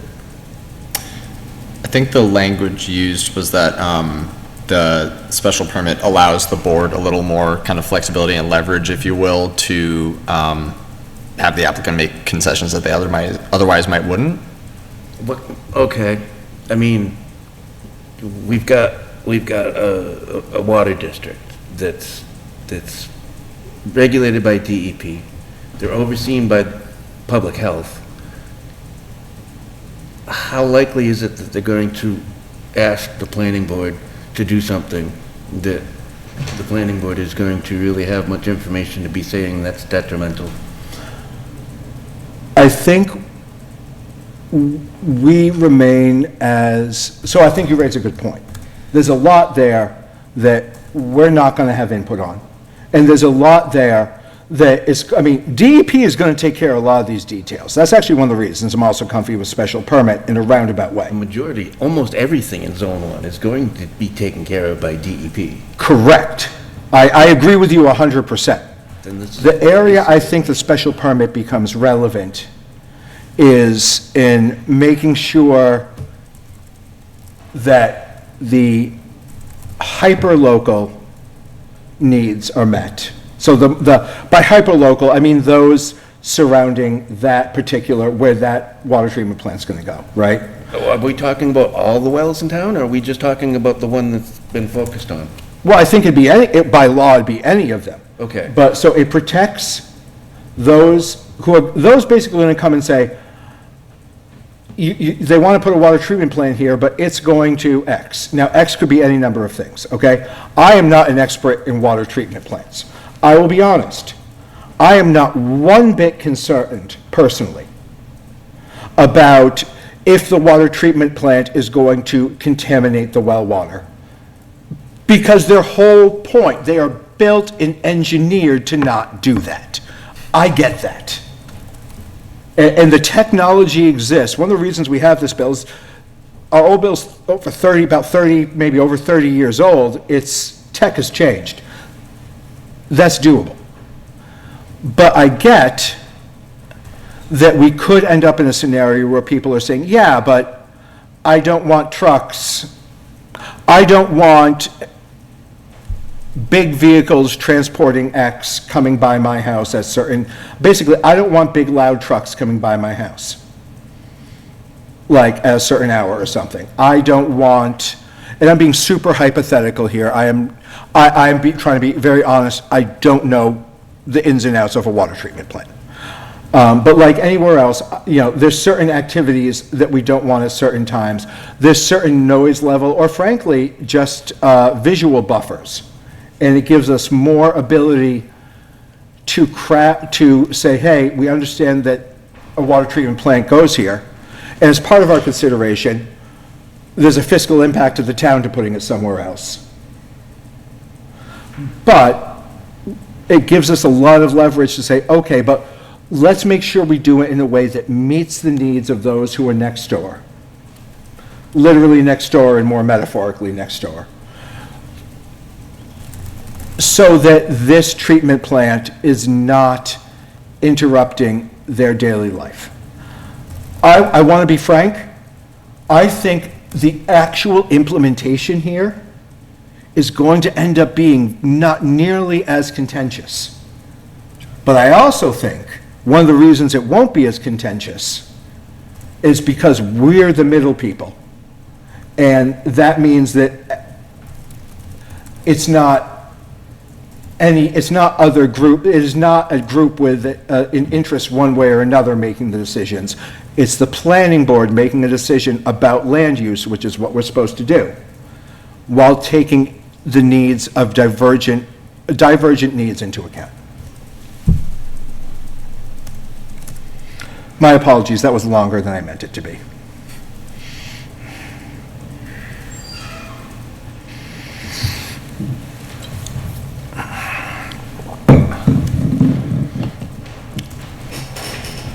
So I would encourage us to go with the special permit because I have a lot of faith in us as a board that exists now in future iterations.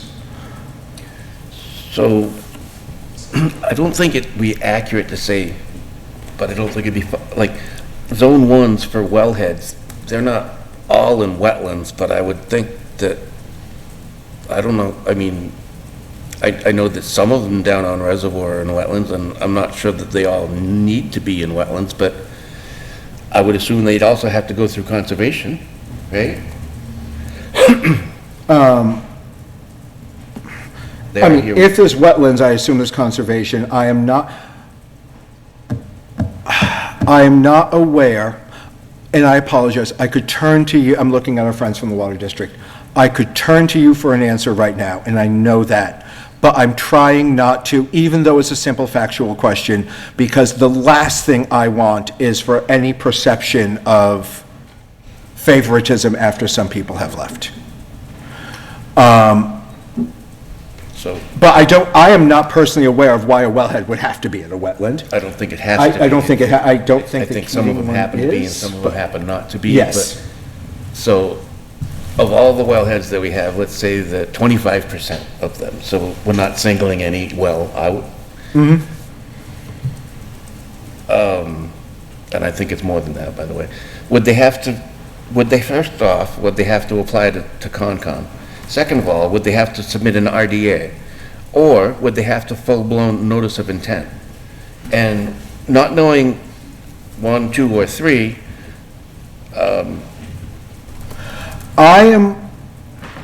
is the board, I'm going to turn to the board because I want to feel impartial. We have an engineer in the room who is volunteering to answer some questions. This is what our planning board meetings should be like until we get to the public hearing, by the way. We should be asking professionals questions. But go ahead, I'm sorry. Okay, I just want to get, is anyone on the board object to hearing from a professional on the topic Mr. Allison brought up exclusively? No objections. Thank you. For the record, Bill Hannigan with Hannigan Engineering, not part of any party that owns land. However, this really is not part of the planning board's jurisdiction. If there's work that needs to be done within a buffer zone of a wetland within the town, under the town wetland protection bylaw, or under Mass DEP, they have to file appropriate plans and permits with the agency that's in charge, which would be the Conservation Commission. So it's really not part of the, it wouldn't be part of the Groundwater Protection District bylaw. Thank you. Thank you.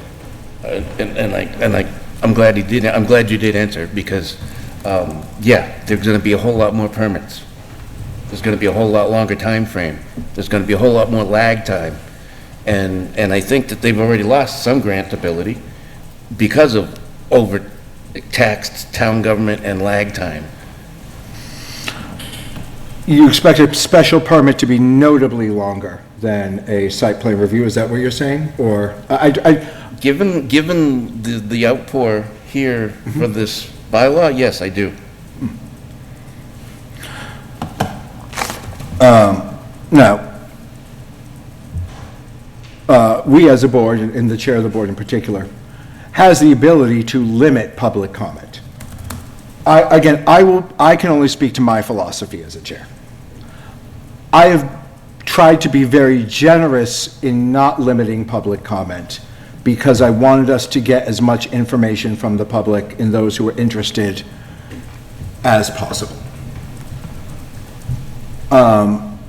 There are times that I also feel it's appropriate to be much more on point. I would personally argue that with a special permit, you need to hear what people say, but then you make decisions, as we typically do. I've run this differently than I would expect that being run. I will not forever be the chair of this board. Therefore, it would be up to future chairs, some of that level of detail.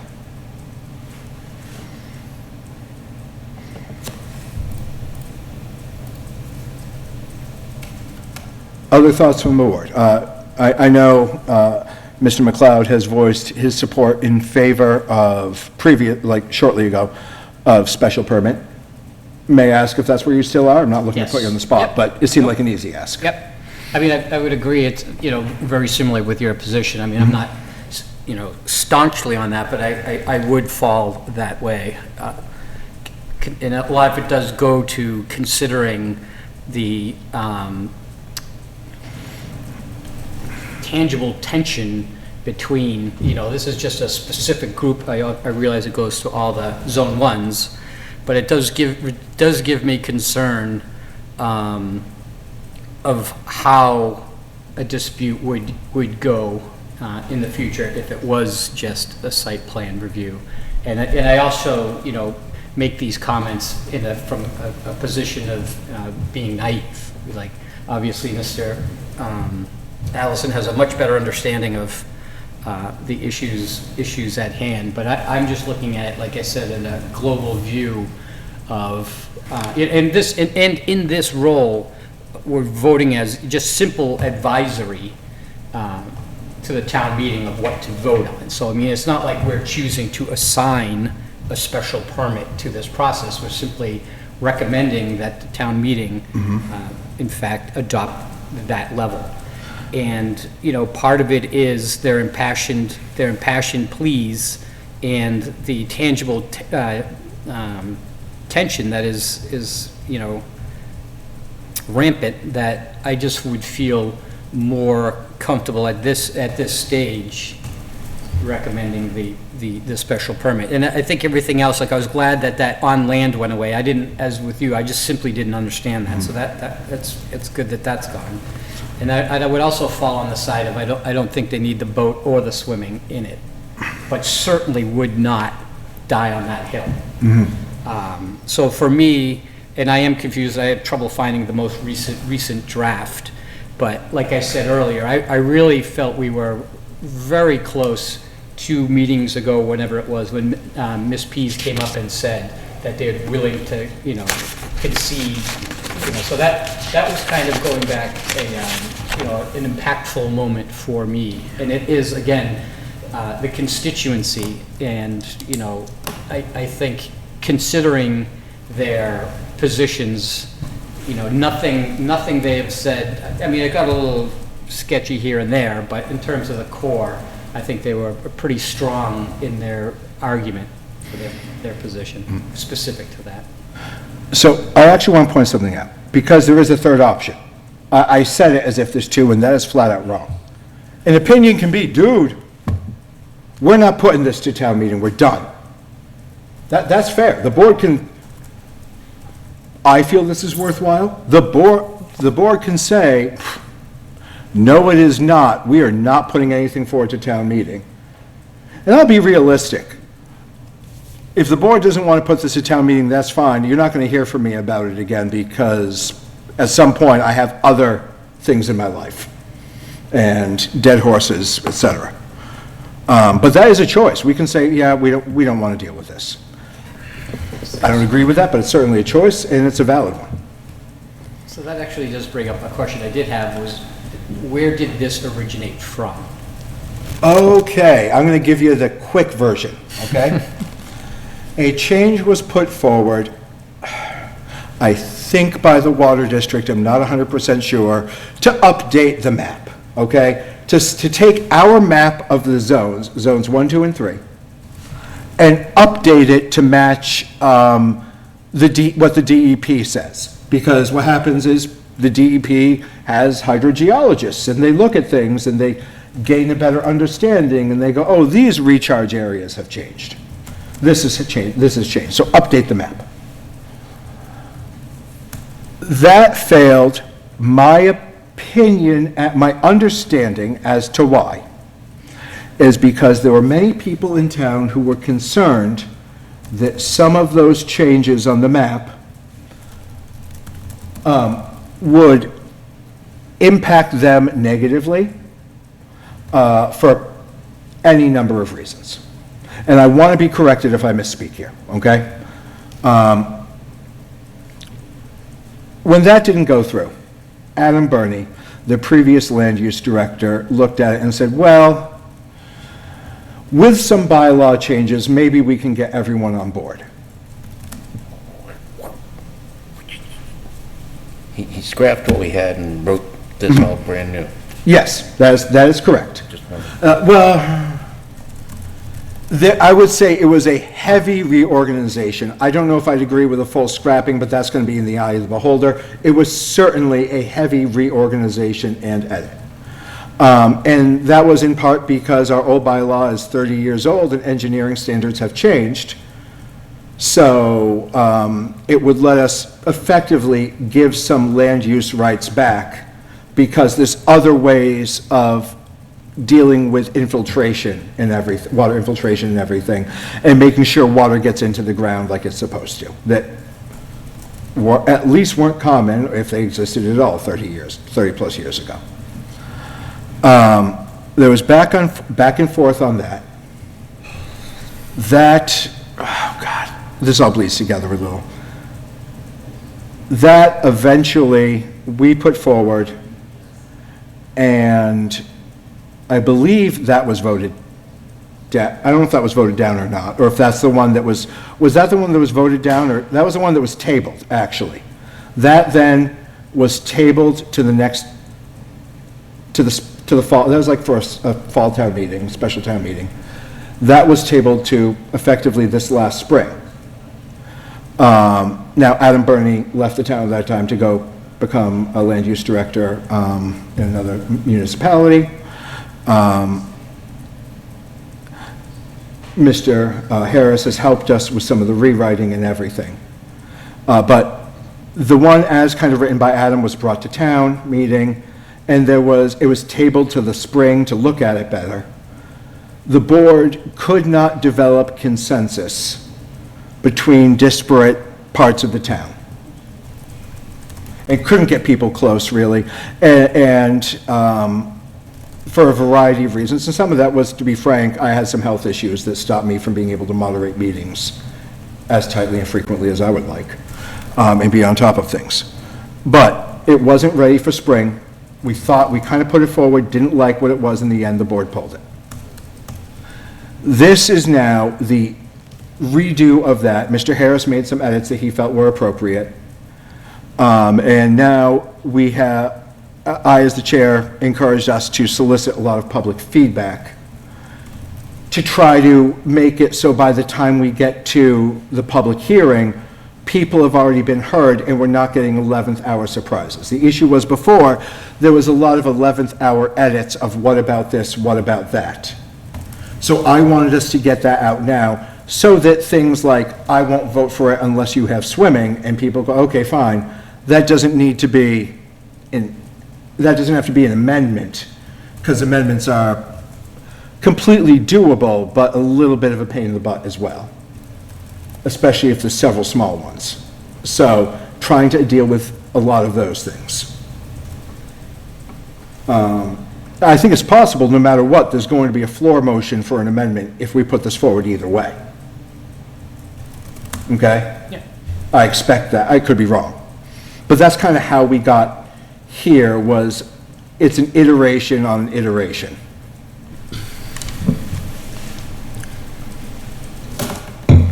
I'm going to really try to direct some of our focus now. I'm going to ask Tim and Amanda, if you don't mind sharing, do you ever thought one way or another on special permit versus site plan approval? Between those two edits, effectively. Yes, I have a similar approach here in regards to, like, what is the role of a government and what is the role of a leadership group. And it is largely, like, first priority is to protect and benefit the people that you are in charge of. I see the special permit review as in line with that. All right, thank you. Amanda, do you mind if I ask your opinion? No, not at all. So my opinion is unchanged from our previous meeting on this issue. I thought at the time that special permit made more sense. I still feel like a special permit makes more sense for this. I I think it is a compromise, as the members of Hickory Hills Lake Association have pointed out frequently. I will say, I think a lot of the attitude towards the water district makes it seem as though their decision-making might be nefarious, and I don't necessarily agree to that. I'm not making a claim that that's what people are saying.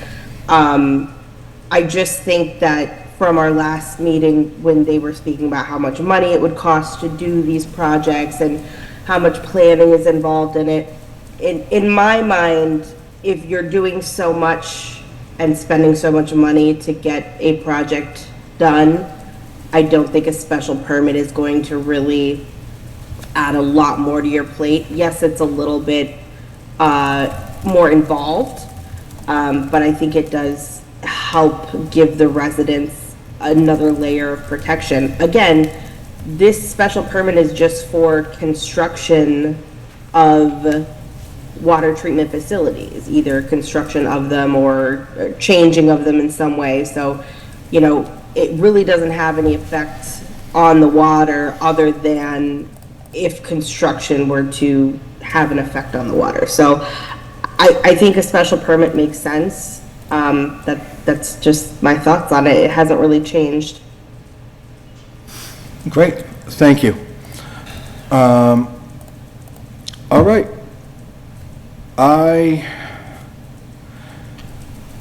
And Mr. Harris, just help me with this quickly, please.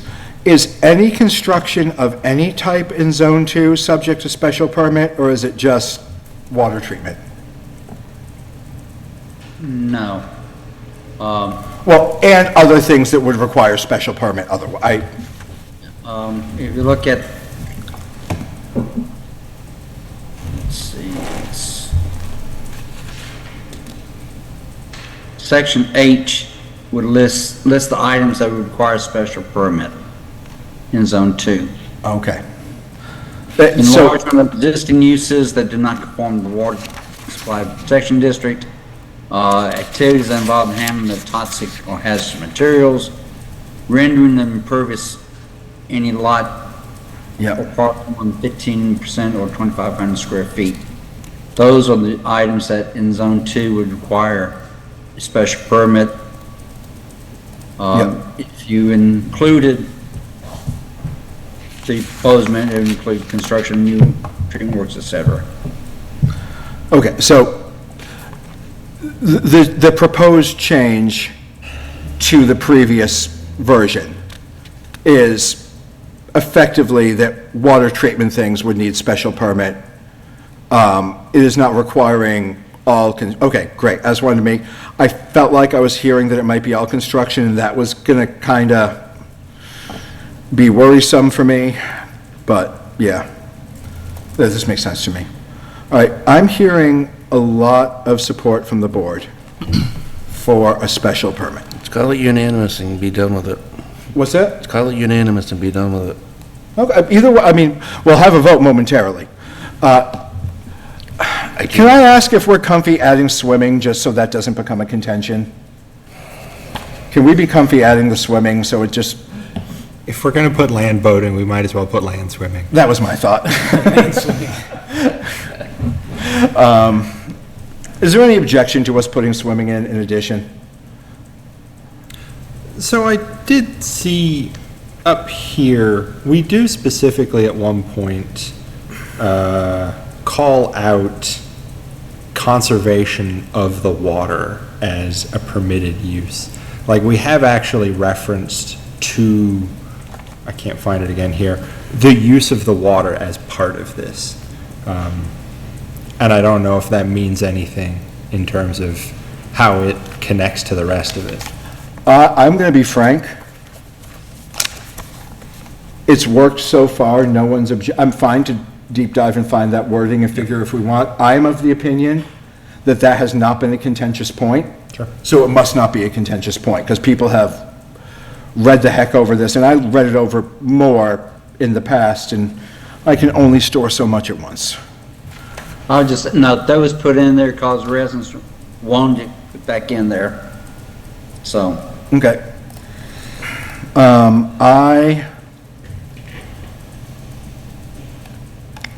So the motion would be to direct you to pick a specific version, Mr. Harris, to then submit for special town meeting, is that correct? what would the motion be to, for the public hearing draft, the proposed warrant article would entail the amendments made, the modifications recommended from the July 8th meeting with the addition of swimming, but to exclude the water district proposed amendments regarding water treatment plants.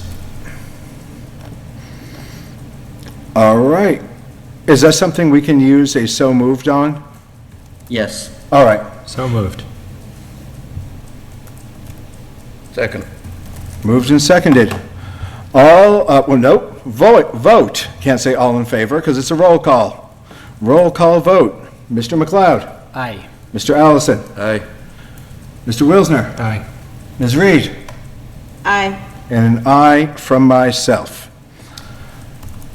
We've got the wording.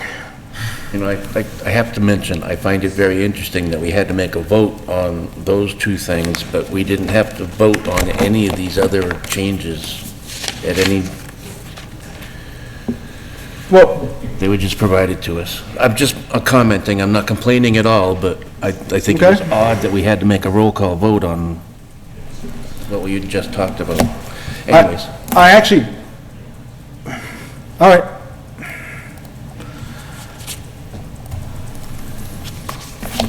I don't think we've ever taken votes on draft edits as we've gotten, but I could be wrong. That may have happened. I further support it, though, because this is technically, I think, Richard's last day, is it not? Yeah. Yeah, so Yes. I do support that. I mean, he has a couple days with us, but last meeting. All right, I am going to go to our agenda. Up next was supposed to be the proposed accessory dwelling unit amendments. That's a pretty meaty. I'm going to pause this for a minute, though, for a couple reasons. Come on, what did, agendas, go to the, oh, there, like, I wasn't get the agenda on my screen. Okay, here we go. I do want to loop back to Hannigan Engineering. Oh, yes, sorry. I'm going to have us rock the decisions and figure from there. Do we need anything else? I'm going to deal with this, but I just want to ask Mr. Harris so I can anticipate correctly. Do we need anything else in terms of setting the date from the public hearing from the board, or is this all set now? I just want to be clear, the board does want to set the date for September 23rd.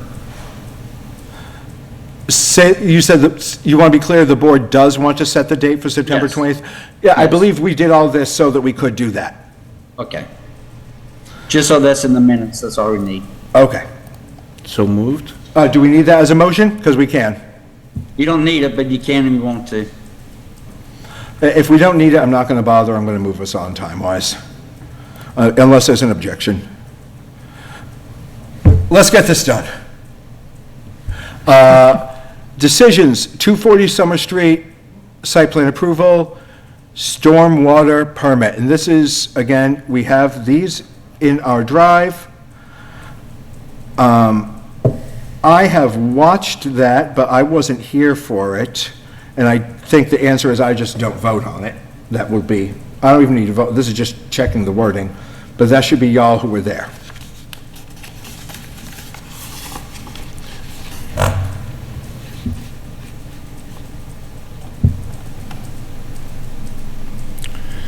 Yes, I would expect Tim, Amanda, and Glenn to vote on this because they were at the hearing. And you said it was Tim, Amanda, and Glenn. And Glenn, who were present. Great. I'm going to leave that to you three. I mean, I'll look it over, tell you if I see something glaring, but.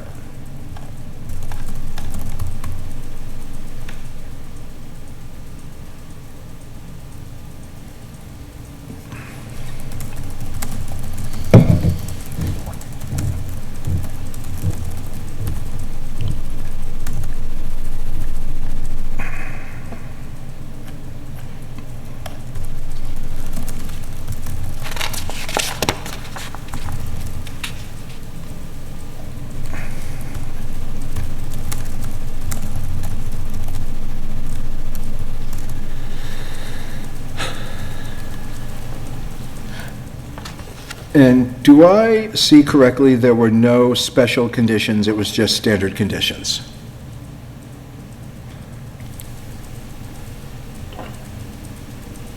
I'm not sure the vote even included special standard conditions, did it? Yes, we had it in here somewhere.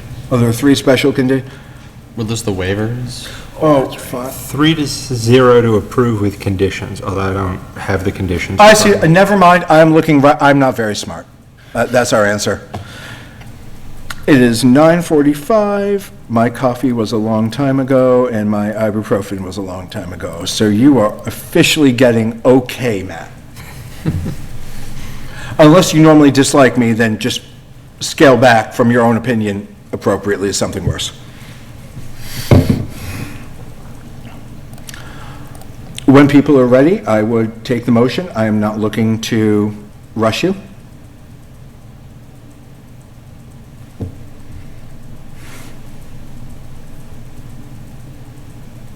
Okay, so we approved,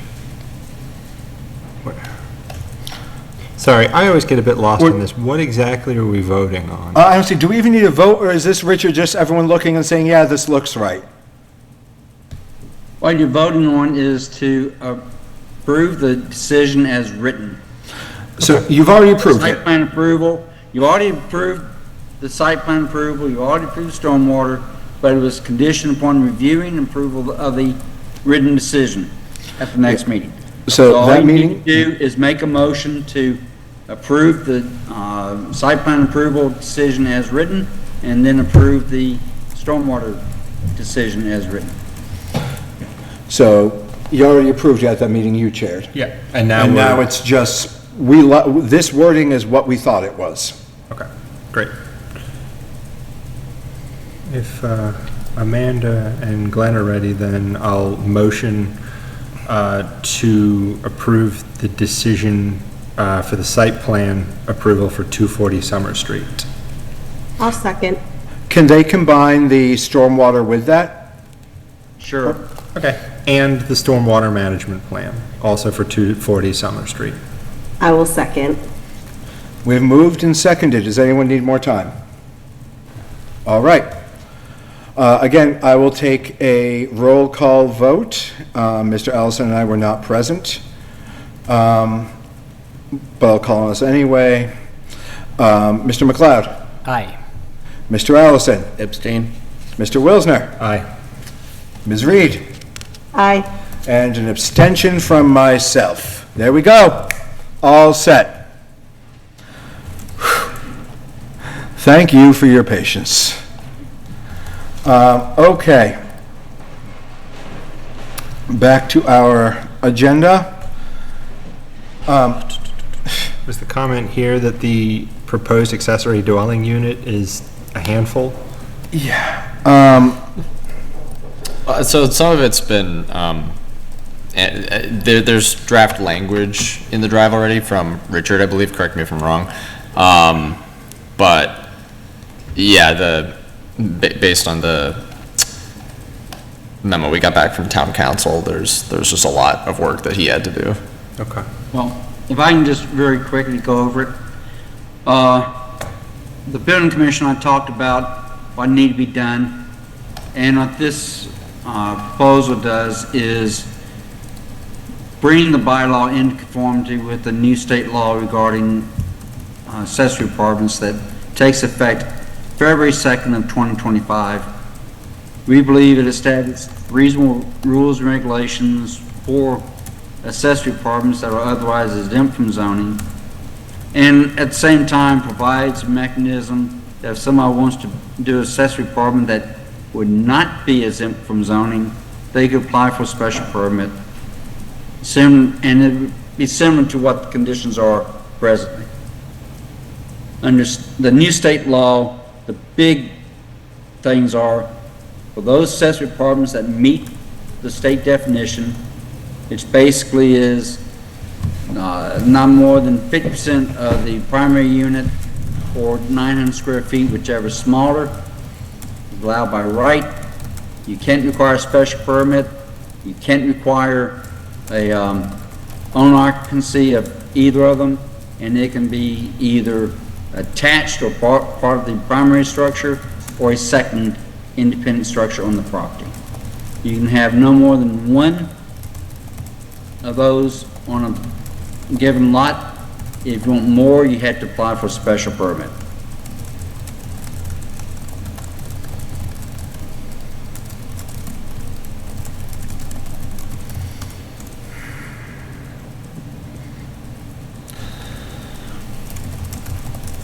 So, trying to process everything.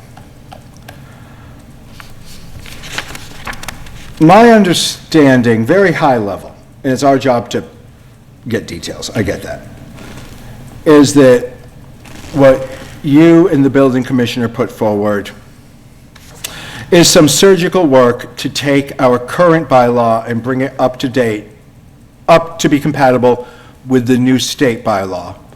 This has some safety ramifications if we don't, because otherwise we might not have appropriate setbacks for accessory dwellings that could make them potentially, like, built too close to the property line, which doesn't sound safety at first, but that can actually limit, for example, fire department's ability to get in and save people. Correct.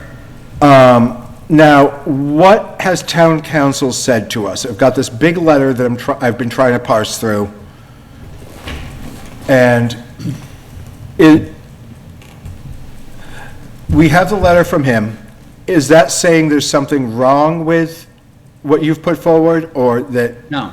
Okay. The town council's letter came before we drafted this up, and this Got is it. based upon the letter from town council. Okay.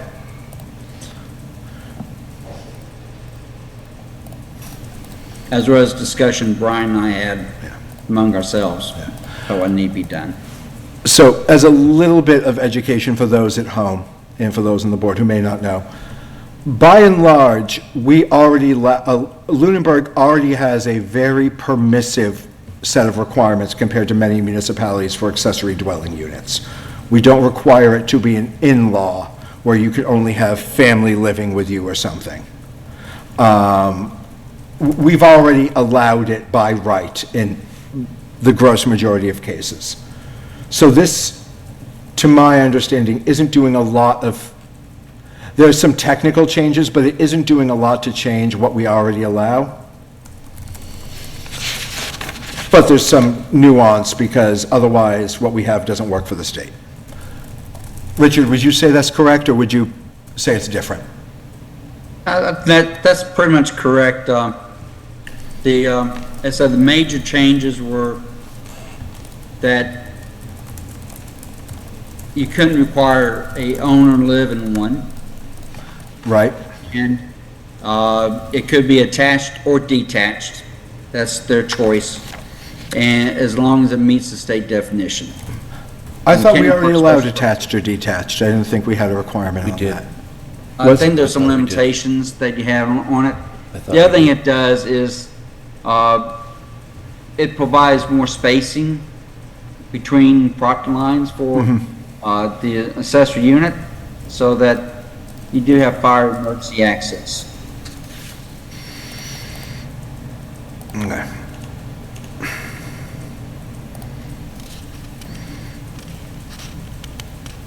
If this feels a little out of the blue to people here and to people out and watching us, yep, welcome to state government. And let me also explain why Brian and I felt this should go at the fall town meeting. It takes effect at state level February 2nd of 2025. If you don't have something booked that conforms, then at that time somebody could do an accessory apartment without reasonable regulation. All they do is get a building permit and build it. And in 1 week, Brian had 3 people inquiring about doing an accessory apartment. Several of them, 2 of them I think had heard about the new state law, and they want to take advantage of it.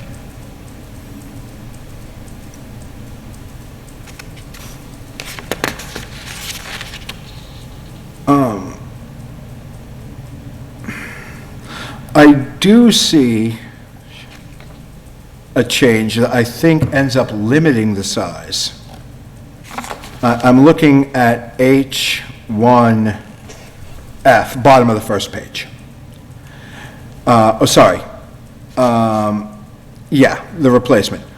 Because we did say, it may not be more than 30% of the normally inhabitable floor area of the combination of the dwelling units, as opposed to, shall not be larger than the gross floor area of half the gross floor area of the principal dwelling. That's very close to 30, like 30, 33%. That's similar. Or 900 square feet, whichever is smaller. So this would limit the size of ADUs to 900 square feet, where we do not currently do that. Do I understand that correctly? It would limit the ones allowed by right. If you scroll down further, under section 2 at the bottom of page 2, accessory dwelling unit by special permit. Somebody wants to have a larger accessory dwelling unit, they could apply for a special permit. Is there a reason to require the larger by special permit? Like if someone has a 2,400 square foot house and wants to add a 1,200 square foot ADU? Or somebody has or someone wants to build a 2,400 square foot second house on their lot? Well, for the second house to be 2,400 square feet, their primary one would have to be 4,800 square feet, right? Under the current law. Ish. I know 30% of total versus 50% of the main is a slight difference, but I'm going to treat them as equivalent. The reality is, I think you're muted. most won't build that big one. I mean, it's up to you what you want to do. I mean, we felt this provides some reasonable approach to address those who want to do something that's not exempt. Yeah, I mean, I feel like the current rule isn't much of a problem, but maybe it will be now that there's more attention paid to this. I could be wrong.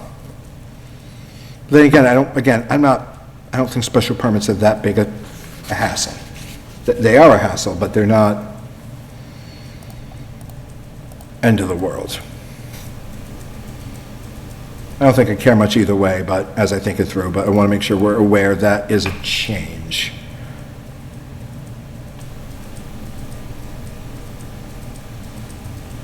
I have a question for Richard. Please. So, Richard, in these additions and revisions, is there anything here that wasn't necessitated by the change in the state law? There were a couple of changes that were proposed that Brian said, now, for instance,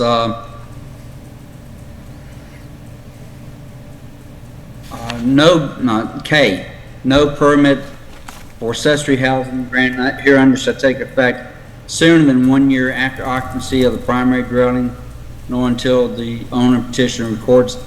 Brian said the ZBA had been ignoring that routinely, so that wasn't, he felt we should just get rid of that. H2, consistent with the original architecture of the structure, we talked about that, and that's really vague, and how do you try to interpret that if it's allowed by right? So we felt that should come out.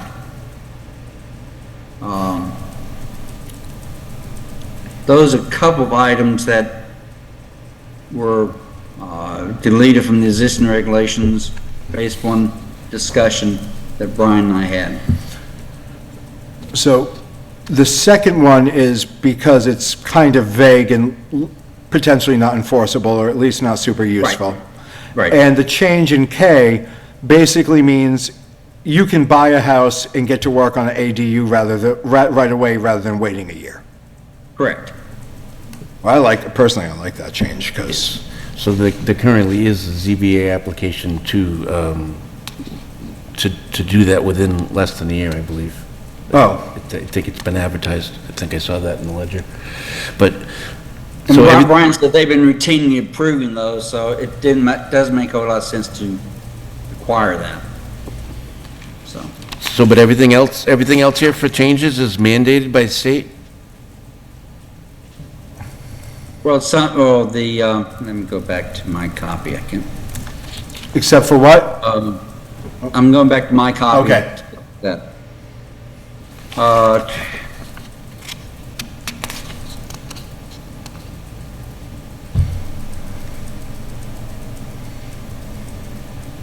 Parking, you can require more than one parking space for accessory units.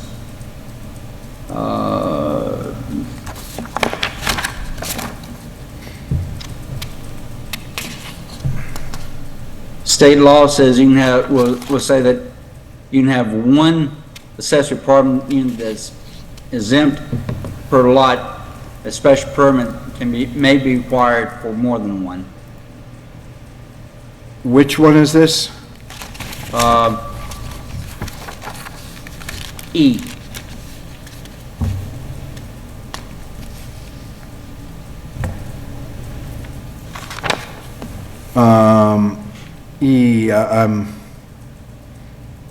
Yeah.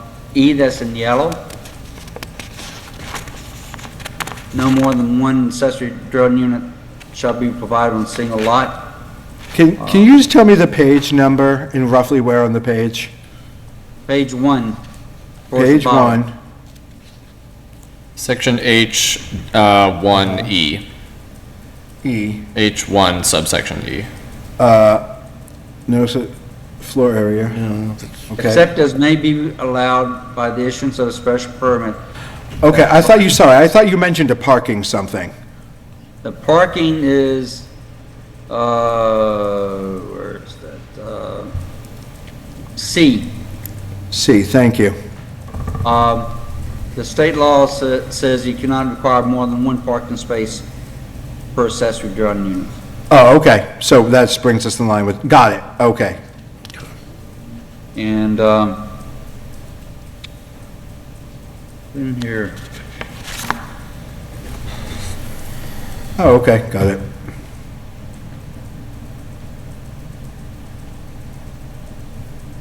that's it.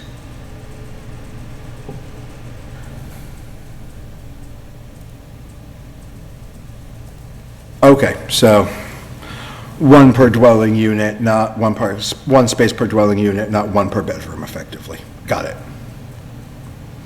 Which makes sense to me.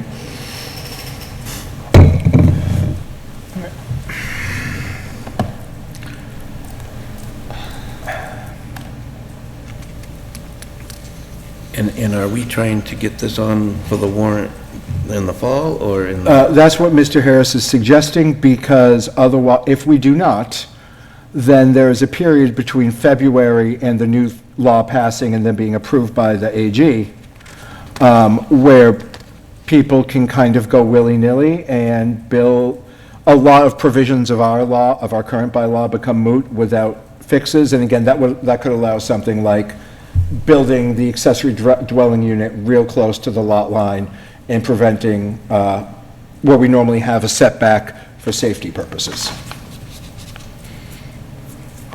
But it would still be dictated by the states. So, this is one of those cases where no matter what, state gets what it wants. If we don't update, parts of our law get invalidated in a way that lets potentially unsafe things be put together, or things we've traditionally considered unsafe be built. Where this, for the, by and large, just accounts for those changes so that we can keep things safe and on the up and up. Again, I'll call out, there is a change here in that we require, right now, pretty much all accessory units are by right. Whereas in ADU here, over 900 feet would require a special permit. So I've thought about my wife and I have talked at times about putting an ADU on our house, for example. I think we're something like 2,400 square feet, and we've been like, oh, we could have up to a 1,200 square foot in-law apartment if we wanted on the garage. And this would say, no, it has to be 900 square feet unless you go special permit. That is a change. I don't think I care much either way. But, yeah, I don't care either way, frankly, one way or another. There's also changes in the setback requirements for under 250-5.2.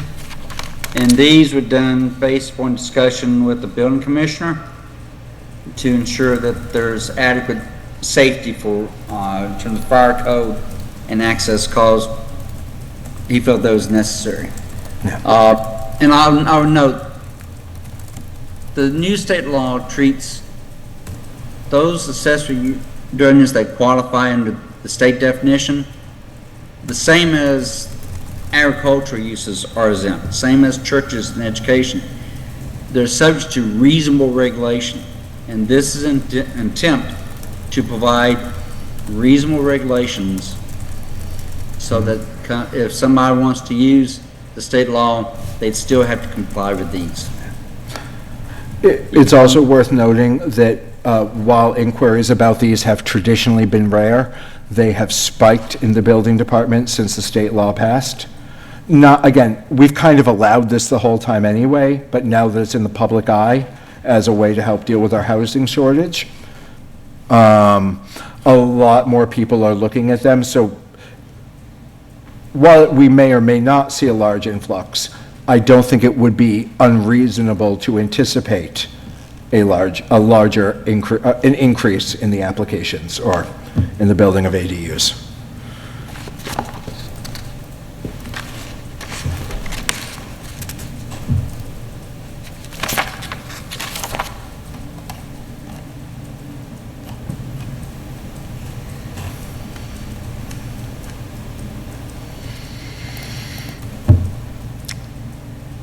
Personally, I think I am comfy with it as written.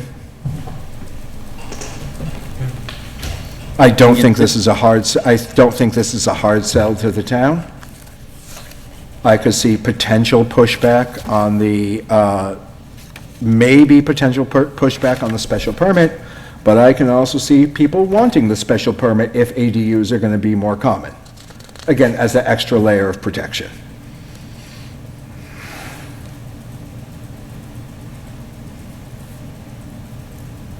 And again, this would just be a public hearing draft. You could, at the public hearing, make a recommendation that the warrant article be amended to delete the special permit requirement or to increase the allowable size of a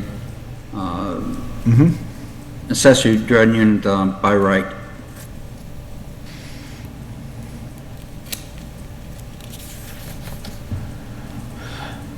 All right. Septic and everything aside, okay? Let's assume everything else magically works. I have a 2,400 square foot house. Can I build a 4,800 square foot house and declare the original structure to be the ADU? I don't know how much, I'm just curious, like, this is more for my own curiosity's sake. I don't think it's a super relevant. If there was no size limitation, you could. Yeah. No, that's fine. I was just trying to think through what that would, can an existing structure, what I really meant is, can an existing structure become the ADU? And, yeah, the answer, yes, is fine. I expect that at some point is something someone's going to ask me. I don't see why you couldn't. I mean, it doesn't say the accessory unit has to be behind, doesn't say anything else. It could be part of it. It could be a replacement for it, yes. So I guess the question is, are we comfortable putting this forward for public hearing? Could be yes, could be no. We could say, we want more time, and we'll just deal with the fact that that kind of leaves us up the creek for like 6 months or something. That's a choice, and that's a valid choice. So my recommendation is if we want to, then we probably should have it the same night as the other public hearing. I would agree with that. Well, okay, in thinking it through, that might be a long meeting, and it might interfere with this one, and this could blow up and turn contentious, so, I don't know, but advertising, we have enough time to do the 29th. I'm not against long meetings, but, It's going to be, I expect the public hearing as for the water to be less long and less contentious than what we've already seen, because one of the two groups is satisfied, the other group may come to us and make a discussion, but I don't think it's going to be the same level. I could be way off base there. I think the public hearing will be less contentious and hopefully open up more discussion on this. I could be full of cucky duty. I don't think this is going to be a big problem with the town, honestly. The town has repeatedly voiced they want as many options as possible when, for the property they own, for their housing and everything, and this takes what we're already doing and just brings it in line with the state for the most part.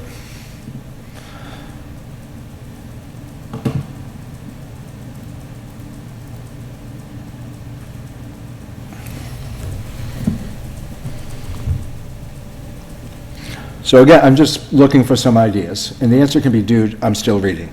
I'm comfortable with it. I've read through. You said, I'm sorry, I didn't hear if that was, I'm comfortable, okay. I am comfortable with it, if, putting it forward. I mean, that's the reason I asked Richard, how many of these were not mandated by the state? He said 2, basically, right? Yeah. That right there puts it in my acceptable box. Yeah. That's where, look, that's where I am. Unless we're gonna talk about fighting it. No. Right? No. I would certainly go ahead and fight, but there is no fighting this. They've already put a deadline on it. And thankfully, it's not a big change to what we're already doing, like this nuance here, but for the most part, we were ahead of the curve on this one. Yeah. For once. I'll take it. Well, we do it more than once. Our stormwater was ahead of the curve.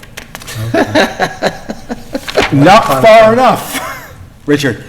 I'll just note that I've got another community that spent about 2 years rewriting their accessory apartment bylaw, and that is going to have to be very significantly rewritten because of this new state law.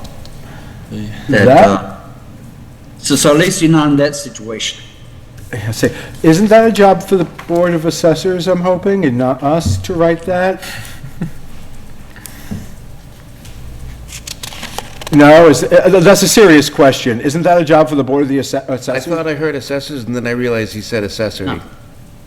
Yeah, what I said was, I've got another community that spent 2 years. Oh, another. Rewriting their accessory apartment bylaw, and it is in significant conflict with state law. I misheard. Rewrite theirs. Never mind. I'm glad we're not them. How do we feel? I agree. I think it's just another, my concerns are more along the lines of the proverbial slippery slope. And what I think is critically important is that when it is presented to town meeting, that we advise the citizens of Lunenburg that this is your legislators stepping in on your behalf and making decisions on the local issues of zoning, and you have no choice whatsoever to do what they say to do. Just so happens this one, like you said, is pretty close to what we have, So it's individually not all that offensive, but if you look at the larger picture and the fact that, somebody could build an accessory dwelling unit on the property and rent it out, where that, that may be a choice that residents would, like you said, a lot of communities either don't allow them or put a lot of restrictions that it has to be for a parent or a family member. So logical things for a community to make a decision on their own behalf. Again, the citizens making the decision whether or not that's how they want to proceed. So this is just a situation where that is being removed from the voters' will. So I think it just, we don't necessarily have to go in such detail, but I do think, in general, any article brought before a town meeting, there really should be a blurb of where did this come from and why. I got good news. I say we do that. I mean, when I've been presenting for the board, I have chosen to do that. I believe Adam, who presented as the land use director previously, did at least similar, but I can't recall his wordings from the top of my head. But we've had to make similar arguments before the town. We actually got a zoning thing passed at 100%. That never happens, but the argument basically was, if we don't do this, then the way the law has now been interpreted by the state, if we don't do this, companies can do anything they want. Yeah. It's like in a specific situation. But that, I would have that as part of my discussion with the town, because I think it's worth knowing. Whether you like it or not, and there's people who do like it, but either way, it's worth knowing where it comes from. Right. And then the cautionary tale of, you might be fine with this, but you need to make it clear to your, those who we elect to represent us, that we don't, unless you do want them, of course, but you don't want them to infringe on our rights as, Lunenburg citizens. I am, we can discuss this more in a sidebar at some point, but I am very thoughtful in the wording I use, because if we like something, I try to be very concise in my wording. I'll let you know roughly what that's going to be, because if you don't like it, I might not get too deep down that rabbit hole, but I'll let you know, because you could certainly raise that as a point at the town meeting and discussion as well. Because I don't disagree. However, I try to keep a more narrow focus. This is a tough one, because it's like you've said, it's very close to what we already have, but there's something else to keep an eye on. All right, it is, I'm going to pause this for a second. Right It on is the heels of that. Yeah. 10:17. At 10:30, we have to vote to keep going, and I don't want to have to call for that vote. So, I'm going to turn to us and say, based on what I'm hearing, I am looking for a motion. The motion, for example, could be to have Mr. Harris submit this draft for town meeting as presented to us, and for the public hearing to be scheduled on September 23rd. Is that a good enough motion? 3rd or 29th? 23rd. He's saying, Ms. Harris, you're muted. Have town staff, because maybe Logan's meeting, doesn't need to advertise, because my time is gonna be done this week. So. Yeah, but fair. Is what I said, can that be used as a so moved or no? That's really, okay, great. That's real, I know there's some details there. So moved. Second. Moved and seconded. Roll call vote. Mr. McLeod. Aye. Mr. Allison. Aye. Mr. Wilsner. Aye. Ms. Reed. Aye. An aye from myself. All right, I am going to be frank. I'm going to look at our agenda.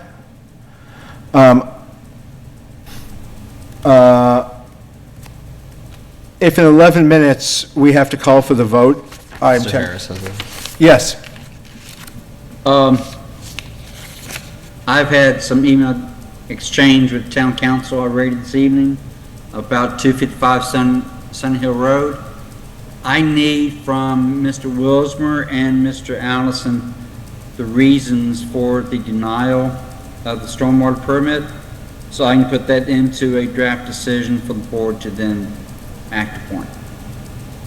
What he has said is the 2-2 vote is a denial, and therefore and if I need to put together a written decision, so the applicant will have something to act upon if they choose to appeal.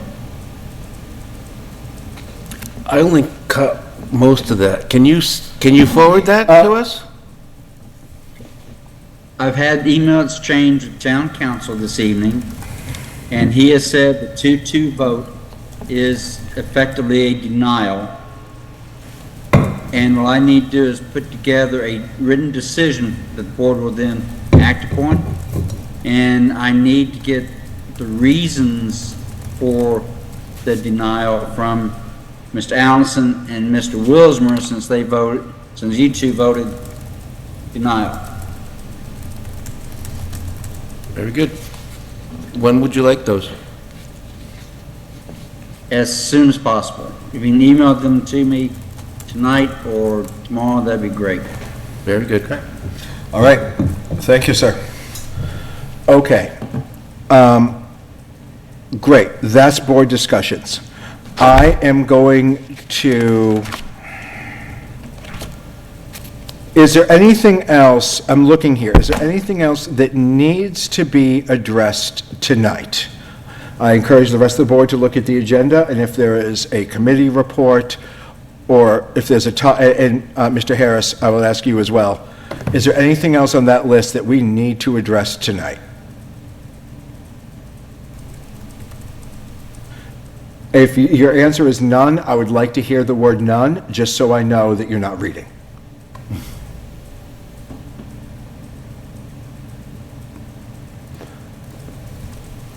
You talking to Mr. Harris? I was talking to everyone. I'll just make one comment relative to the MBTA zoning. Yep. I would have said more, but in interest of timing, I would just suggest the board should commit to having an article approved by the Executive Office of Housing and Livable Communities prior to bringing it before town meeting.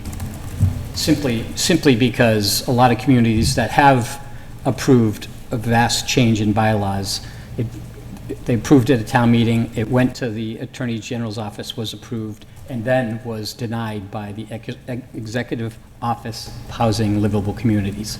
So then they have a vast new zoning bylaw that passed the AG that they are still out of compliance. So that's my simple point with, I could go into, in a later date, we can go into more detail, but it would be simply that we should, assuming we go forward with it and come up with a zoning change that we like and approve, send it to EO and have them approve it prior to going to town meeting.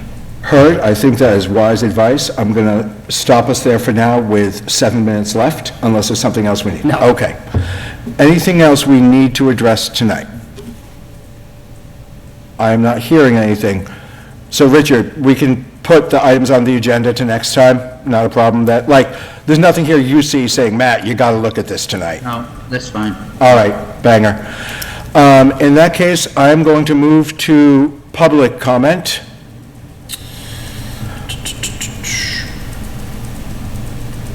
Not seeing any. Okay. Would this be a good time for you to mention whatever it was? Yeah, this is public. You can say whatever you want. Yeah, I'm public sometimes. 7 minutes, and I want to have a couple minutes to thank people. Yeah, I won't beleaguer the point or anything, but, yeah, I'm watching more meetings and stuff, kind of just beginning to wrap my head around a lot of these things, and I just see a general reoccurring issue with a big part of this government stuff is collaborating on, a document, and the approach that the town seems to have taken is just kind of the antiquated one of a billion different copies floating around, this, that, and that's all that we could work with at the time through the technology for a long, long time.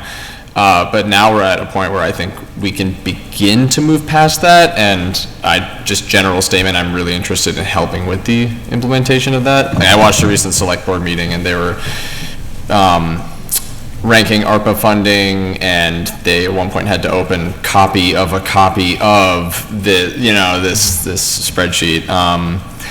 And I think ultimately it's little things like that can slow down a meeting a little bit in the moment, but if you look at the aggregate time that eats up, it is a lot, and there's a lot of confusion that I see people from many boards everywhere just express. So it's a solvable problem. I would love to kibutz with you on the side about that, because I think that is banger, but I think Absolutely. we're going to have some, I want to discuss some hurdles you can probably easily think through, but that I've observed, and others could as well, of course, I'm not trying to preclude. Yeah. Ladies and gentlemen, hire yourself some Zoomers, there is a reason for it, because they will drag you kicking and screaming into the 21st century. We're already a quarter of the way through it, it's probably time to act like it. I hear you. Okay, board comment. I want to say very quickly, I want to be more effuse, but Tim, you ran a damn fine meeting. Amanda, you ran a damn fine meeting. Pardon my language, but dang wasn't going to cut it that time. I watched both meetings completely. I mean, at like 1.5 speed, because I'm a human, but it was great, and you both, I'm obsolete, that's cool. Secondly, I would like to, I hope on the behalf of the board, give a big shout out and thank you to Mr. Harris, who has been our interim land use director for months and has really done a bigger service to this town through that contractual employment than most people in the town will ever get and understand.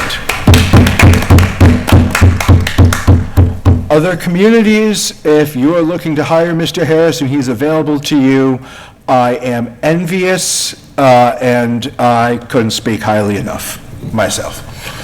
Thank you very much. Thank you. Richard, it's been an absolute pleasure. Thank you. Very, very much a pleasure. Yep. Thank you. Board comment. I did sit on an interview the other week, last week, which board chairs are traditionally not invited to, but I was and deeply appreciate that. And I was a silent participant. I get that, there's going to be reasons, but I am hopeful for our future in the short term. I don't know details yet, but I am hopeful for what we have coming. I am hopeful that we have coming and what we might have coming. All right. Any other board comment? Hearing none at 10:27 at night, because we hate fun on the planning board, I would look for a motion to adjourn. Motion to adjourn the meeting. Second. Moved and seconded. All in favor by roll call. Mr. McLeod? Aye. Mr. Allison? Aye. Mr. Wilsner? Ms. Reed? Aye. I for myself, for the love of God, thank you everyone for sticking with us. Have a great night out there. Take care.